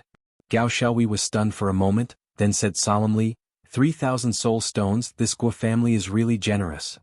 Wait a minute. It's still not right. Gao Xiaowei shook her head again, pondering for a moment before saying, Big brother Jiang, sister Fire Lotus, think about it, 3,000 soul stones is indeed not a small amount to us, but this young Master Feng's family members are all famous figures in the Nine Heavens Palace, would he lack this little bit of soul stones? Qin Feiyang and Fire Lotus looked at each other, both frowning. Fire Lotus said, I think what Xiaowei said makes sense. It's my negligence. This young Master Feng's grandfather is the Resource Hall's Hall Master, controlling the entire Nine Heavens Palace's resources. Not to mention 3,000 soul stones, even 30,000 soul stones wouldn't be a problem for him. There must be a reason behind this. Qin Feiyang said. Did the old patriarch give young Master Feng other things? Fire Lotus asked. Qin Feiyang said, I can confirm this, no, only 3,000 soul stones. Then that's strange. Fire Lotus was suspicious.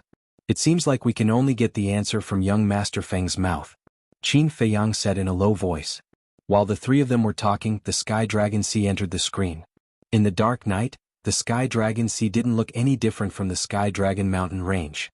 A gentle breeze blew, waves splashed. It was very peaceful. Only a few sea beasts would occasionally rush out of the sea, letting out roars. It was hard to imagine that such a peaceful sea was the northern domain's biggest forbidden area. Pay attention. Qin Feiyang reminded, his gaze sweeping over the screen, not letting go of any place. Earlier, when they were communicating with young Master Feng, he was standing at the edge of a cliff. Perhaps he was on one of the nearby peaks. Since it was related to Gao Xiaolong's safety, Gao Xiaowei didn't dare to be negligent, carefully searching every corner. They were getting closer to the shore of the Sky Dragon Sea. Literature Hall. Chapter 1945. Finally. Fire Lotus seemed to have discovered something as she looked at a certain spot on the left side of the screen in surprise. There was a mountain peak that was about 1,000 feet tall. The peak of the mountain was covered with rocks and weeds. And on one of the rocks, there seemed to be a black figure standing. The distance was too far and she couldn't see clearly. Could he be Gongzi Feng? Noticing Fire Lotus's abnormality, Gao Xiaowei also looked over with a trace of suspicion in her eyes. Why don't we go and take a look? Qin Feiyang smiled and controlled the Black Tortoise Realm to fly towards the peak of the mountain. The Black Tortoise Realm entered the sky above the peak of the mountain. The three of them took a closer look. If it wasn't Gongzi Feng, who else could it be? He was wearing a gorgeous purple robe that fluttered in the wind. He was like a son of God, showing off his extraordinary temperament. But at this moment his entire body was emitting a gloomy aura. It seems that not killing Gao Xiaolong has made him very angry. Fire Lotus whispered. Humph. For the sake of soul stones he killed the innocent. One look and I can tell that he isn't a good person. Gao Xiaowei snorted. Qin Feiyang glanced at Gao Xiaowei and said indifferently, Actually, don't make it sound so bad. If it was your Gao family you would also exterminate the Guo family. I won't. Gao Xiaowei said angrily. You won't, but your family will. Your brother Gao Xiaolong will too.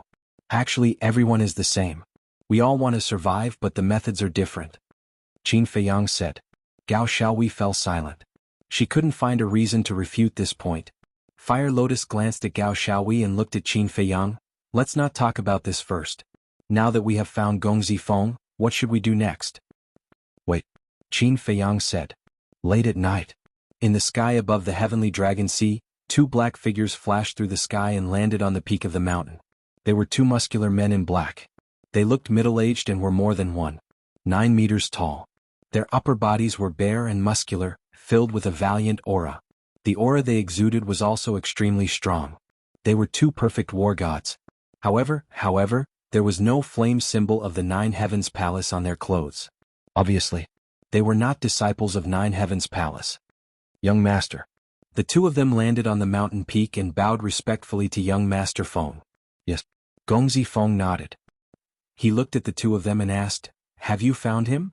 The two of them nodded. One of the muscular men waved his hand, and a young man covered in blood immediately appeared at Gongzi Feng's feet. "Big brother," Gao Xiaohui shouted, her eyes filled with anger. That's right. The young man was none other than Gao Xiaolong. But at this moment, Gao Xiaolong's eyes were closed. Not only was his body covered in cuts and bruises, but one of his arms was also shattered.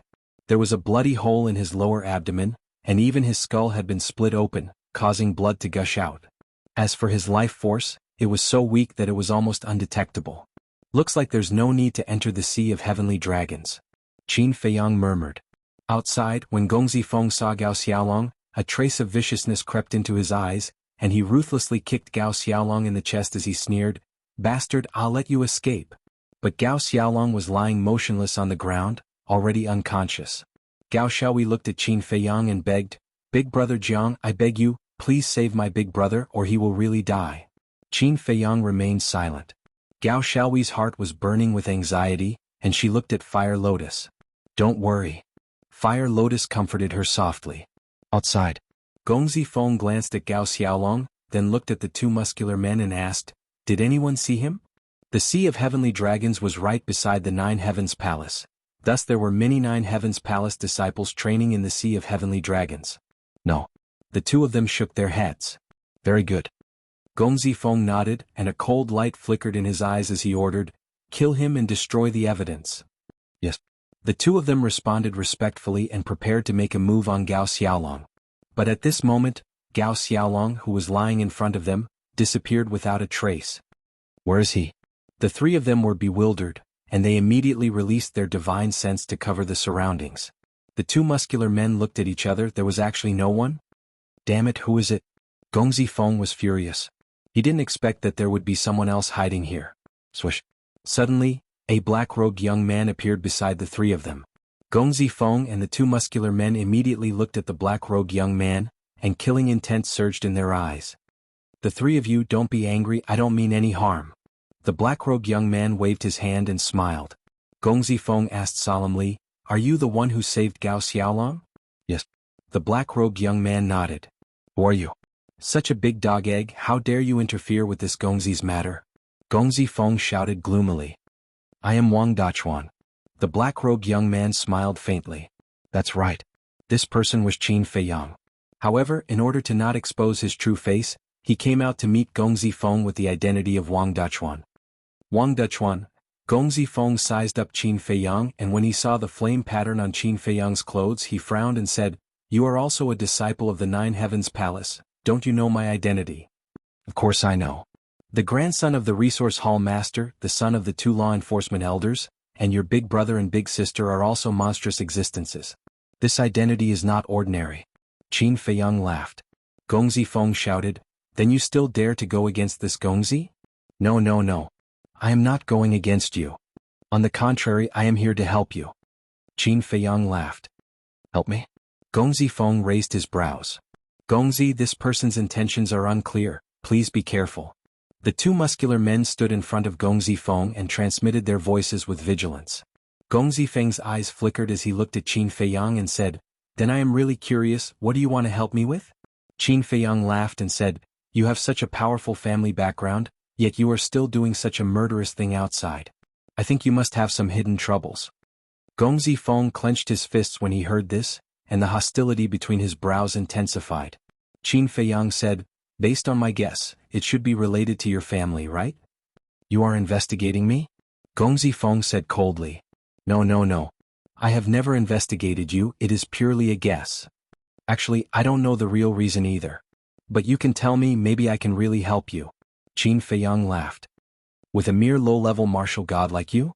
Gong Zifeng's face was filled with disdain. Even an ant can move an elephant, Qin Feiyang said. Gong Zifeng frowned and asked, then tell me, why do you want to help me? I don't believe that there is such a kind-hearted person in this world. Of course I have conditions. First, let Gao Xiaolong go. Second, I want to ask about a person. Qin Feiyang said. I have already taken the Guo family's soul stone. If you ask me to let Gao Xiaolong go, aren't you asking me to break my promise? Gong Zifeng said angrily. We are all sensible people, don't say, break your promise. Moreover, even if you don't care, what can a mere Guo family do to you? Qin Feiyang laughed. Ha, but Gong Zifeng laughed and said, you are quite an interesting person. Then the second one, who do you want to ask about? Qin Badian. Qin Feiyang said. What? You want to ask about Qin Badian? Gong Zifeng was shocked. Yes. Qin Feiyang nodded. What is your relationship with Qin Badian? Gong Zifeng looked at Qin Feiyang suspiciously. Nothing much, I'm just curious. Qin Feiyang smiled. Gong Zifeng sneered, do you think I will believe your nonsense?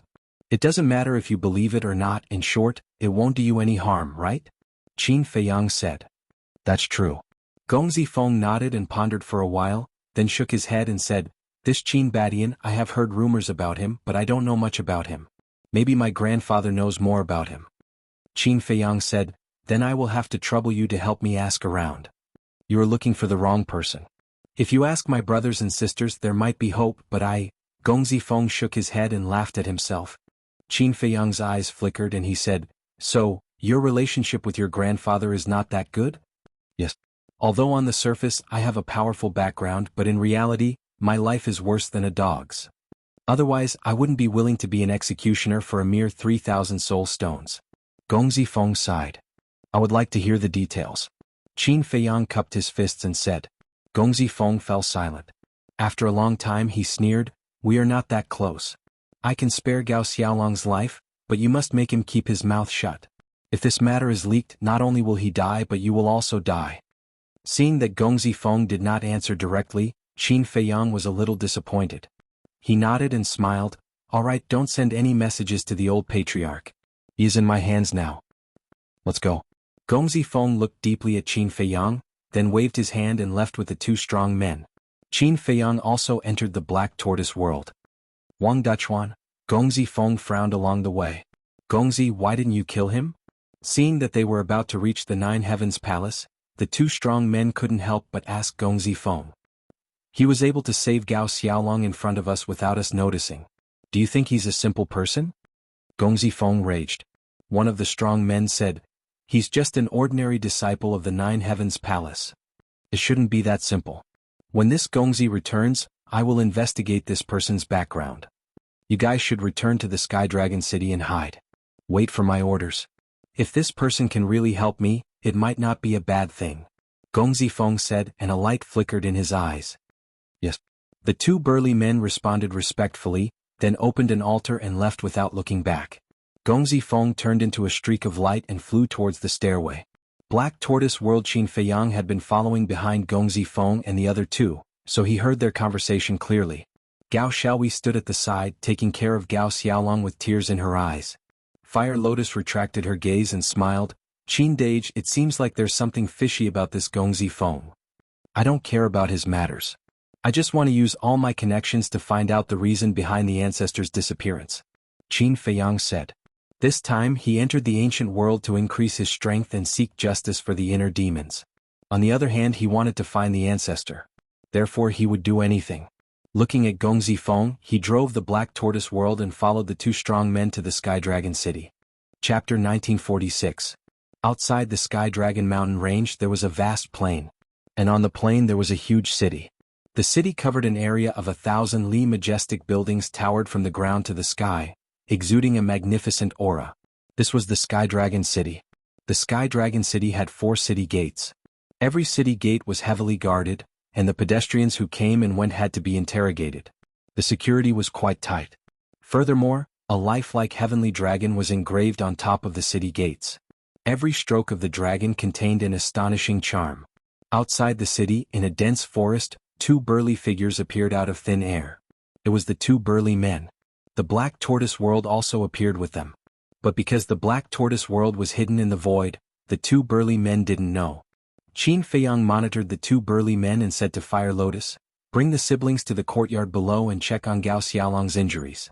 I'll follow them." Okay. Fire Lotus nodded. Gao Xiaowei immediately carried Gao Xiaolong and flew down behind Fire Lotus. Watching the three enter the courtyard, Qin Feiyang's face revealed a trace of a smile. Actually, he saved Gao Xiaolong for peace of mind. After all, the Gao family was exterminated because of him.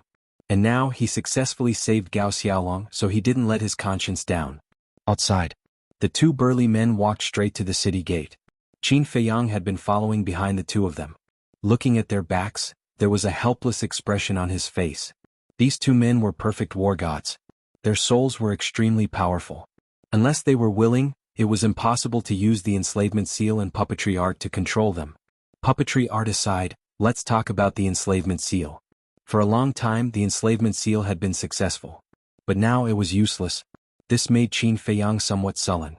When they reached the city gate, the two burly men entered the city without looking back after they were interrogated. Qin Feiyang also easily sneaked into the city. The city was bustling with noise and excitement. On both sides of the street, there were many restaurants of various sizes. However, they were all of average quality. The two burly men did not go deep into the city.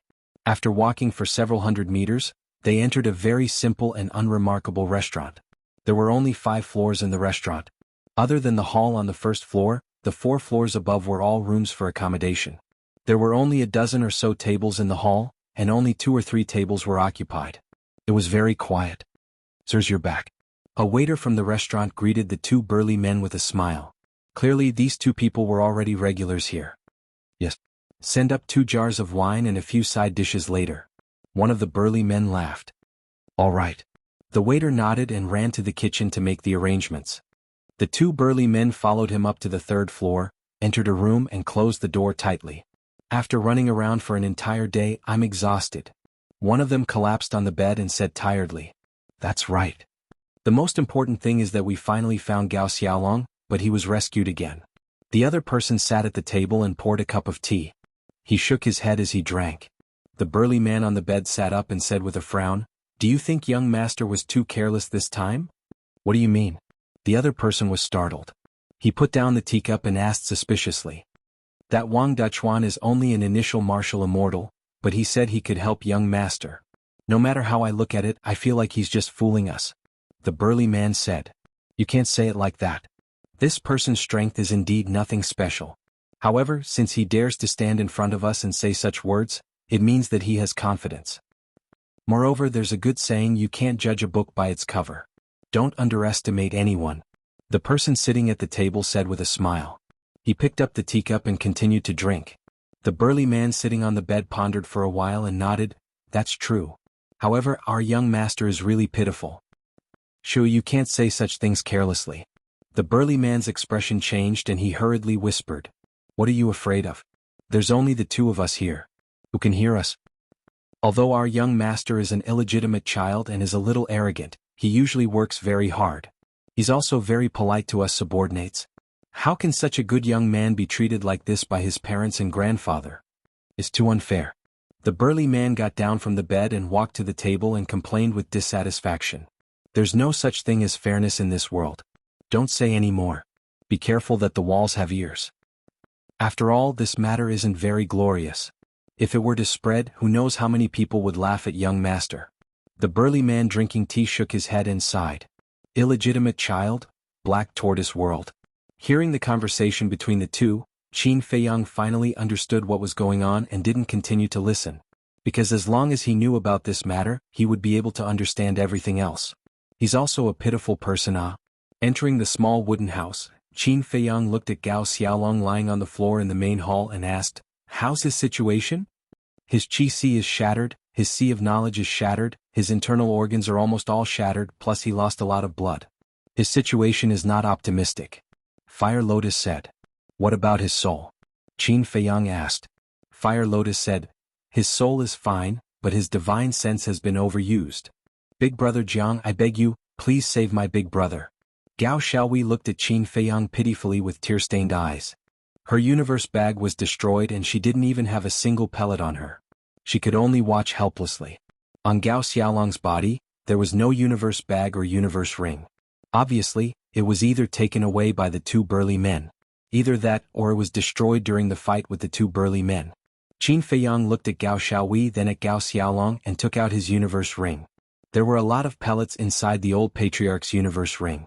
After searching for a while he finally found a spirit sea pellet, soul essence pellet, healing pellet, regeneration pellet and bone replenishing pellet. Thank you big brother Jiang. Gao Xiaowei received the pellets and squatted on the floor, putting them into Gao Xiaolong's mouth one by one. Fire Lotus also stood up and looked at Qin Feiyang asking, "How is it?" Qin Feiyang said, "This Gongzi Feng is an illegitimate child." Illegitimate child? Fire Lotus was stunned for a moment, then said in realization, "No wonder he did this behind his family's back." From the two burly men's words, it's not hard to tell that this Gongzi Feng is a good person. I think he was forced to do this because he had no other choice. After all, an illegitimate child is not well liked.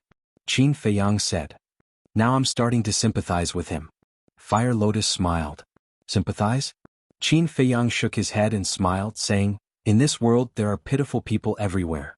If you sympathize with all of them, how can you handle it? But this person can be used by me." You want to subdue him? Fire Lotus was stunned and asked. Subdue? How would I have the mood to train him? Moreover, I don't have any plans to recruit him now. The two of us are just mutually beneficial. Qin Feiyang shook his head and said. Those fellows in the castle were already enough to give him a headache. No matter how many soul stones he had, it wouldn't be enough. Isn't that asking for trouble? Next. Qin Feiyang didn't say anything else, lowering his head and muttering to himself.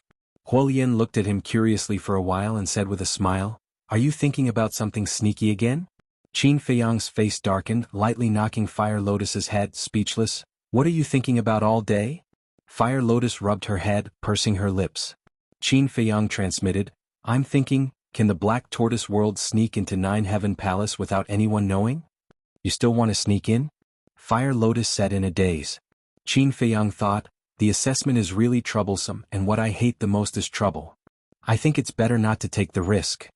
Let's not talk about whether the Sky Stairway will notice the Black Tortoise world.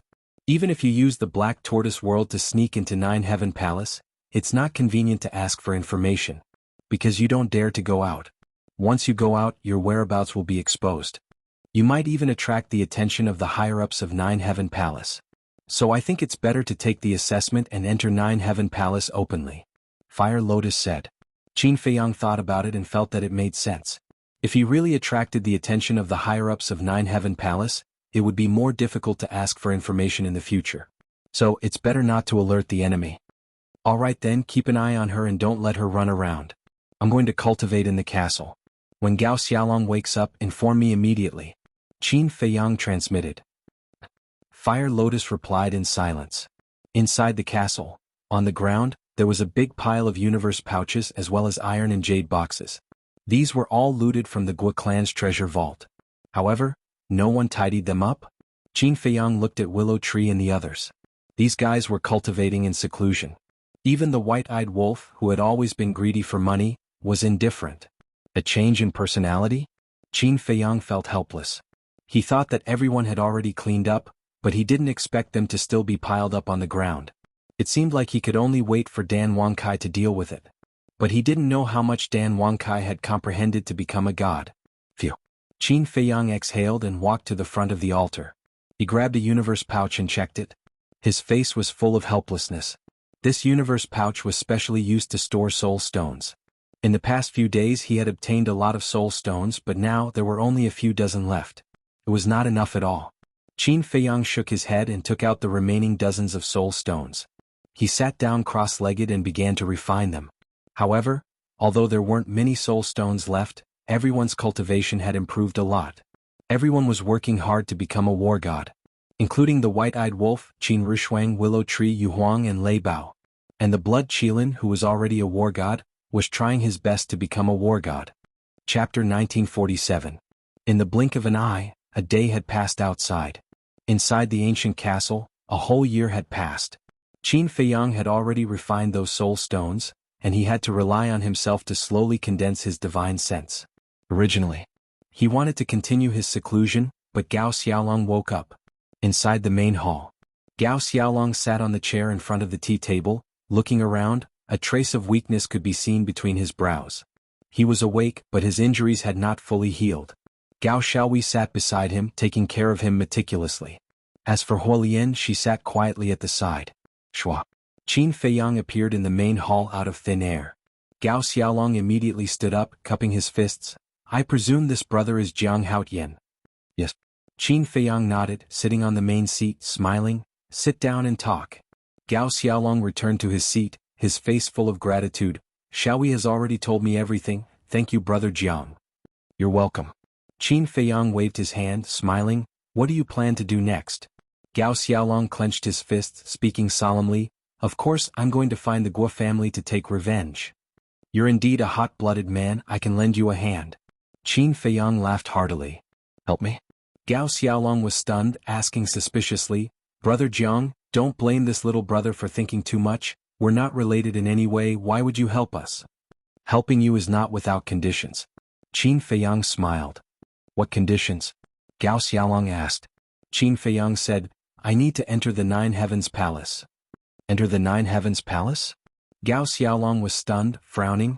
With Brother Jiang's ability, entering the Nine Heavens Palace shouldn't be a difficult matter, right? Qin Feiyang laughed. That's hard to say, what if there's an accident? Moreover, I'm afraid of trouble, so I need someone to take care of it. I understand. Gao Xiaolong nodded. Brother Gao is indeed an understanding person. Qin Feiyang smiled. I'm ashamed. Gao Xiaolong waved his hands and smiled wryly.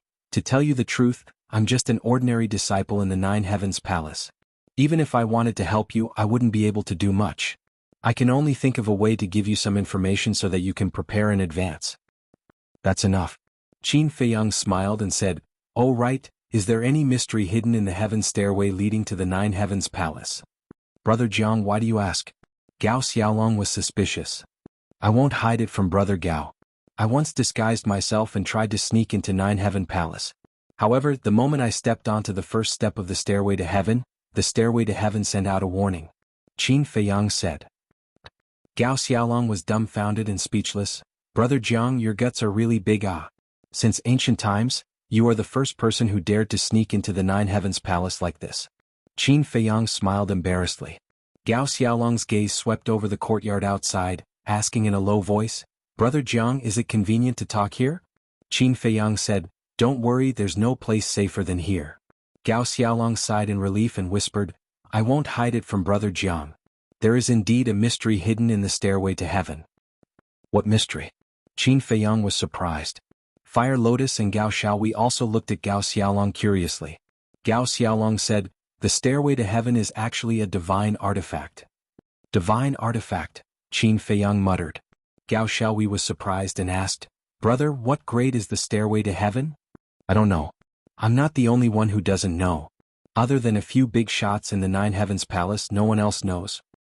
However, there are rumors that the reason why our Nine Heavens Palace can stand tall in the northern region is because of the stairway to heaven. Gao Xiaolong said. This, Qin Feiyang was shocked.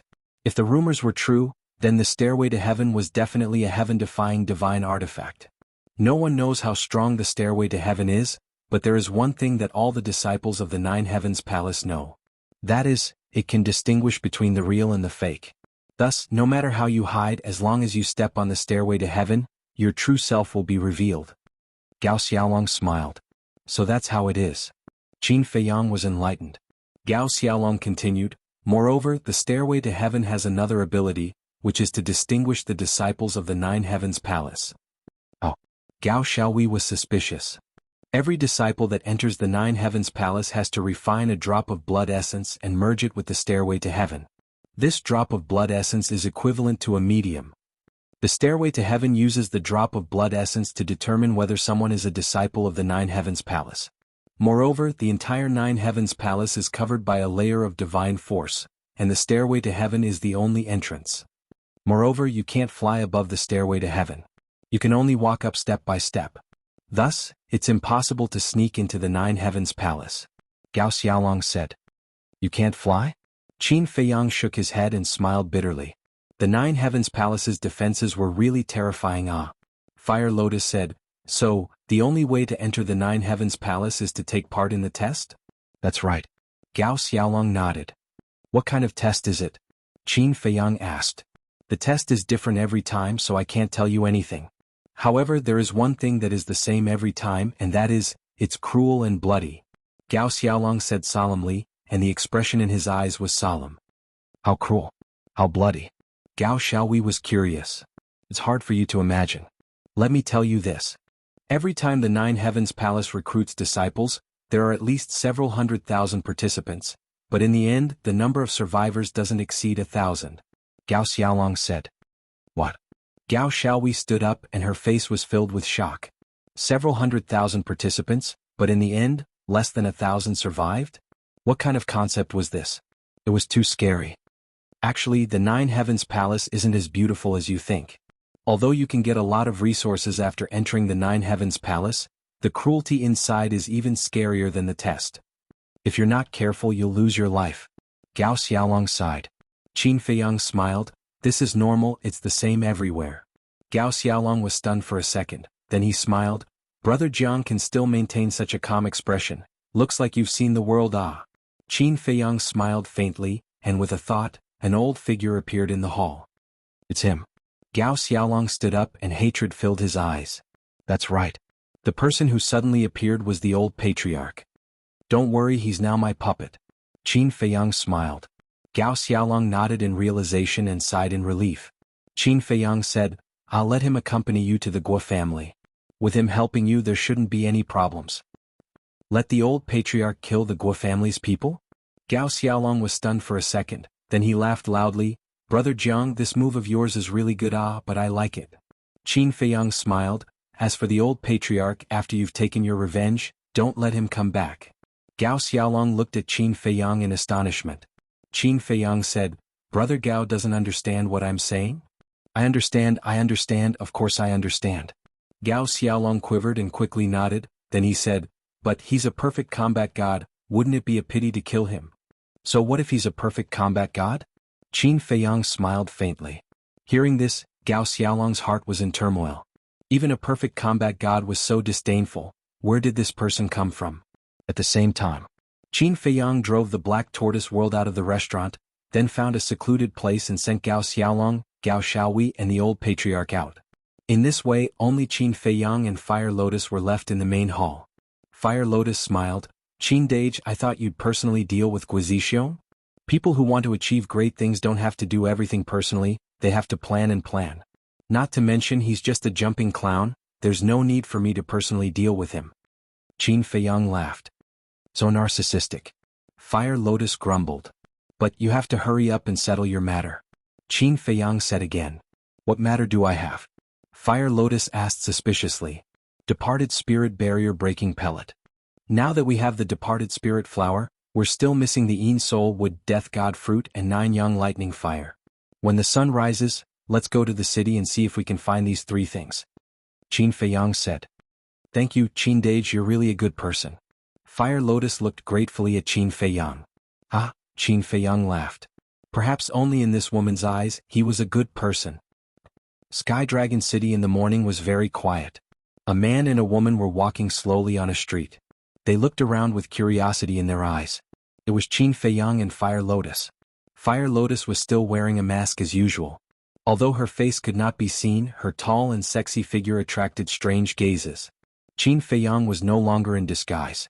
He was wearing a pure white robe. His figure was tall and straight, and his long hair was draped over his shoulders. There was a faint smile on his face and he gave off a warm and amiable feeling. As the sun rose, the streets gradually became lively. Brother, may I ask, is there any place to trade in Sky Dragon City? Qin Feiyang caught a middle-aged man in a hurry and asked with a smile. Place to trade? The middle-aged man sized up Qin Feiyang and Fire Lotus, and said, Is this your first time in Sky Dragon City? Brother, you have good eyes. We siblings are new here and know nothing about Sky Dragon City, so I hope you can give us some pointers. Qin Feiyang smiled. I don't dare to give you pointers. In Sky Dragon City, there is only one place to trade, and that is the Treasure Pavilion. If you need anything, you can go to the Treasure Pavilion. How do I get to the treasure pavilion? Qin Feiyang asked. Follow this road and walk for about 500 miles. When you reach there, you can ask anyone and you will know the location of the treasure pavilion. The middle-aged man said. Thank you. Qin Feiyang cupped his hands and smiled. No need. The middle-aged man waved his hand and hurriedly left. 500 miles should be the center of Sky Dragon City, let's go there quickly. Qin Feiyang smiled and led Fire Lotus down the road. 500 miles for a mortal, even if they didn't stop and rest, it would still take a few days. But for Qin Feiyang and Fire Lotus, this distance was nothing. So, they entered the center of the city. The center of the city was even more lively and prosperous. The restaurants were also extremely grand and luxurious. Qin Feiyang asked someone and soon stopped in front of a huge building. It was an ancient hall with a total of 10 floors. The door was grand and imposing. There were guards on both sides and the 2 guards were perfect war gods. There was an endless stream of people going in and out. On top of the door, there were 2 large words that looked like dragons flying and phoenixes dancing, emitting an intimidating aura. Treasure Pavilion. Chapter 1948. It's really impressive. Even the guards are perfect war gods. Fire Lotus transmitted her voice. Yes. The backer of this treasure pavilion is definitely not simple. Qin Feiyang secretly said. The 2 walked side by side towards the door. But suddenly, Qin Feiyang's body stiffened. He stopped and turned his head to scan the pedestrians on the street. What's wrong? Fire Lotus secretly asked. Qin Feiyang transmitted his voice. I feel a familiar aura. Familiar aura? Fire Lotus was stunned. She suspiciously looked around and secretly asked, could it be Dong Xingyang and the others? No. Qin Feiyang shook his head. Suddenly, his gaze was locked on a spot more than 10 meters away. There was a hint of surprise on his face. There stood a young man. He looked about 18 or 19 years old. His height was also more than 1.8 meters. He wore a fiery red robe. His long hair was also red like fire. Looking at him, his entire person was like a ball of fire.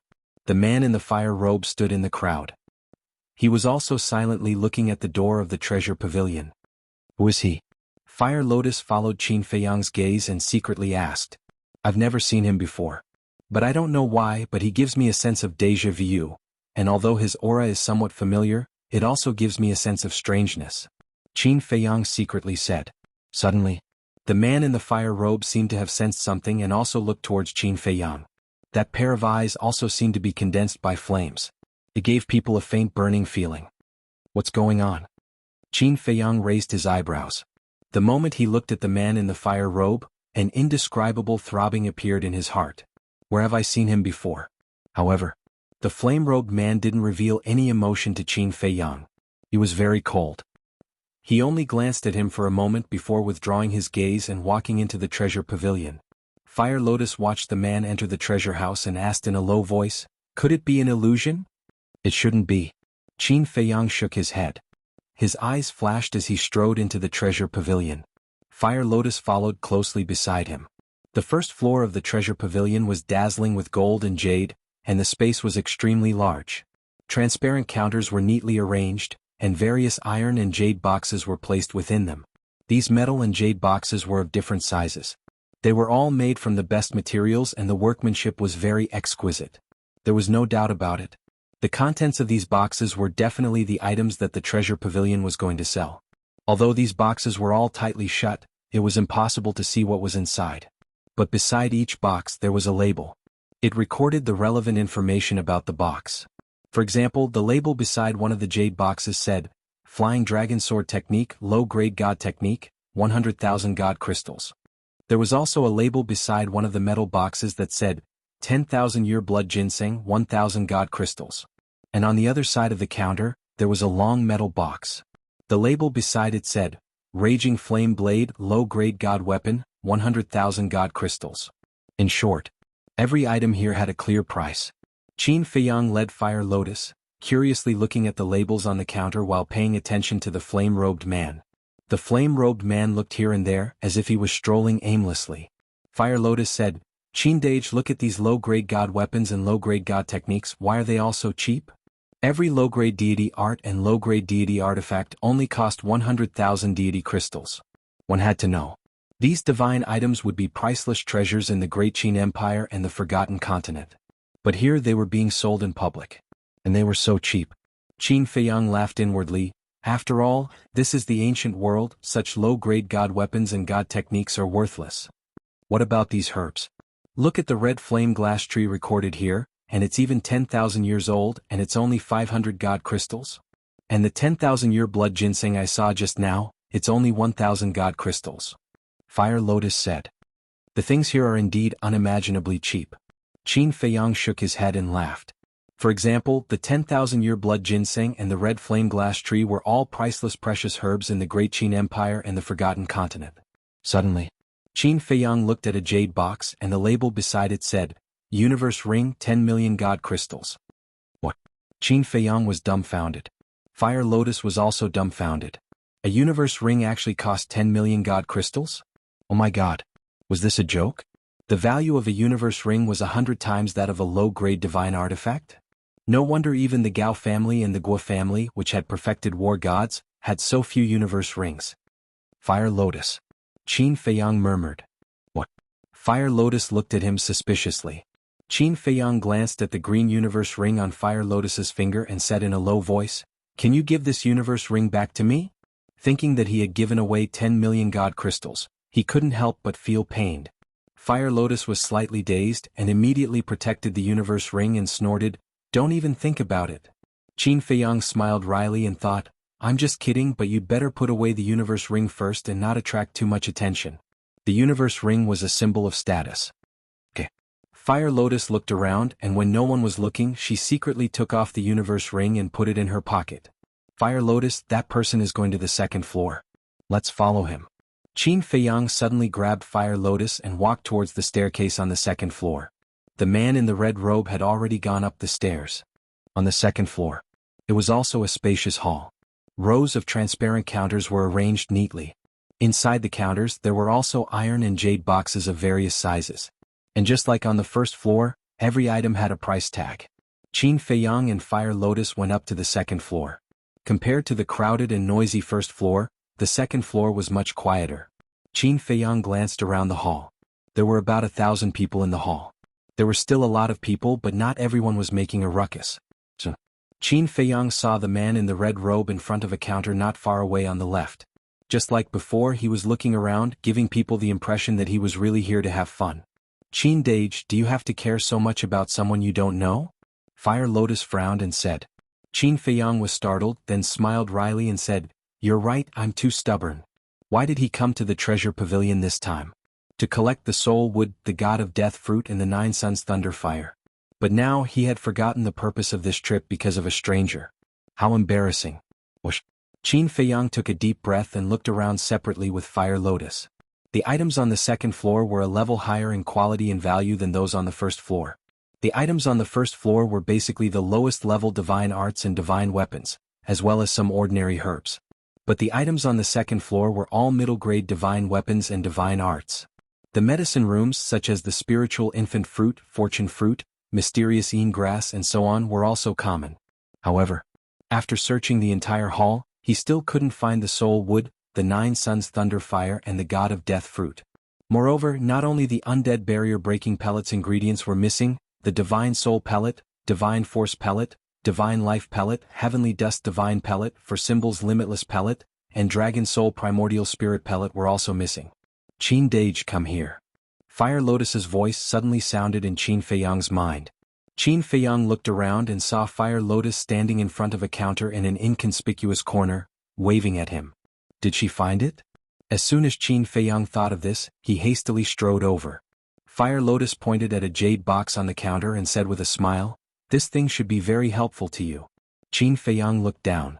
The jade box was the size of a palm, dim and covered in a layer of dust. It's still gray? Qin Feiyang was stunned. The fact that there was dust meant that no one had touched this jade box for a long time. And even the staff of the treasure pavilion didn't care much about it, otherwise they would have cleaned it every now and then. What good things could there be in a jade box that even the staff didn't care about? Qin Feiyang was a little suspicious. But why did Fire Lotus say that the things inside would be very helpful to him? Qin Feiyang looked at the label next to the jade box suspiciously. The label was also covered in a layer of dust. However, when he saw the contents of the label, He immediately froze, his eyes full of disbelief. Chaos Divine Art, a legendary secret art, has a heaven-defying power, allowing the original body and the inner demons to become one, doubling the strength. This secret art is indeed extraordinary, but in this world, no one can cultivate it. What a pity. A sigh suddenly sounded beside Qin Feiyang and Fire Lotus. The two of them were startled and turned their heads to look, only to see the man in the flame robe standing behind them. At this moment he was looking at the label next to the jade box, shaking his head and sighing. "Hello both of you." The man in the flame robe also retracted his gaze and looked at the two of them with a smile. "Good." Qin Feiyang nodded. The man in the flame robe asked, "The two of you are looking at this Chaos Divine Art, could it be that you want to buy it?" "That's what I mean." Qin Feiyang smiled. Indeed, as the man in the flame robe said before, this Chaos Divine Art was a legendary secret art, which had the ability to allow the original body and the inner demons to become one. And after the fusion, the battle strength would soar several times. Could be said that this was a supreme secret art. But there were restrictions. This Chaos Divine Art could only be cultivated by people with the inner demons. On the other hand, if one didn't have the inner demons, even if they obtained the Chaos Divine Art, it would be meaningless, like a piece of scrap paper. When the man in the flame robe heard Qin Feiyang's reply, a trace of surprise appeared on his face and he asked in a low voice, "Brother, could it be that you have the inner demons?" Inner demons? When Qin Feiyang heard this, he lowered his head and looked at the jade box, a trace of unconcealable sorrow in his eyes. Fire Lotus secretly sighed and sent a voice transmission. "Qin Dage, this person came to talk to you for no reason. His purpose is definitely not simple. Don't expose any flaws." Qin Feiyang secretly replied and restrained his emotions. He turned to look at the man in the flame robe and shook his head with a smile. "I don't have the inner demons." "That's true. A person with the inner demons can't become a god. And brother's cultivation is at the initial stage of the war god realm, so naturally you can't have the inner demons. However, since you don't have the inner demons, why do you want to buy this Chaos Divine Art?" The man in the flame robe was curious. Literature Museum. Chapter 1949. Fire Lotus raised an eyebrow and said unhappily, "It's our business if we want to buy it. What does it have to do with you?" The man was stunned and hurriedly cupped his hands. "I'm sorry for my rudeness. Please forgive me. If there's nothing else, go away. Don't bother us." Fire Lotus waved her hand impatiently. Yes. The man nodded with a smile and turned to leave. However, just as he turned around, he turned to look at Qin Feiyang and smiled meaningfully. "Brother, please take a good look at the label. There's a lot going on." With that, he turned around and left without looking back. "Label?" Qin Feiyang looked suspiciously at the man's back, then lowered his head to look at the label again. Fire Lotus also glanced at the label and snorted. "I didn't see anything fishy at all. He must be bluffing. Qin Dage, don't listen to his nonsense." "No." Qin Feiyang waved his hand. "What's wrong?" Fire Lotus was stunned. Qin Feiyang said in a deep voice, "Look at the price tag on this label." "Price tag?" Fire Lotus looked down again and her expression froze. There was actually a 0 on the label. In other words, the Chaos Origin Divine Art was given for free. "Qin Dage, what's going on?" Fire Lotus was puzzled. Although there were very few people in this world who had inner demons, this was a legendary secret technique after all. No matter what, the treasure pavilion wouldn't give it away for free. Qin Feiyang said, "It looks like the Chaos Origin Divine Art is given for free, but it might actually be a trap." "A trap?" Fire Lotus was stunned. "Yes. According to my guess, the treasure pavilion might be using the Chaos Origin Divine Art as bait to lure out people with inner demons." Qin Feiyang transmitted his voice. Fire Lotus was surprised. "According to what you said, aren't you in danger?" "What danger am I in?" Qin Feiyang was puzzled. "You have inner demons." Fire Lotus thought. That was in the past. Qin Feiyang sighed. The inner demons were already dead. Even if he obtained the Chaos Origin Divine Art now, it would be meaningless. His intention to purchase the Chaos Origin Divine Art was purely to keep it as a souvenir. Fire Lotus was stunned for a moment before she transmitted her voice. "Qin Dage, I'm sorry. I didn't mean to bring this up." "It's all right." Qin Feiyang smiled faintly and looked at a staff member not far away. He smiled and said, "Come here." The staff member ran over and smiled at the two of them. "Young master, young miss, is there anything you need?" Qin Feiyang asked. "Is this primordial Chaos Divine Art for sale?" "Chaos Origin Divine Art. The staff member was stunned. He sized up Qin Feiyang and Fire Lotus and said, "Could it be that the two of you have inner demons?" Qin Feiyang and Fire Lotus shook their heads. "Then I'm sorry. We only sell this Chaos Origin divine art to people with inner demons. No, it's a gift. It's a gift to people with inner demons." The staff member smiled apologetically. "What?" Qin Feiyang frowned. The staff member smiled and said, "This is an order from the higher-ups. We subordinates don't know." "All right." Qin Feiyang waved his hand. The staff member smiled and left. "Wait." Fire Lotus suddenly spoke again. The staff member stopped and turned to Fire Lotus. He asked, "Young miss, do you have any other orders?" Fire Lotus said, "Do you have Een Soul Wood Death Fruit and 9 Young Lightning Fire?" Een Soul Wood Death Fruit 9 Young Lightning Fire. The staff member thought for a while and shook his head. "The second floor doesn't have these. You can go to the third floor. If you don't have them on the third floor, then you can only go to the auction house. The auction house is underground on the first floor." "Got it." Fire Lotus nodded. The staff member left. Fire Lotus retracted her gaze and looked at Qin Feiyang. "It seems that this Chaos Origin divine art is hiding something." "Yes. But why did that person remind us?" Qin Feiyang frowned and turned to look at the hall. There was no trace of the man in the fire robe. Where did he go? Fire Lotus's face was also full of suspicion.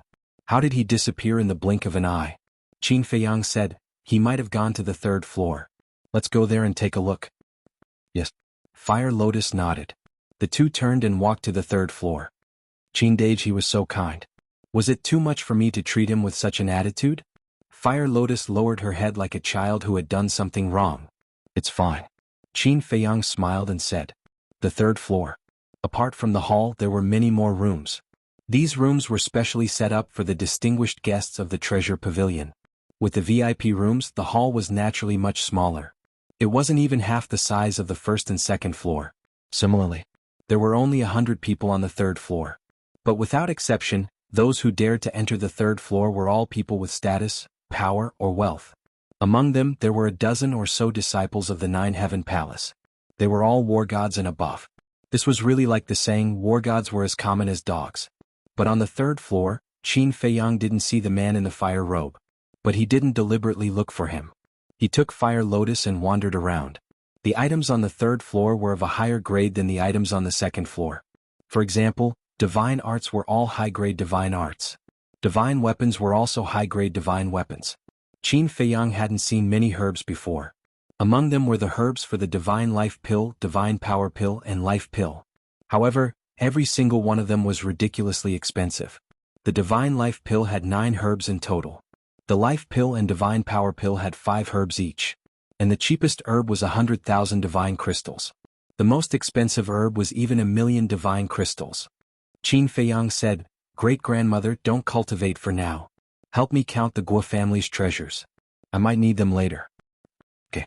Tantaili responded. She woke everyone up and started to get busy. Qin Feiyang walked around for a while and couldn't help but frown. Other than the herbs for the Divine Life Pill, Divine Power Pill, and Life Pill, there were also some herbs for the Dead Spirit Barrier Breaking Pill, Heavenly Dust Divine Pill, for Symbols Limitless Pill, and Dragon Soul Primordial Spirit Pill. "It seems that I can only go to the auction house." Qin Feiyang muttered and was about to take the Fire Lotus to the auction house. But at this moment, a familiar figure came up the stairs. It was the man in the fire robe. But seeing Qin Feiyang, the man in the fire robe just smiled and walked into the hall. He walked to a counter and asked the staff member with a smile, "Do you accept dragon's blood here?" As soon as the voice sounded, the entire hall fell into a dead silence. Dragon's blood. Everyone looked at the man in the fire robe in unison. Qin Feiyang was about to go downstairs, but when he heard this, he immediately stopped and turned to look at the man in the fire robe. The staff member was also a little confused. "Do you accept it or not?" Seeing that the staff member didn't answer, the man in the fire robe asked again with a smile. "Yes, yes, yes." The staff member came back to his senses and quickly nodded. He looked at the man in the fire robe and asked, "Young master, what kind of dragon's blood is it? Is it essence blood or ordinary dragon's blood?" The man in the fire robe said, "It's not essence blood, just ordinary dragon's blood. As for what dragon's blood it is, it's none of your business." "Ordinary dragon's blood?" The staff member was stunned and shook his head. "Then I don't want it." and the others also showed a trace of disappointment on their faces. Hearing this, the man in the fire robe shook his head disappointedly and turned to leave. Qin Feiyang was now standing at the door of the third floor. Just as the man in the fire robe passed by him, Qin Feiyang's eyes flashed slightly and he reached out to stop the man in the fire robe. "Brother, what's the matter?" The man in the fire robe was stunned and asked with a smile.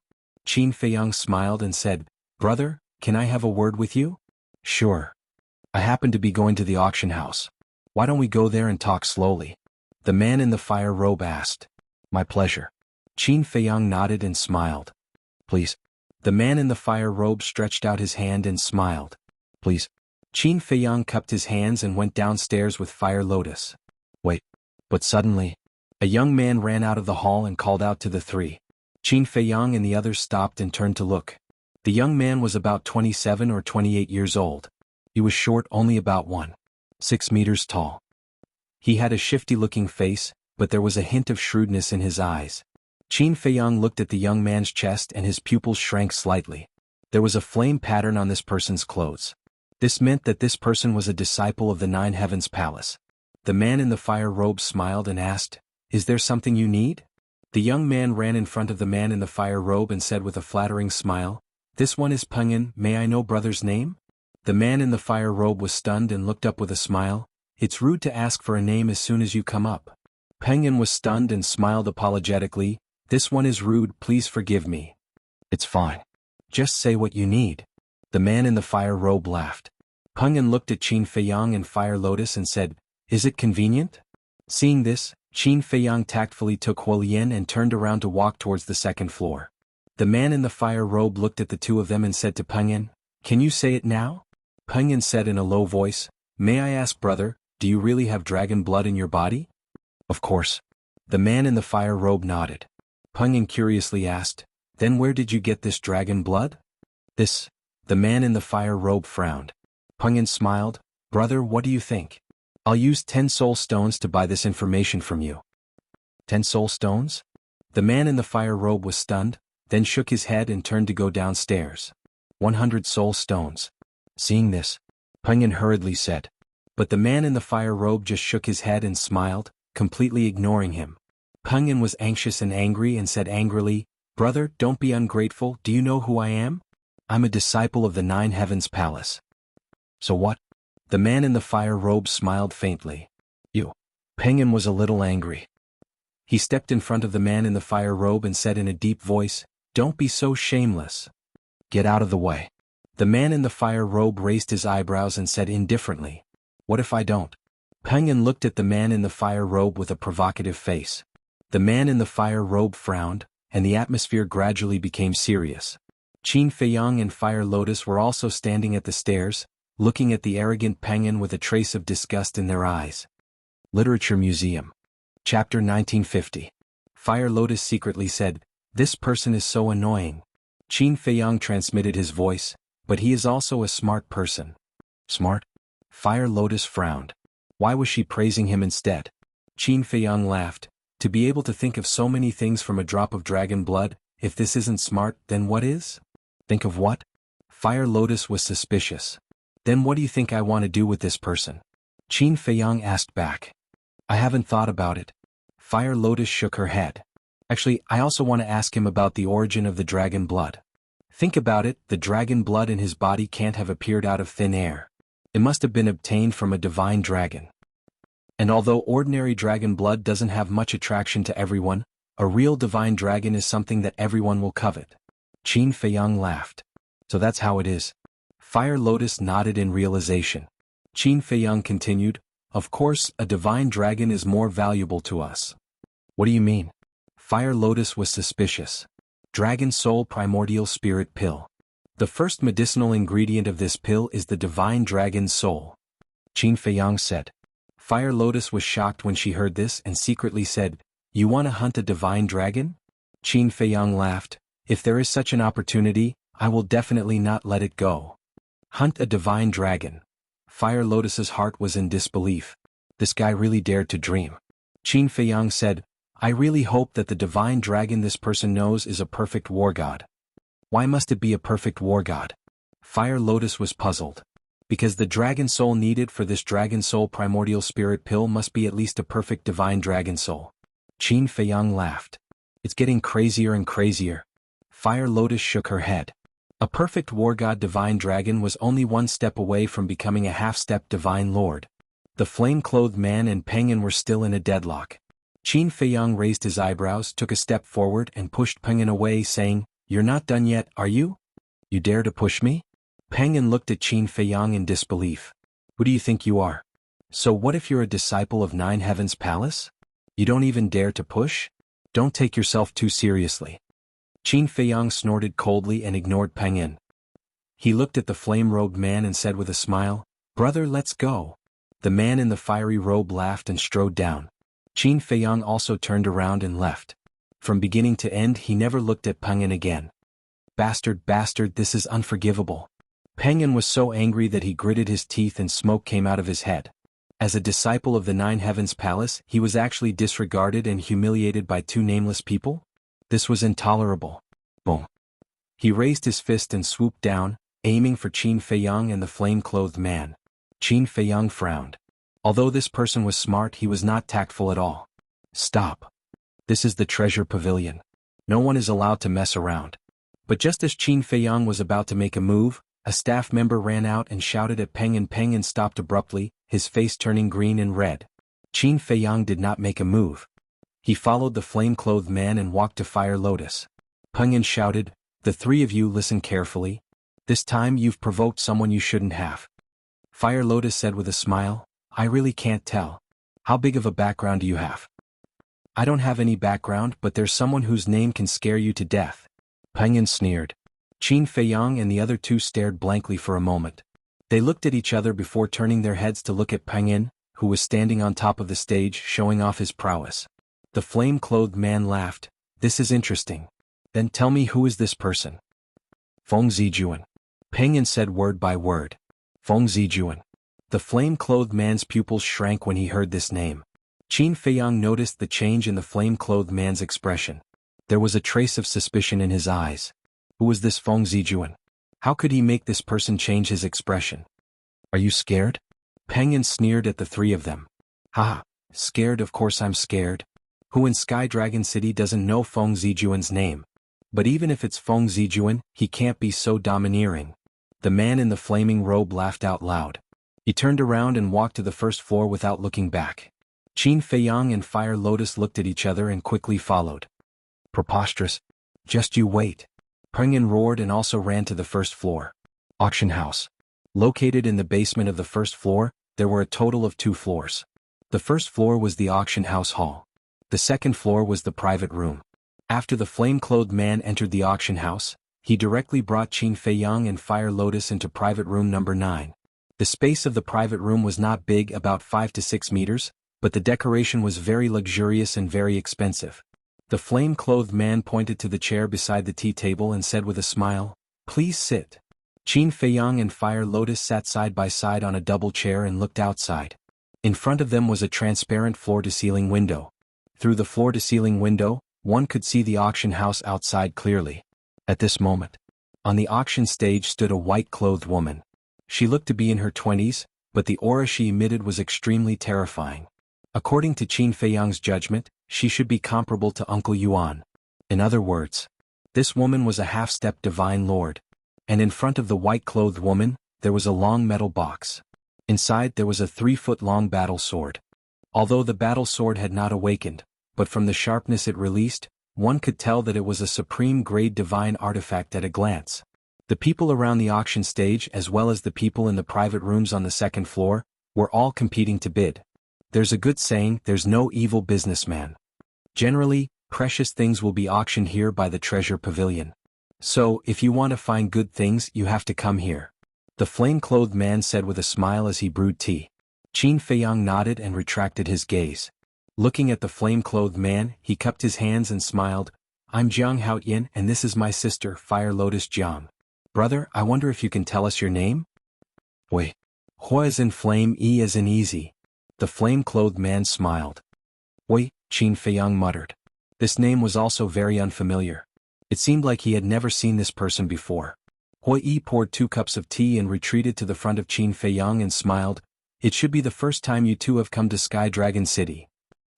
Qin Feiyang nodded. Hui Yi held the teacup and took a sip. Sky Dragon City is a place where dragons and snakes mix together. You two must be careful in the future. Thank you for your concern, Brother Hua. Brother Hua, may I ask who this Feng Zijuan is? Qin Feiyang asked curiously. This Feng Zijuan has a great background. I wonder if Brother Jiang has heard of the Nine Heavens Palace's Resource Hall Master? Hui Yi asked. Resource Hall Master?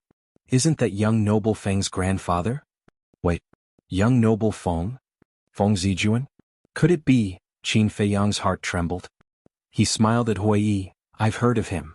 Hui Yi said, this Feng Zijuan is the Resource Hall Master's grandson. As expected. Qin Feiyang muttered inwardly. The two of them were blood brothers. Moreover, this Feng Zijuan should be the big brother that young noble Feng mentioned. Not only does Feng Zijuan have a powerful family background, but he also has extraordinary talent. Do you know his cultivation? Early Divine Monarch Realm. Hui Yi said. So strong. Qin Feiyang was shocked. Early Divine Monarch Realm was even more terrifying than Yuan Bo. Because of his strength and background, many disciples in Nine Heavens Palace want to curry favor with him. That Penguin just now should be one of them. Hui Yi said. Qin Feiyang asked. In other words, this Penguin is looking for information on behalf of Feng Zijuan? That's right. Hui Yi nodded, then shook his head and said, let's not talk about this for now. Let's talk about your purpose of looking for me. Qin Feiyang smiled. Brother Hua is such a smart person, you should have thought of it. It's just as I expected. Hui Yi smiled and pondered for a moment before saying, I can tell Brother Jiang the whereabouts of that divine dragon, but Brother Jiang has to agree to one condition. Speak. Qin Feiyang said. Hui Yi said, I wonder if Brother Jiang knows about Nine Heavens Palace's disciple recruitment? I know a thing or two. Qin Feiyang said. Then does Brother Jiang want to enter Nine Heavens Palace? Hui Yi asked. I have this thought. Qin Feiyang nodded. Hui Yi smiled. That's good. My condition is that when the time comes to participate in the assessment, Brother Jiang can help me. You also want to enter Nine Heavens Palace? Qin Feiyang was stunned. Hui Yi smiled and said, who in my generation doesn't desire a cultivation holy land like Nine Heavens Palace? That's true. Qin Feiyang nodded and pondered for a moment before saying with a smile, saying help is too polite. We should take care of each other and support each other. Hui Yi was stunned for a moment before he laughed heartily. Yes, yes, yes, we should take care of each other and support each other. Qin Feiyang said, then, the matter of the divine dragon? Hui Yi said, in the depths of the Sky Dragon Mountain Range, there is a place called Black Dragon Lake. There is a black dragon hiding there. I obtained this dragon blood from it. Black Dragon Lake? Black Dragon? Qin Feiyang murmured, asking, how is its strength? Very strong. Half-step Divine Monarch Realm. Hui Yi said solemnly. Good. Qin Feiyang was overjoyed. A half-step Divine Monarch Realm Dragon Soul had already surpassed the minimum requirement of the Dragon Soul Primordial Spirit Pill. Hui Yi looked at Qin Feiyang's reaction and frowned. Brother Jiang, you're not going to hunt it, are you? It depends on the situation. Qin Feiyang smiled. Even if he found the Divine Dragon, he still lacked 2 other herbs, the Dragon God Flower and the Primordial Spirit Lotus. Thus, he was not in a hurry to hunt the Divine Dragon. Moreover, a half-step Divine Monarch Realm Divine Dragon was not so easy to hunt. While the two were conversing, the auction of the battle sword outside had also ended. The final price was 30 million divine crystals. A supreme-grade divine artifact was only sold for 30 million divine crystals. This made Qin Feiyang somewhat speechless. It seemed that supreme-grade divine artifacts could only be considered average in this Sky Dragon City. The next treasure to be auctioned, I believe many people will not be unfamiliar with it. The white-clothed woman standing on the high platform smiled faintly. With a wave of her jade-like hand, a palm-sized purple flame appeared out of thin air. Looking at the purple flame, Qin Feiyang immediately became spirited. At the side, Fire Lotus's eyes were also suffused with a scorching light. Chapter 1951. The purple flame floated in the air, emitting a dazzling divine light. An astonishing heat wave instantly enveloped the entire auction house with the auction stage as the center. Everyone felt as if they were in a sea of fire, sweating profusely. Moreover, there were traces of lightning power flickering on the flame. This was the Nine Suns lightning fire. Qin Feiyang and Hui Yi were quite excited. They didn't expect to encounter this kind of extreme yang fire. I believe that everyone knows the value of this 9 Suns lightning fire even without my special introduction. The starting price is 2 million divine crystals. The highest bidder wins. The auction begins now. The white-clothed woman on the stage smiled. 1 million. 2 million. 3 million. Immediately, the people in the auction house began to bid wildly, especially the private rooms on the second floor. Listening to their tone, a large number of people were determined to win. I didn't expect to encounter the 9 Suns lightning fire. Hui looked at the purple flame and exclaimed. Qin Feiyang's eyelids twitched. He calmly turned to look at Hui and asked with a smile, Brother Hua, don't tell me you also want this 9 Suns lightning fire? Meh.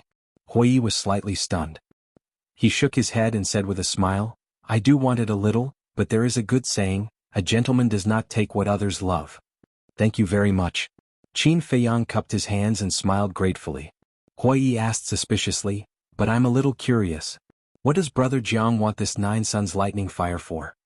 Qin Feiyang asked, I wonder if Brother Hua has heard of the undead barrier breaking pill?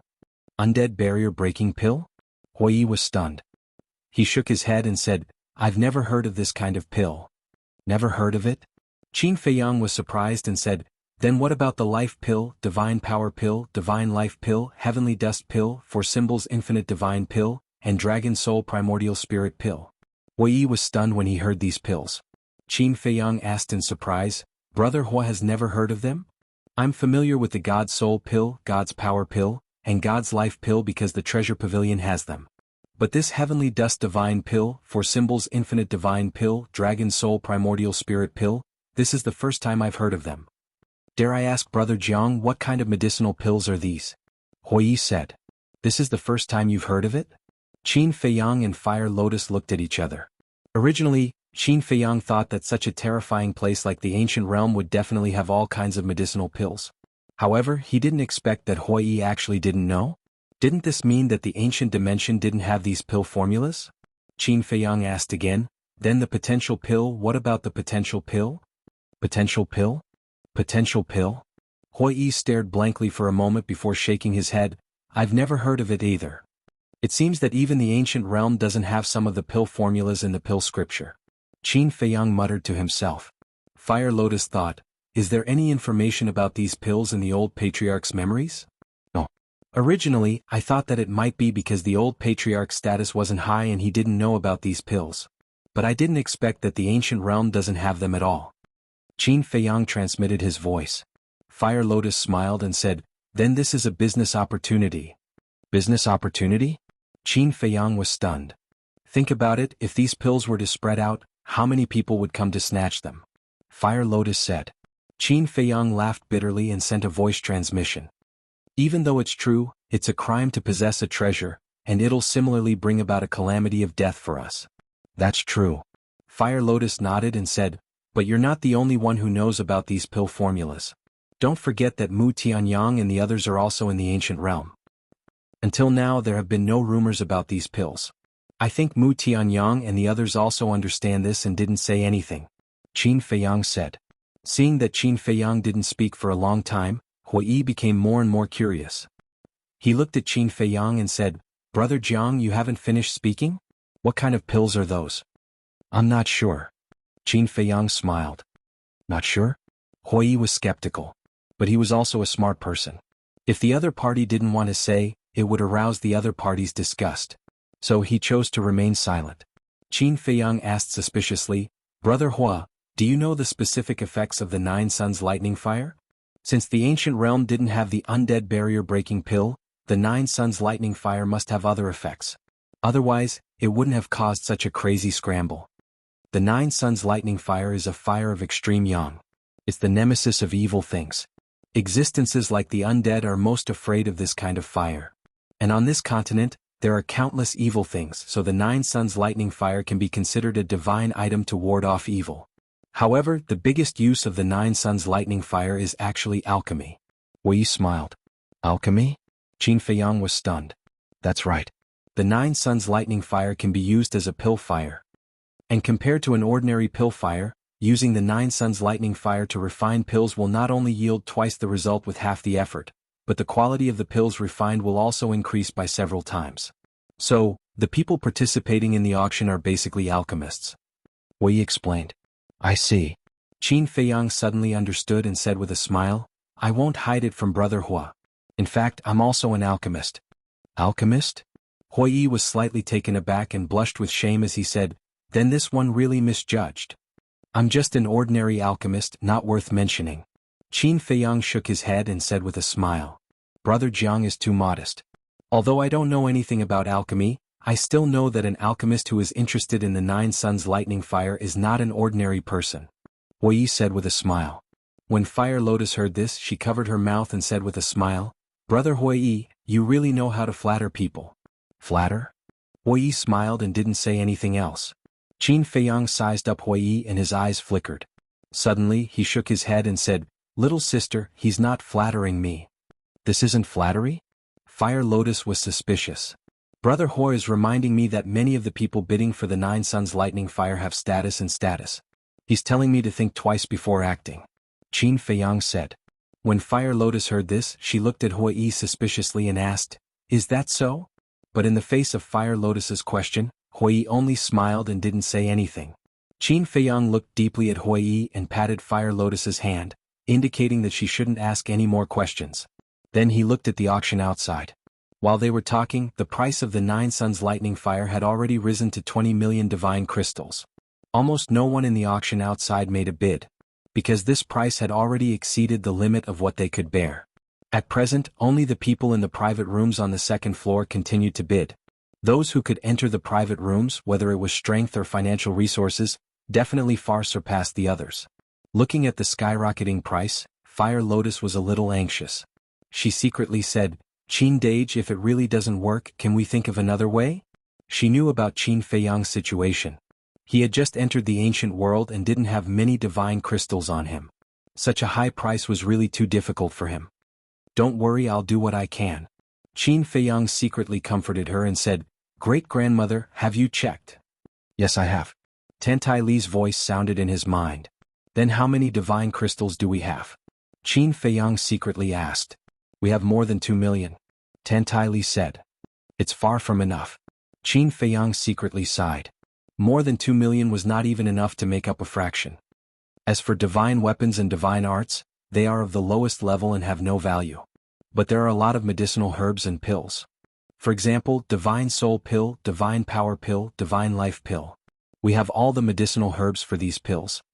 Tantai Li said again. I know. Thank you for your hard work. Qin Feiyang secretly said, then lowered his head and pondered. The price of the Nine Suns lightning fire was still rising. He didn't know what the final price would be. So even if he sold all the treasures he plundered from the Guo family, it would definitely not be enough. As for himself, he had given away most of his divine weapons. He didn't have anything valuable. Then only pills like potential pills were left. But once these pills appeared, there would be endless trouble and even a bloody storm.